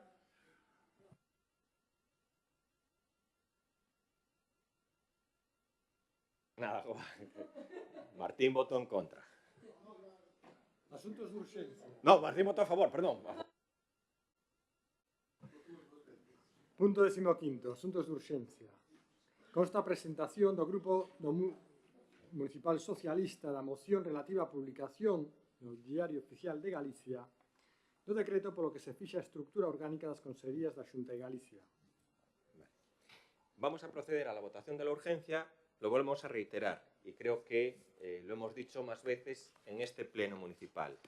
La urgencia, en este caso entendemos que la urgencia, sobre todo porque los acuerdos es instar a la Xunta de Galicia, no está totalmente justificada y solo vamos a admitir mociones de urgencia de temas que estén especialmente afectados en el concello de Arteixo. Entonces, vamos a proceder... Bueno, pues no figura nada en el RON. El RON figura directamente en la votación de la urgencia, ¿vale? Vamos a proceder a ajustarnos al RON, vamos a votarlo. No, es un criterio nuestro, claro. Y es la regulación del RON, cuando se presenta una moción de urgencia, hay que ratificar la urgencia. Pues procedemos a votar tranquilamente. ¿Votos a favor de la urgencia? ¿En contra?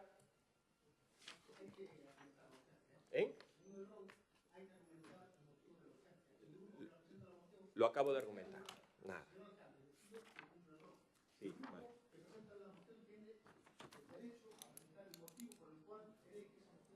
Bien. Tiene que perdonar, pero nosotros llevamos 4 años en los que no ha estado usted. 4 años. Vale. Pues se lleva. Sí. No pasa nada. Es el próximo pleno vamos a traer una modificación del RON donde se va... Sí. Vamos a traer una modificación del RON donde se va a aumentar el horario del pleno de 9 a 3. ¿Vale? De 9 a 3. Hacemos la modificación.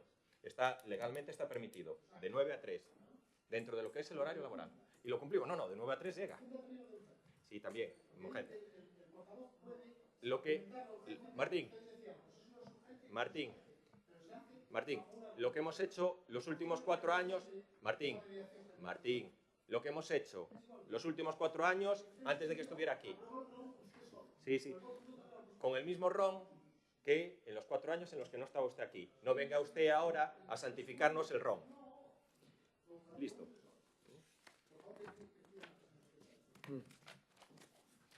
Bueno, a continuación, decíamos a parte de control, coa dación de conta dos decretos número 1085/2024 até o número 1447/2024, así como das actas da Xunta de Goberno Local celebradas os días 18 de abril e 2 de maio de 2024. Perdona. Antes de ruegos y preguntas, también me voy a referir al RON. El RON de este Concello que está aprobado dice que cada grupo político puede hacer 3 ruegos y 3 preguntas. No 16 preguntas, o 9 o 10 preguntas como se presenta aquí el Partido Socialista. Con lo cual, yo también pido que se incorpore el acta que exigimos que el Partido Socialista cumpla el RON en lo que se refiere a ruegos y preguntas. ¿Vale? Porque no es presentar tropecientas preguntas. Oye, ajústese, y ajústese como están haciendo sus compañeros. Bueno, vale, pues lo que quiera usted. Comenzo. Gloria Martínez Canosa, como concellera portavoz do Grupo Municipal de Alternativa dos Veciños do Concello de Arteixo, presenta a seguinte pregunta ao Pleno Ordinario. En relación á situación do acordo acadado no Pleno Ordinario celebrado o día 31 de agosto de 2023 en relación á moción presentada polo Grupo Municipal de Alternativa dos Veciños, e que no Pleno Ordinario de agosto de 2023 en relación a unha moción presentada polo Grupo Municipal de Alternativa dos Veciños onde se solicitaba a construción dun mercado municipal de abastos, acadouse un acordo por unanimidade onde se levaría a cabo a realización dun estudo onde se tería en conta todos os sectores implicados para avaliar a conveniencia de crear un mercado municipal de abastos no Concello de Arteixo. En que situación se atopa o estudio en cuestión? Tamén rogo presentado pola Alternativa dos Veciños, atendendo a petición que nos achegaron pais e nais do alumnado, roga que se proceda a desenvolver os pertinentes traballos para liquidar os problemas de pingueiras que existen dentro das aulas de terceiro e quinto, no CIP de Galán, xa que isto está a impedir o normal desenvolvemento das clases e tamén supón un risco para a seguridade dos alumnos e dos profesores. Rogo tamén da Alternativa dos Veciños sobre limpeza e acondicionamento dos diferentes fontes da parroquia de Monteagudo. Atendendo a petición que nos achegaron veciños e veciñas da parroquia de Monteagudo, rogamos que se leven a cabo os pertinentes traballos de limpeza e acondicionamento das diferentes fontes que se atopan na parroquia de Monteagudo, principalmente as que cito a continuación: Fonte do Freixal, Fonte dos Barreiros e Fonte de Casanova. Pregunta presentada polo Grupo Municipal do Bloque Nacionalista Galego. Sabemos que o campo de tiro de Rañobre fixo unhas obras de ampliación que supostamente ocuparon terreos que non eran propiedade do campo de tiro e que foron denunciados polos seus propietarios reais, ademais de facerse as obras en zona de protección forestal e ocupar un camiño de servidumes en deixar acceso ás terras. Defectos de forma, en concreto, excederse no límite de prazo impediu que se xulgara este abuso. Por todo isto preguntamos: contou cos permisos de obra municipais a realización de estas obras? Que tipo de obra solicitou e se lle concedeu? Fixo o Concello algunha inspección para comprobar ditas obras? Pregunta presentada polo Grupo Municipal do Bloque Nacionalista Galego en relación a problemas de climatización do Centro Cívico Cultural Manuel Murguía e Centro Tecnolóxico. Observanse deficiencias nos sistemas de climatización tanto no Centro Cívico Cultural Manuel Murguía como no Centro Tecnolóxico do Concello de Arteixo, sendo no último dos casos un problema que persiste xa dende fai bastante tempo. Por isto preguntamos cal é o motivo deste mal funcionamento e que plans ten o Goberno do Concello para solucionar este feito e en que prazo. Pregunta presentada polo Bloque Nacionalista Galego sobre vertidos en Suevos. Dende fai un par de anos existe un grave problema nas inmediacións do Parque Empresarial de Suevos, na estrada DP 3002, no que reiteradamente insistimos. e ben derivado da canalización de augas residuais e fecais que veñen do polígono de Sabón que colapsan o chamado Areneiro, provocando unha moi grave situación de vertidos que rematan nunha zona próxima á praia de Porto de Suevos, pero que determina unha insalubridade xeral da zona. Esta situación provocou tamén o corte da estrada de P3002 que afecta a residentes, traballadores e empresas e o que non se ve solución derivando o tráfico ao centro núcleo de Suevos, estrada con continuos problemas nun enclave de límites territoriais. Cando chove ou cando se abren as comportas, como este fin de semana, as fervenzas de vertidos son especialmente espectaculares. Observanse ademais unha crecente obra na dirección ao Edar de Bens que indica o inicio dunha canalización na que se observan tubaxes a espera da súa introducción, pero que remata xusto no termo municipal. Por todo isto preguntamos cal é a situación actual deste gravísimo problema, que solucións se teñen contempladas, cando se abrirá a estrada ao tráfico e que sentido teñen as obras de canalización realizadas sin aparente solución de continuidade. Rogo presentado polo Bloque Nacionalista Galego. Transmítenos, e comprobamos personalmente, que o estado de conservación das cadeiras para asistencia a actos no Centro Cívico Cultural Manuel Murguía presentan certas deficiencias e rogamos que se proceda á reparación das mesmas.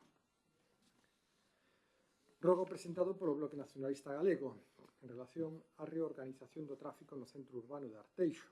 Son reiteradas as queixas veciñais a respecto da situación circulatoria no centro urbano do concello de Arteixo, polo que parece necesario levar a cabo unha reorganización do tráfico da zona e rogamos que se proceda á reorganización do tráfico no centro urbano de Arteixo de tal xeito que este sexa máis fluido e proporcione unha segura e humana convivencia entre vehículos e peóns.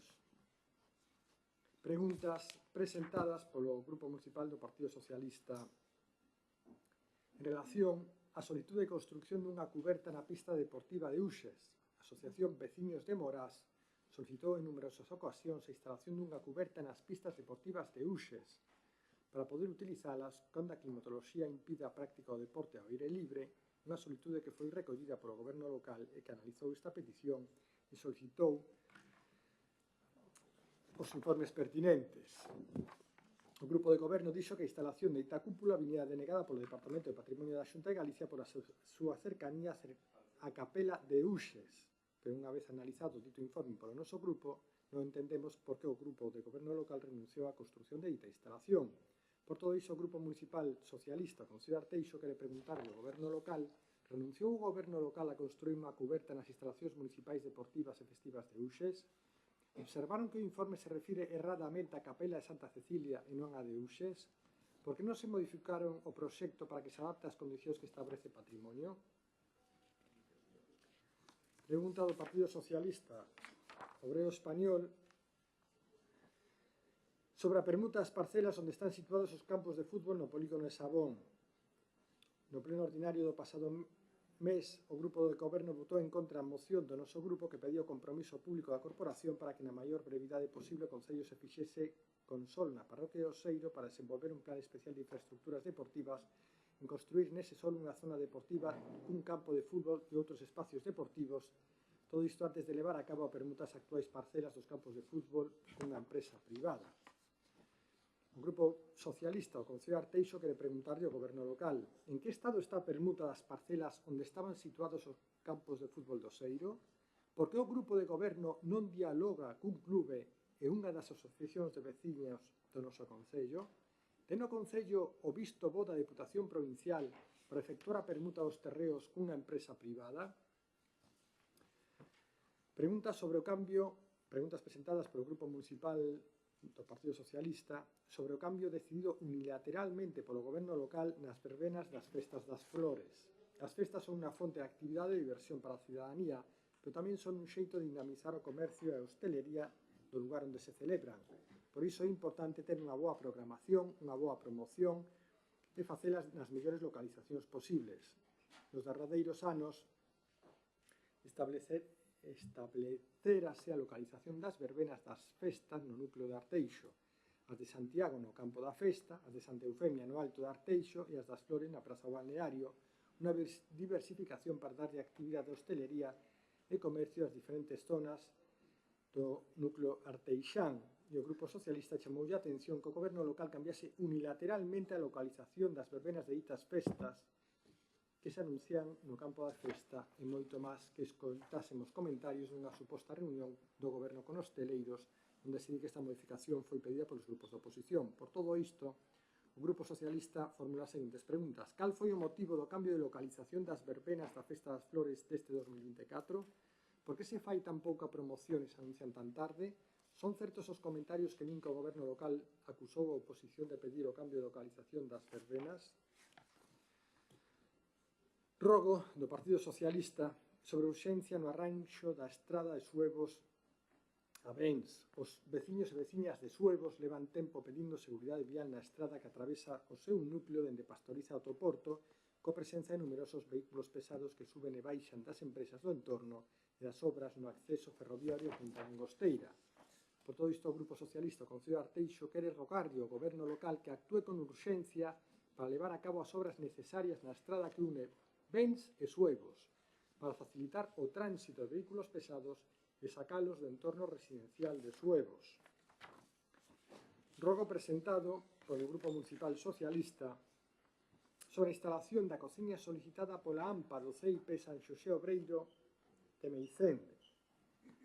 No Grupo Municipal Socialista desexamos poñer en valor o traballo altruísta que realizan as AMPAs no noso Concello porque somos coñecedores das dificultades que se atopan para xestionar os servicios que necesitan as familias do estudantado, sobre todo cos servicios de comedor e madrugadores nunha poboación traballadora que necesita servicios de conciliación. Seguimos sen entender como o Grupo de Goberno non cambia o sistema de axudas e comedores establecidos para evitar que ditas asociacións e as familias cunha capacidade económica limitada non teñan que adiantar os cartos para poder ter a rapazada nos comedores dos colexios que ofertan este servicio. Por todo isto, o Grupo Socialista, o Concello de Arteixo, quere rogar ao goberno local que asuma os seus compromisos coa AMPA CIP San Xosé Obreiro e leva a cabo a instalación dunha cociña que mellora a calidade do servizo de comedor en dito centro. E rogo presentado polo Grupo Municipal Socialista para actuar contra a sociedade causada por algúns donos de mascotas e as colonias de pombas. Por outra banda, existen moitas colonias de pombas no noso Concello que están a encher as nosas rúas e vehículos de porquería. Somos coñecedores de actuacións que se levan de outros concellos para o control e esterilización das colonias de pombas. Por todo isto, o Grupo Socialista, o Concello de Arteixo, quere rogar ao goberno local que cumpra cos compromisos adquiridos coa veciñanza para a instalación de infraestructura para as mascotas do noso Concello, que leven a cabo campañas de concienciación sobre a obrigatoriedade de limpar as defecacións das mascotas na rúa e modifica a ordenanza para exigir limpeza aos seus ouriños e que poña en marcha un plan para o control das colonias de pombas e reforza a limpeza das rúas nos puntos onde estas aniñan. Bueno, pues empezamos a contestar. Inés, ¿quieres tú? Mira, empieza por las goteras de Galán, ¿vale? Iba a empezar por Noelia, por ir por orden. Sí, empieza como quieras tú. Sí, empiezo por seguir por orden con las fontes, as limpezas das fontes. Vale, comentar que aquí xa trouxéramos en anteriores plenos un inventario de todas as fontes. É verdade que con toda a dispersión territorial que temos hai moitas fontes a nivel de todo hai montes. Que pasa? Que non se sabe, se descoñece, se está investigando, algunhas delas ou moitas delas están ubicadas en titularidade privada. Entón non podemos actuar. Aínda así, como estamos traballando na actualización do inventario, por exemplo, a que menciona as fontes dos barreiros non está listada no inventario. Vale, estáse investigando para ver realmente se o dominio é público ou privado, pois se non podemos meternos nun conflicto de intereses entre o propietario e máis nosa administración. En canto á fonte de Casanova, sí que está listada no inventario, pero ten moi pouquinha información. Entón, para realmente centrarnos nela, pois están os técnicos aínda buscando máis información para concretar e ver se pode actuar. E no que é a fonte do Freisal, esa sí está inventariada, témola incluída xa no prego actual, e si se fai un mantemento. De feito, a última limpeza que se fixo foi o 29 de abril, soese facer de maneira mensual unha limpeza, un mantemento, vale? Temos máis de 100 espazos, tanto fontes como lavadoiros, como algún espacio residual, e a frecuencia soe ser mensual, máis ou menos de mantemento, 4 semanas, 5 semanas, e de feito, na fonte do Freisal, a próxima está prevista xa para o 7 de xuño. vale, para facer o mantemento. Tocaríalle en ese momento. 7 de xuño, sí, junio.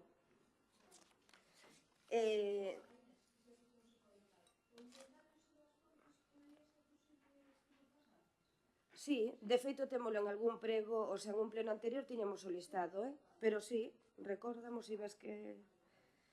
Vale, despois, en canto ás pingueiras dentro da aula, constame, de feito estivemos facendo a visita no centro, nos enviaron a mesma imaxe que ti nos asuntaches, e aí se fixo xa unha actuación de toda a cuberta. Que pasa? Que a auga fixose toda unha impermeabilización da cuberta, limpeza de canalóns e demais, pero aínda así, con esa actuación se ve que por algún lado non se sabe se é a caixa das persianas ou hai que seguir sellando en algún lado.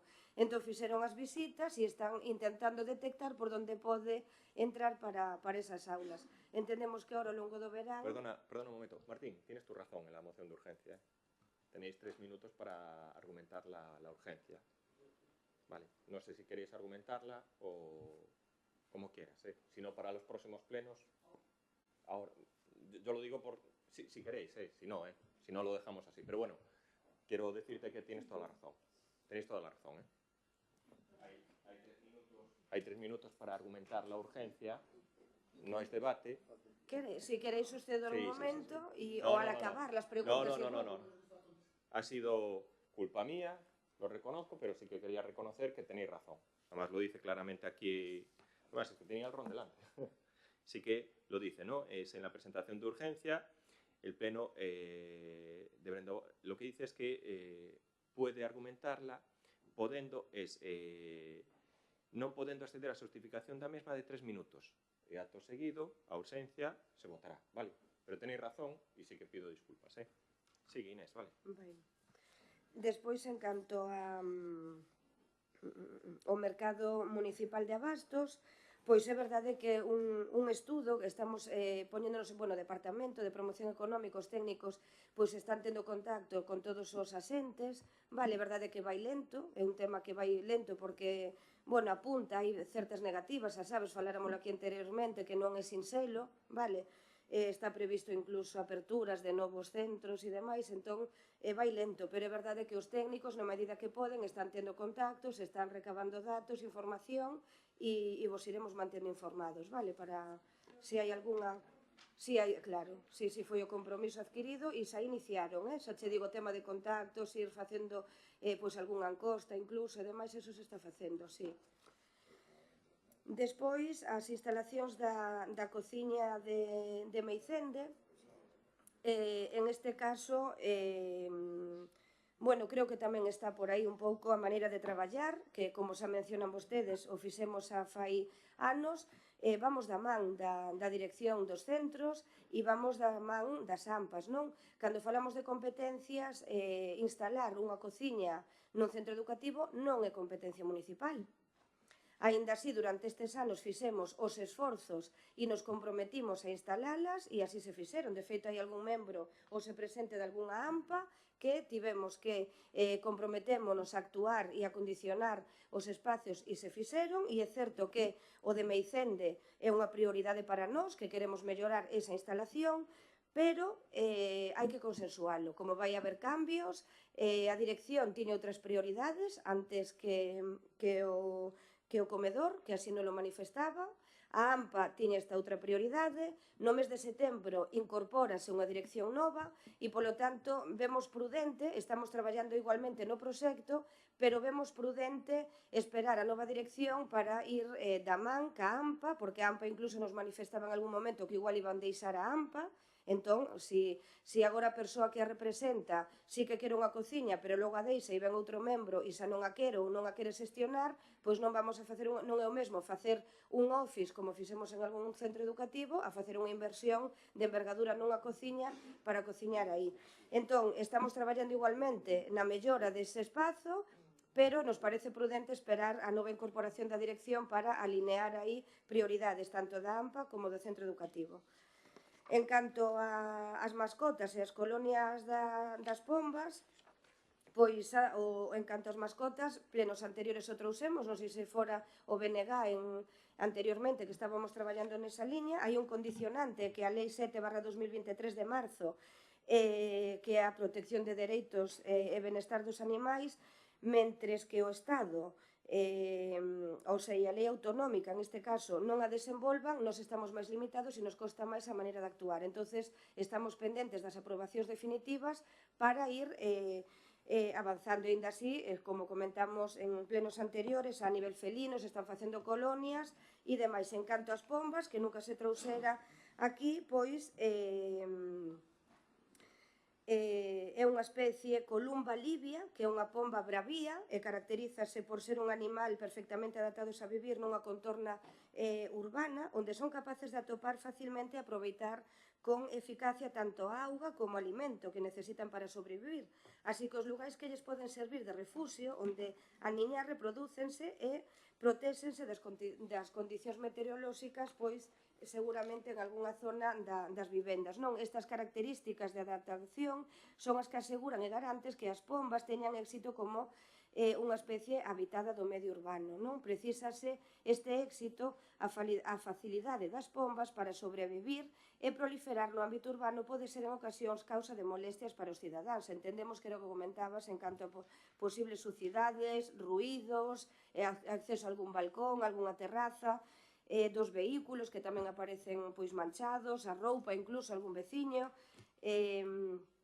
e distintos problemas non relacionados incluso coa saúde pública. Pero neste senso é moi importante ter en conta e subliñar que a cantidad de pombas que poden localizarse puntualmente ou habitar de forma permanente nun espacio determinado está estreitamente relacionado coa existencia nesa localización dos factores de tipo ambiental antes mencionados en liñas xerais, non? Que sería a disponibilidade de comida, a auga e refuxios, non?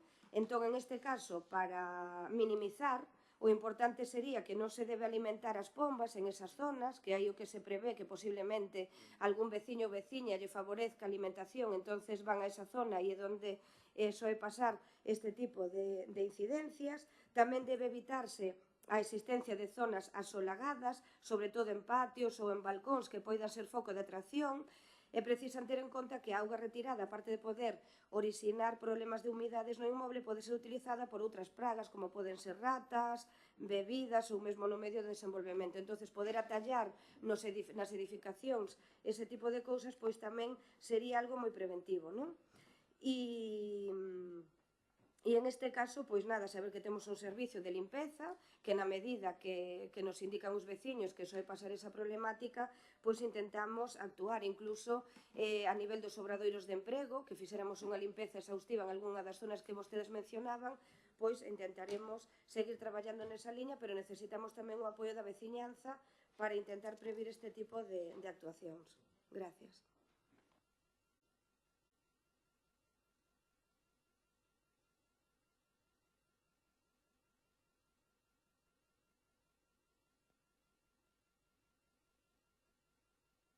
Bueno, buenos días. Vamos a ver, as festas das flores cambiáronse a raíz das molestias das comunidades de veciños da contorna do balneario polo excedido volumen que tiñan as orquestas de noite e as altas horas da madrugada en que estaban actuando. Entonces, impedíalles, trastornaban ya o descanso ao resto das comunidades. As festas promocionanse físicamente nas redes sociales en todos os periódicos de gran tirada da provincia da Coruña. Os cartéis das festas ocupan a gran parte das concejalías participantes nas mismas. É dicir, non é solamente coller como a comisión de festas, anunciamos a festa pasado mañá. Temos que coordinar 4 ou 5 concejalías cos espacios oportunos que hai no Concello e a partir de aí despois temos que esperar a que nos confirmen que van a acudir as empresas que contratamos e depois anunciamos o tema. Con respecto a se son certos os comentarios que o Goberno local acusou, o Goberno local non acusou a nadie. Ustedes sabrán quen nos acusou, quen nos comentou, quen deixou de comentarios. As festas cambiaronse exclusivamente porque os veciños do balneario, hai varias comunidades que tiñan molestias cas verbenas na plaza do balneario. Entón decidimos pasar as verbenas para a esplanada das festas e deixar as actividades diurnas no balneario. Esa é a cuestión que hai, nada máis. Gracias. Esto es para todos los grupos. nuestro criterio, que oye, que también lo podemos consensuar y debatir, nosotros creemos que en lo que es el entorno del balneario, sobre todo priorizar las actuaciones de tarde-noche, es decir, que no excedan de las 10, 11 de la noche. Para eso, para otras actuaciones, tenemos la disponibilidad de otros espacios. Y esto es una cuestión que tenemos que, oye, pues tanto lo que son los vecinos de allí afectados como los locales que están allí afectados, buscar, pues, en este caso, un cauce que sea bueno para todos. No es una decisión que se tome así, pues, sino que hay que buscar siempre ese equilibrio, ¿vale?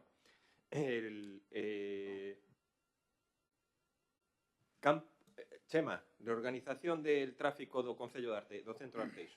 Vamos a ver. Buenas tardes ya a todos. Yo, sinceramente, no sé a qué se refieren con el centro de Arteixo. Yo me imagino que hablarán por el centro de Arteixo, por aquí abajo, por la zona del balneario. Bien, pues yo decirles que es evidente, si es así... ¿Perdón? A ver, non é a primeira vez nin a segunda. Non sei se vos acordades que trouxemos tamén unha pregunta para que se reorganizara o tráfico na zona de Domingo de Andrade, toda esa zona de aí, había talleres, había moita... esa.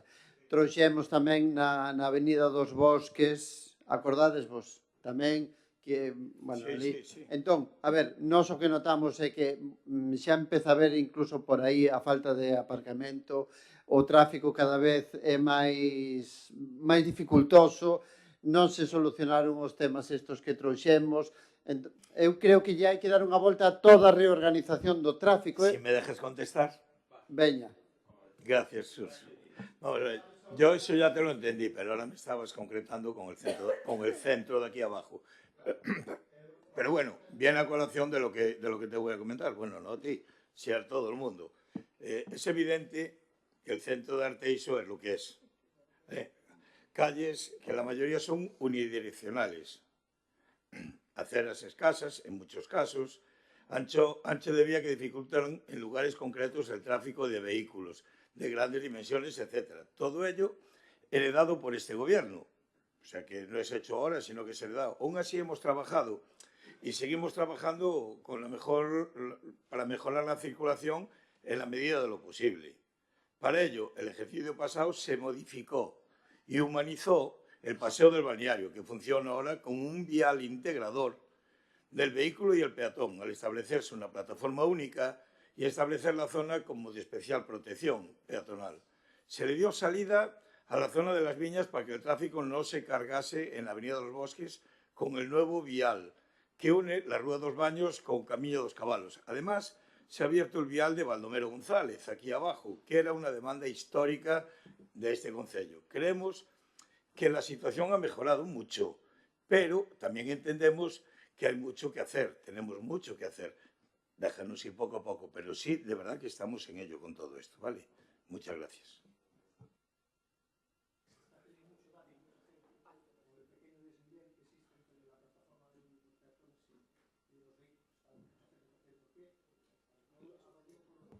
Nosotros, es verdad que con el paso del tiempo cada vez hay menos, la gente conoce más lo que es el paseo, entonces sabe que hay ese 2 centímetros, es decir, cada vez nos están llegando menos quejas.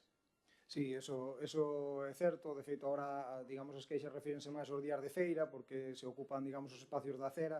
Entonces, a definición do que é a plataforma por onde circulan os vehículos con respecto á plataforma por onde van os peóns, pois, digamos, ese resalte, cando se poñen, digamos, os feirantes, os comerciantes que venden na rúa, establecen, pois, ali os seus postos, digamos, esa diferencia non é tan notoria. Entonces, sobre todo, eses incidentes suelense producir os sábados de feira, vale, sabemos, somos conscientes de que eso supón un problema, e de feito, pois, supón un problema, máis que grave, cada vez son menos, en certo cada vez son menos, pero nós en ese sentido estábamos á espera un poquinho do que iba sucedendo tamén, e temos, digamos, actuacións previstas en caso de que sexan necesarios para solventar esa circunstancia. Añado tamén, o sea, complemento un pouquiño tamén os comentarios do meu compañeiro Chema, en relación co que comentaba Raúl, que non nos esquecemos tamén da regulación do tráfico desas circunstancias que manifestabas.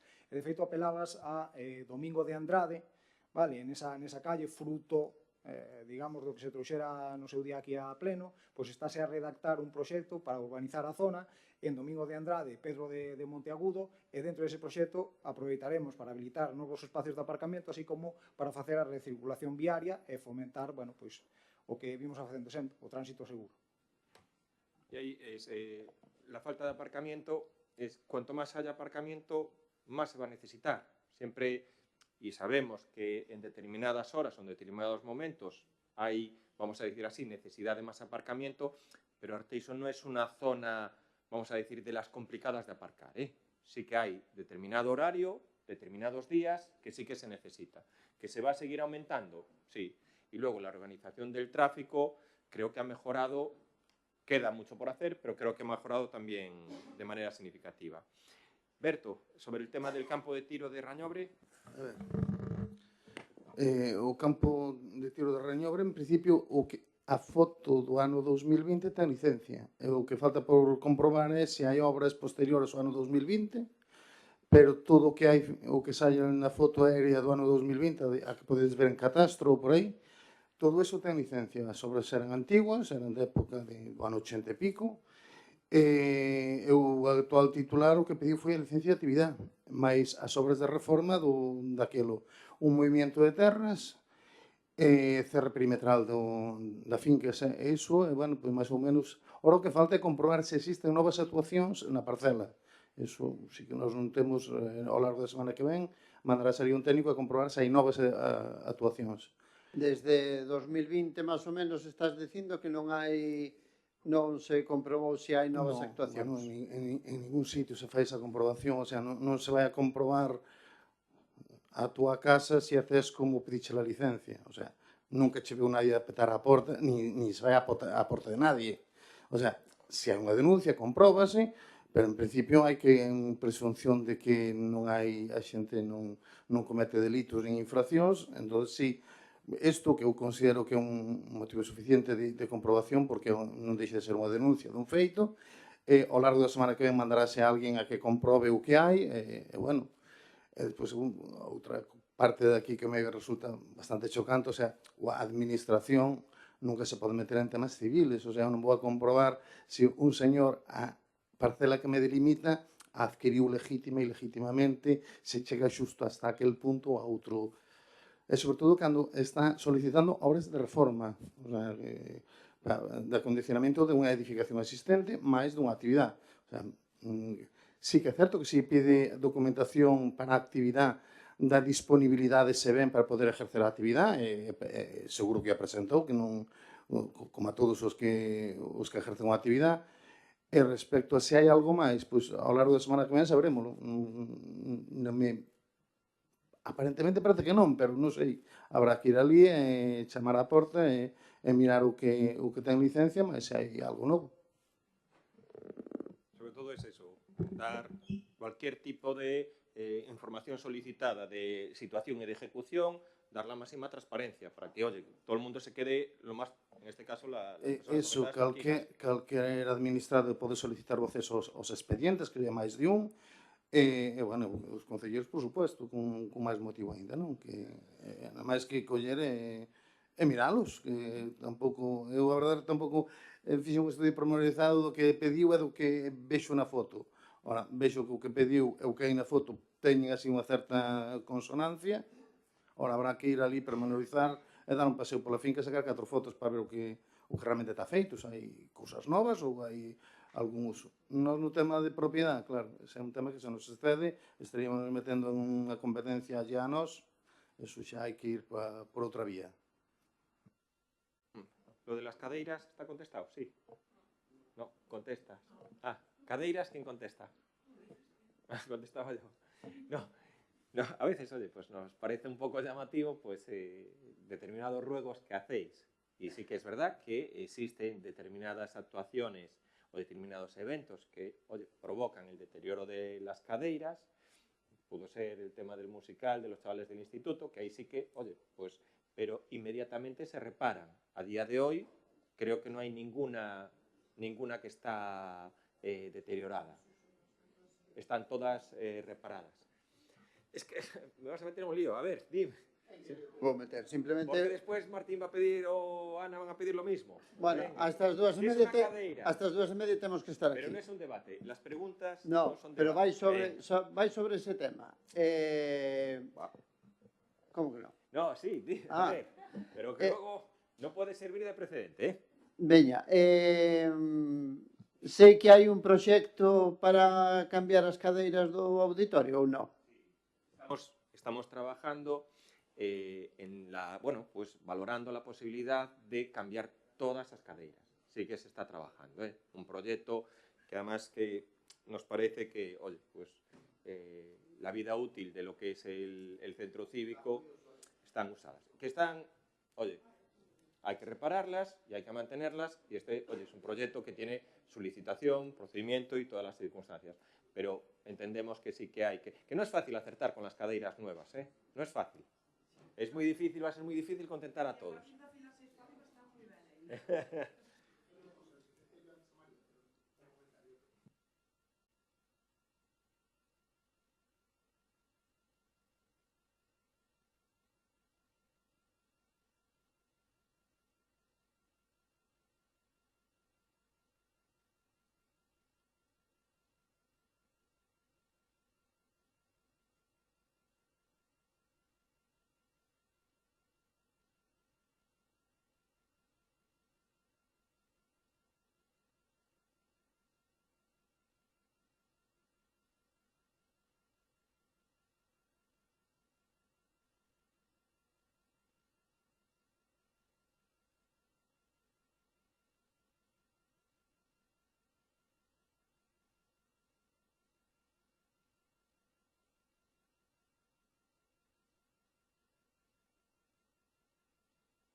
Bueno, pois entón empezo coa pregunta do BNG relativo aos problemas na climatización, do Centro Cívico Cultural Manuel Murguía no Centro Tecnolóxico. Pois citar que o motivo do mal funcionamento pois é a obsolescencia dos aparatos que estaban, digamos, postos para acometer esa función. Estas instalacións xa teñen certos anos, entonces, pois, bueno, vanse deteriorando e vemos a necesidade, incluso compartimos, de renovar os mesmos. No caso do Centro Cívico, xa se cometiu un proxecto para a reforma destas instalacións, ese proxecto incluso se solicitou unha subvención tamén para ver se podemos acadar fondos, en caso de que, digamos, non chegaran eses fondos, non obtivéramos esa subvención, pois o acometeremos con fondos propios de maneira inminente, o sea, xa está redactada a memoria de necesidade e xa temos todo articulado para proceder ao seu arranxo, reparación e sustitución. Entonces, no caso do Centro Tecnolóxico, digamos, son unhas instalacións un poquinho máis complexas, o edificio, digamos, é máis grande, hai distintas áreas, entonces, tal.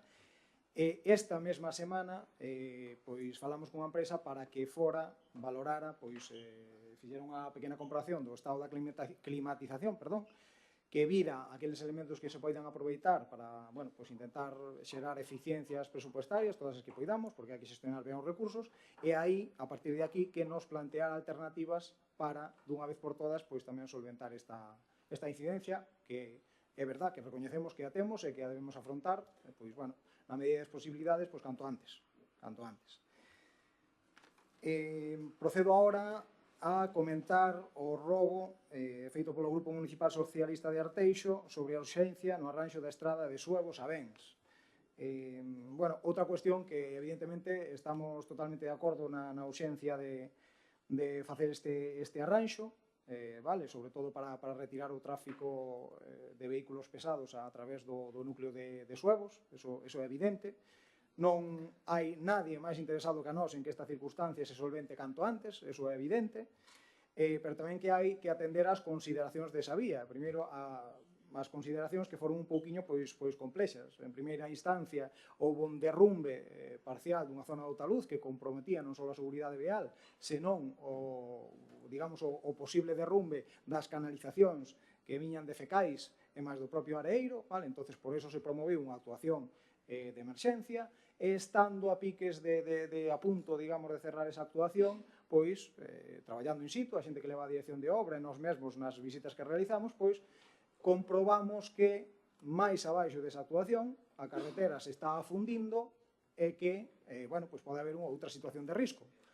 Habida conta destas circunstancias, pois o que se promove deste grupo de goberno pois é facer un estudio xenérico da zona para ver que está pasando, porque evidentemente non queremos comprometer a seguridade dos vehículos que transitan a través desa vía, nin dos propios veciños da zona. Entonces, fruto dese estudio, se establece que, digamos, o talud sobre o cual se asenta a plataforma da carretera, pois presenta certo grado de inestabilidade e, como consecuencia, pois xa encargamos a redacción dun novo proxecto, o sea, dunha nova obra, para deixar esa zona totalmente restaurada, totalmente nunhas condicións de seguridade e que non teñamos problemas a futuros. Evidentemente, a urxencia está ben, os procedimentos de urxencia está ben, pero nós pedimos un pouquiño de comprensión porque, ante todo, prima a seguridade das persoas e da circulación dos vehículos. Ante todo, prima a seguridade. Entón, estamos a facer as cousas ben, estamos seguindo os procedimentos habilitados e, en consecuencia, pois, esperamos acometer estas obras pois ca maior celeridade posible e resolver esta circunstancia pois tamén tan pronto como poidamos. Seguindo con esta cuestión, no mesmo lugar, pois procedo a dar resposta á pregunta que nos formula o BNG neste caso polos verquidos en Suevos, tamén no Areeiro, que se atopa na mesma zona. Xa en plenos anteriores recoñecemos que nese Areeiro se estaban a producir desbordamentos, non? Que estábamos a traballar con Xestur e Darbens, tamén can propia presa municipal, o sea, co Concello, a través de Sumarte, en esclarecer cales son, digamos, as causas que fan que chegue pois esa cantidad de caudal ao Areeiro e cales eran as causas polo cal esa cantidad de augas sucias que chegan ao Areeiro non, digamos, transitan hacia Dardebens pois dunha forma correcta. Entonces, despois de varias reunións e tal, pois nos percatamos, o sea, a propia xente de Xestur non está reconocendo, pois que a canalización que parte do Areeiro aste Darbens, que no seu día, a propio Xestur, cando se fixeron as canalizacións, a renovación dos colectores que traen as augas residuais de Morás, pois indicaban nese momento que a canalización que vai desde o Areeiro hasta Darbens iba a ter capacidade suficiente para absorber todo o que chegara a ese Areeiro, pero, sin embargo, esta circunstancia nos estamos percatando de que non é certa, de que esa canalización necesita pois desdoblarse ou, digamos, acometer outras obras de ampliación de capacidade para que poida absorber todo o que está chegando aí, non? Entonces, agora está claro o problema, estáse, digamos, traballando polas tres partes na redacción dun proxecto para dar salida a este tema, e por parte do Concello, entre tanto, e aí ven a explicación, as obras que estades vendo, ou que poidestes ver, dos tubos que están tal, pois este Concello o que quere mitigar, digamos, esas circunstancias o máximo posible. Entonces se fixeron dúas medidas. A primeira delas foi, digamos, demoler a tapa do Areeiro para facer unha limpeza profunda do mesmo. O sea, ese Areeiro tiña unha tapa de formigón por arriba que impedía acceder, digamos, a todo o ámbito do mesmo e a retirar, o sea, había unha circulación das aguas fecais durante bastante tempo por esa zona, había acumulamientos, depósitos que tamén reducen a capacidade do mesmo e que fan que o tránsito das aguas fecais non sexa correcto, entonces demoliuse esa tapa para poder facer unha limpieza en profundidade e acto seguido tamén nos percatamos de que a canalización que parte do Areeiro hacia Darbens, un tramo, o que é no tramo municipal, é notorio, se pode percibir levantando unha das arquetas, pois o que pasa é que, aínda que non haxa gran volúmenes de agua, digamos que esa agua, en lugar de circular hacia Dardebens, pois facía un certo refluxo hacia atrás. Iso quere decir que no tramo do Areeiro hasta o límite do Concello, posiblemente a canalización non teña a pendiente correcta e o que fai, en lugar de traballar correctamente digamos, ese tránsito das aguas fecais, pois fai unha devolución das mesmas hasta o areeiro. Evidentemente, ese fluxo avanza, pero avanza pola presión, pola cantidade de agua que chega ao areeiro e ampuxe, pero non avanza, digamos, polo grado de inclinación ou pola pendiente da propia tubería. En consecuencia, para paliar isto, vale, sabemos que non é a solución definitiva, pero promovemos, digamos, a execución dunha tubería en paralelo para, polo menos neste tramo, mitigar esa circunstancia. Entonces, fixemos o que na nosa man pois tiñamos a disposición para intentar mitigar un pouquiño as causas, vale? Non son a solución é unha obra dunha envergadura moito maior, pero tal. Fixeches, bueno, que ainda está por facer, pero de repente acaba. Entonces, Como, perdón? Evidentemente, claro que no, pero o que falta por facer é o cruce, o sea, aí onde termina a tubería, que termina no límite do concello, evidentemente habría que facer un cruce para levala, digamos, ao colector que está do outro lado e que continúe. Eso se fai por esa zona pois por unha razón de sentido común, para evitar traballar, xa, digamos, temos un escarmento, entre comillas, do desprendamento do taluz que se produciu e que reparamos na obra de emerxencia, entón o que promovemos é facer esa tubería polo marxe máis interior, o que está máis apegado ao interior, para evitar, digamos, que a apertura desa canalización pois poida provocar algún tipo de derrumbe ou tal. Por eso fixemos por esa marxe. Esa continuación está pendente de quen? Esa continuación, evidentemente, terá que abordar. Estamos agora traballando as tres partes na redacción desa proxecto e a partir de aí pois salirán uns números e se verá quen resolve esa financiación. Y es verdad que aquí hay muchas partes implicadas, ¿no? Yo nunca dejaré de sorprenderme. Cuando nosotros preguntamos de quién era esa tubería, en el tramo de Coruña, nadie nos supo responder, ¿eh? No sabíamos si era de la DAR, no sabíamos si era de Malsa.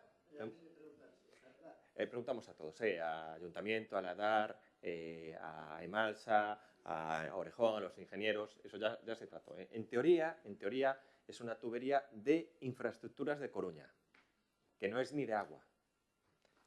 Competencialmente, es una tubería de saneamiento, que además yo creo que la tubería la hizo la Xunta de Galicia hace muchos años. La complejidad de abordar lo que es toda esta situación, y en este caso, pues sí que ya estamos, tanto el Concello, la DAR, Sestur, coordinados, ¿no? Se introduce una pequeña variante más que a lo mejor nos retrasa un poco, pero sí que es muy importante incorporarla, que es el saneamiento del puerto exterior.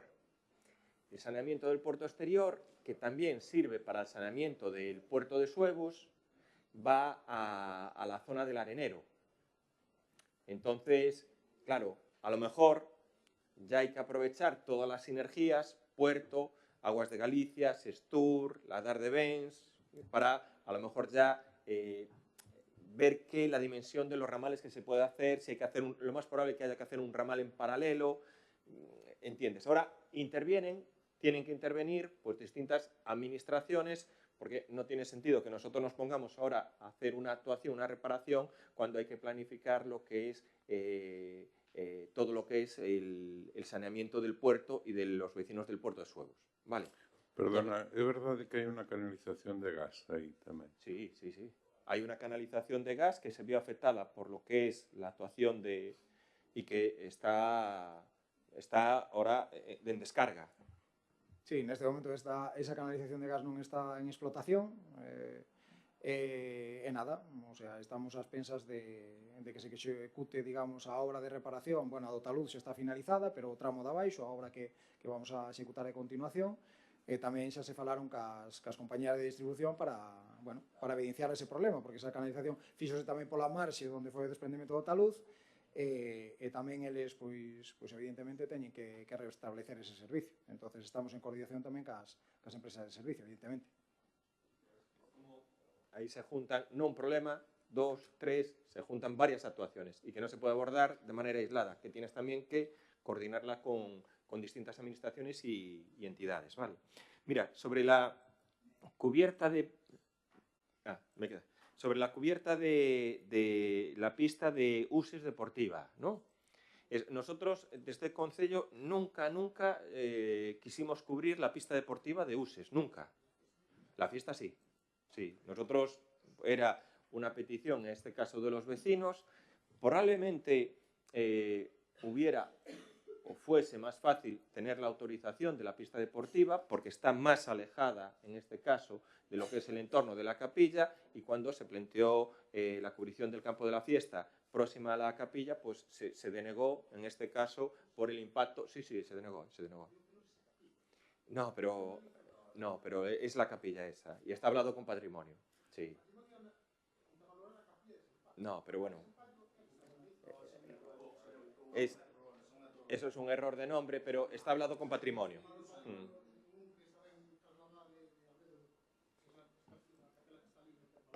A capilla de Uses. Pois dillo a eles. Non pasa nada. Oye, podemos volver a reiteralo.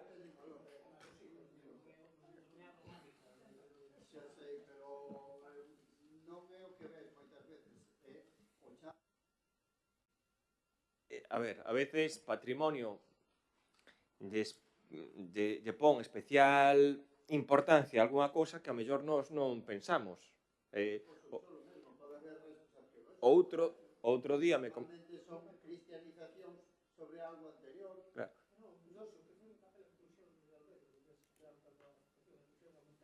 A ver, Víctor, de cando é esa capela? No, pero mira, el otro día un compañero decía que en un camino público, que lo único que quería, que era un camino de 2,5 metros, era tapar la cuneta. Como estaba afectado en el entorno próximo un castro, se lo denegaron. Ampliar la cuneta. Bueno, es lo que no pasa nada, y, oye, estamos en disposición de volver a comentar con patrimonio, pues pero yo creo que van a responder lo mismo, que el impacto que le hace la cubierta en el entorno próximo a lo que es la capilla, pues lo van a... Pero no pasa nada por hacerlo. ¿Eh? Non autorizar a intervención solicitada considerando que polo volumen xenerado e a súa proximidade aos bens, a implantación desta coberta terá unha clara incidencia negativa na percepción da Iglesia e o cruceiro protegidos, xenerando un problema de escala no contorno. Sobre que vas a ser foto, fala na capela de San Pablo, que é de estilo románico, que é el servicio.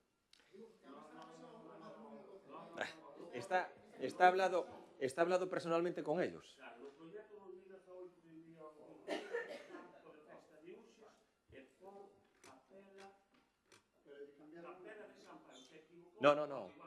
Claro. Pero, mira. Sí, pero esto... Me acordo que fora José Ramón, e José Ramón tiña boa relación co todo o ámbito da Iglesia, tiña boa relación, e fora unha oposición polo tema do impacto sobre a capilla de Uses, inda que se confunda no honor. Se pode volver a reiterar.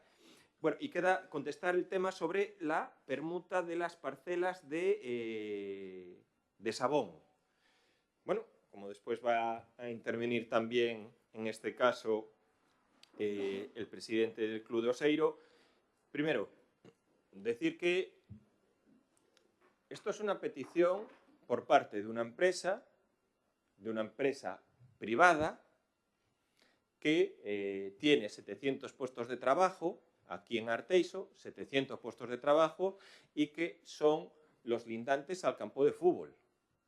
Tienen todas las naves del campo de fútbol y actualmente están trabajando, yo creo que distribuidos en 12 o 13 parcelas del polígono de Sabón.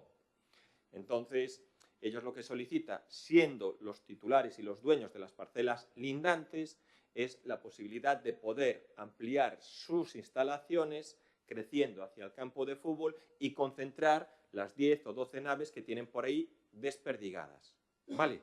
Dentro de lo que es una situación, y sobre todo con la preocupación que nosotros, y yo creo que parte de la corporación también lo entiende, la preocupación que puede ser que en este caso la empresa si no tiene la posibilidad de crecer y concentrar, pues se puede deslocalizar.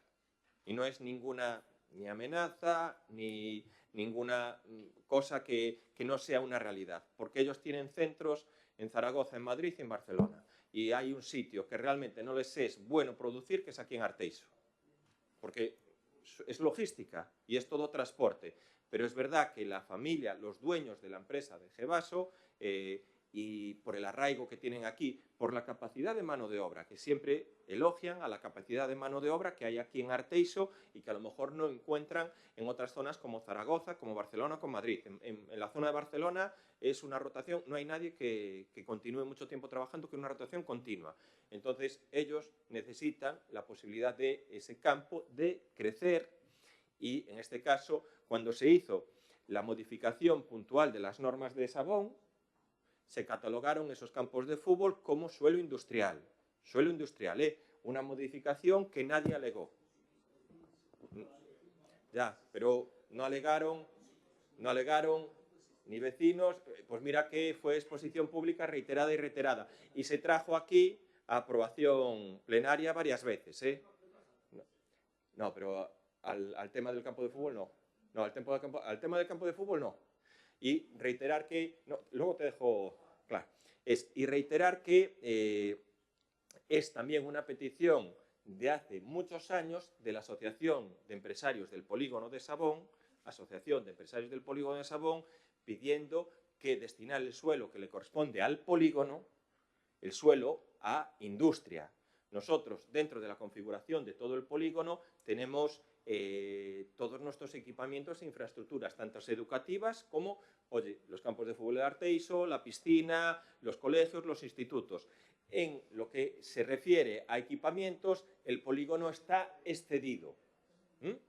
Entonces, dada la situación, y yo, lo hablo con total tranquilidad dentro del ámbito de debate, estaré acertado o no, y dada la situación que el club de Oseiro en el 2006 dejó de tener actividad, 2006, fue así, ¿verdad, Juan? Bueno, 2006, 2007, dejó de tener... ¿dejó de tener actividad en el 75? Sí, no, yo hablo del club, de jugar allí. De jugar allí creo que fue en el 2006. No, pero ¿cuándo dejó de jugar allí? Exactamente, 2007. Entonces, claro, pero en el 2007, sí, pero en el 2007, hay que ponerlo en el contexto, es desaparecer... Bueno, 2006, no vamos a entrar en una pequeña explicación. Exactamente, en el 2007 ese campo de fútbol no lo usaba o no tenía ese uso y se dio el uso, en este caso, al Pastoriza. Y estuvo usándolo el club de Pastoriza bastantes años y después, cuando la demanda de la construcción del campo de fútbol de Pastoriza se realizó, que fue así, ¿no? Se hizo el campo de fútbol, la gente que entrenaba del Pastoriza se fue para el campo nuevo. Y como ahí no había tampoco un uso continuado, fue cuando pidió el uso el club de rugby Zalaeta. Claro. Espera. Sí. Claro. Sí. Puri, sí. Contéstale tú. Bueno, buenos días. 2016, ¿qué? Mira, no 2003 fixose a inauguración, volvo a decir o que dixe no pleno anterior.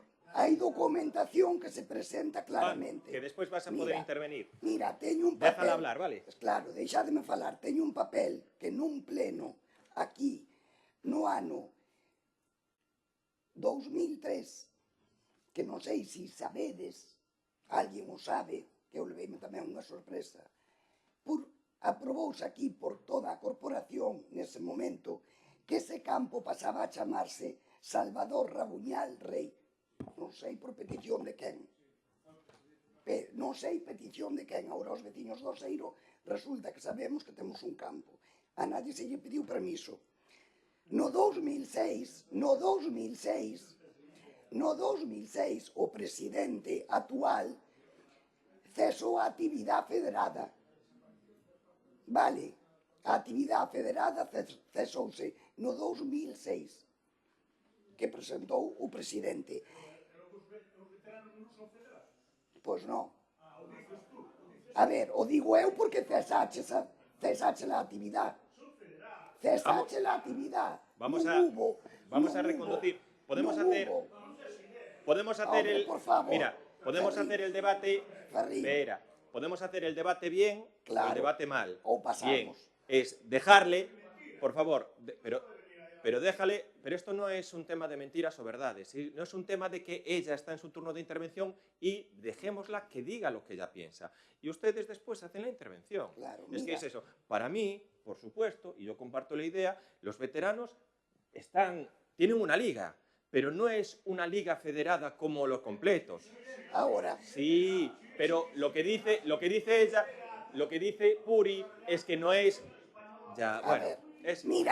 Mira, Carlos, para. Si queren saber que veñan que se lle enseña a documentación toda, están presentes, porque hai xente que non está presente e non pode falar. Pero os presentes podedes vir, que sabedes o que entregaste e o que non. E Juan, ti viñeches no 2007, hasta 2021, entrou Pastoriza ali, porque o Oseiro non tiña actividade.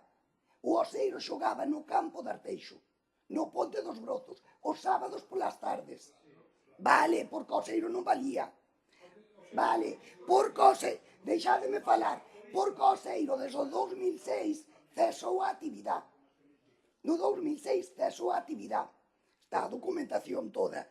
Despois, os veteranos, cando se enterou de que había o cambio de Gevaso, que se falaba do campo, de que o Pastoriza marchou para Pastoriza, o campo do Oseiro deixouse ao Rubi, o Juan pediu unha reunión que o temos apuntado 3 de outubro do 2022, recibimos ás 8 da mañán en Deportes. Vale, aí pedindo... Aí... Está todo por eso. Claro, pero están os registros, Están os registros, eu estou contestando. Estou contestando o que se pregunta. Bueno, pois é a pregunta. Claro, se non queredes deixar falar.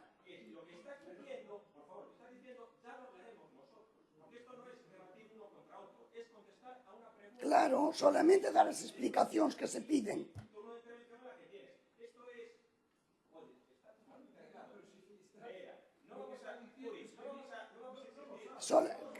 Claro, se non queren...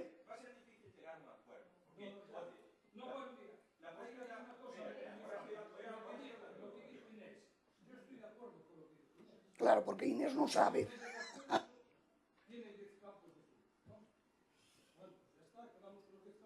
Pero é que o que di Inés é o que lle dou eu. Sí, no, Juan, tienes tu razón, perfectamente. No, tienes tu razón. Mira, no, no se puede hacer la permuta y no se puede permutar a Gevaso. Sí. No hay ningún problema. Sí. Oye, no hay ningún problema en que nosotros reactivemos el campo de fútbol de Rañobre, Ningún problema.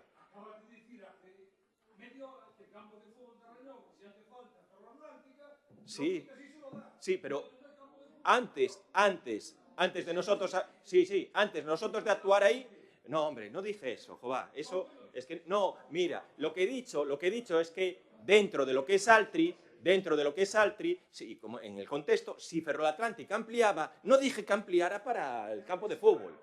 El terreno de Rañobre es industrial como el del campo de fútbol de Oseiro.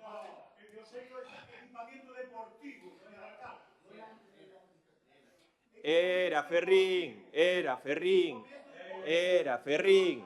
Sí, se cambió en el 2015. Sí, sí que lo sabe. Ferrín, sí, desde que está aprobado. Espera, explícaselo tú. Mira, no vamos... Espera. A ver, lo va a explicar el secretario.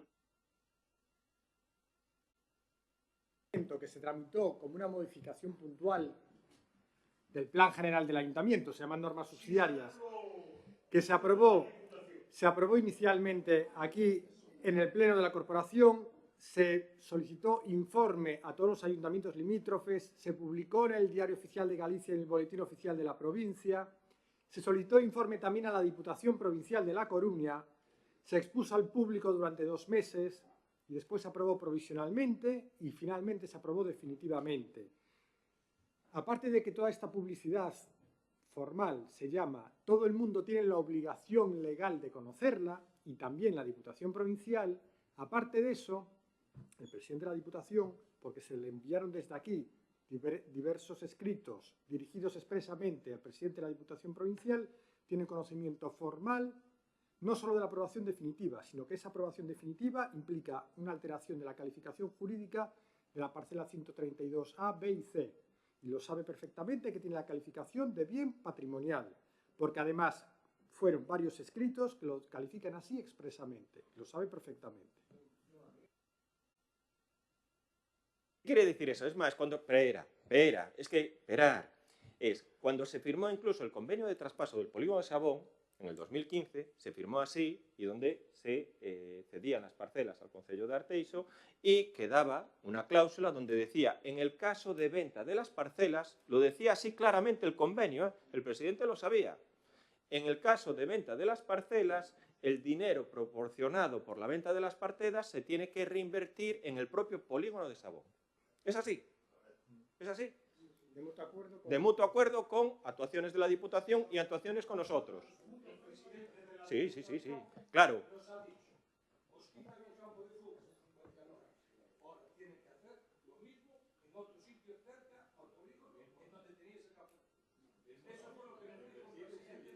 ¿Os atendió el presidente de la Diputación?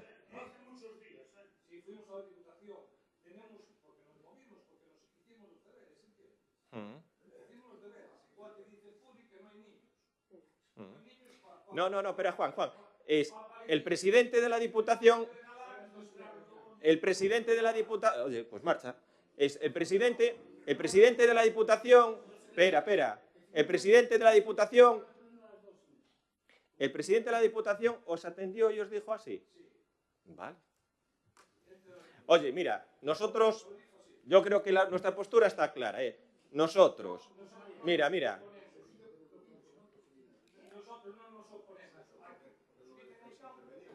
Es que va a intervenir ahora. Es que estamos contestando la pregunta aún, ¿eh? Claro. Y después interviene. Mira, Juan, nosotros, oye, mira, aquí no tenemos ningún tipo de problema ni nada que ocultar. Nosotros vamos a actuar con la permuta de las parcelas de Gevaso. Oye, si no se puede hacer, si hay oposición de la oposición, de la Diputación que no la quiere hacer, mira, nosotros no permutamos. Ahora, también os aseguro, nosotros no vamos a actuar en más campos de fútbol. ¿Vale? Aquí hay dos... Sí, ¿os quedáis con él? No, nos quedáis con él, que es municipal. Pero no va a haber actividad, no va a haber actividad en esa... No va a haber actividad en ese campo de fútbol de actuaciones de reforma. Oye, que lo use el Zalaeta, que lo use tal como está. Si hay oposición y si se pierde la posibilidad de crecer lo que son los puestos de trabajo de Gevaso, ya se acabó. Si el presidente de la Diputación tiene la desfachatez, la falta de respeto de decir que nosotros es por hacer ese campo de fútbol o por permutar esas parcelas hay que hacer otro campo de fútbol, que lo ponga por escrito y ya lo veremos valorando jurídicamente. Porque no tiene ningún tipo de valor jurídico lo que está diciendo. Porque una permuta es cambiar unas parcelas por otras. Y solo faltaba que nosotros, en vez de coger y teniendo 10 campos... Es igual, hombre, no hay. Mire. Sí, hombre, ya quitamos 3, ya quitamos 10. Bien, mira, terminamos. Sí, hombre, sí, lo que queráis, está claro.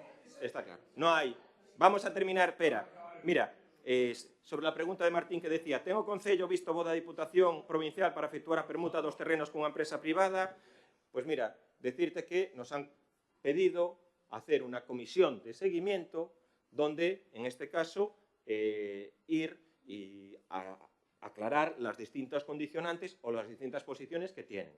Lo volvemos a decir, nosotros, oye, que hay una oposición por parte de la Diputación de permutar, nosotros replegamos y probablemente nos acojamos a la cláusula que hay firmado en el convenio de revertir todo el polígono para que lo siga manteniendo la Diputación. Lo decimos aquí y lo decimos aquí claramente. A ver, hombre, mira, de verdad. Yo creo que esto, en algún momento hay que ponerle un poco de sentido común, porque estamos hablando de 700 puestos de trabajo. 700 puestos de trabajo. Y estamos hablando, por favor, de un club de veteranos. Por favor. Nada. Va, pero tenéis otros campos de fútbol. Por favor. No.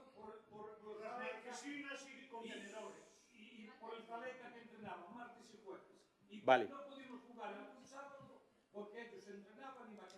Nada, es irracional. Bien. Pero esto es un tema político. Ya está. Mira, están respondidas las preguntas. ¿Oísteis? Levantamos la sesión, ¿vale? Se acaba lo que es el pleno y entonces, Juan, puedes venir aquí y leer lo que has presentado.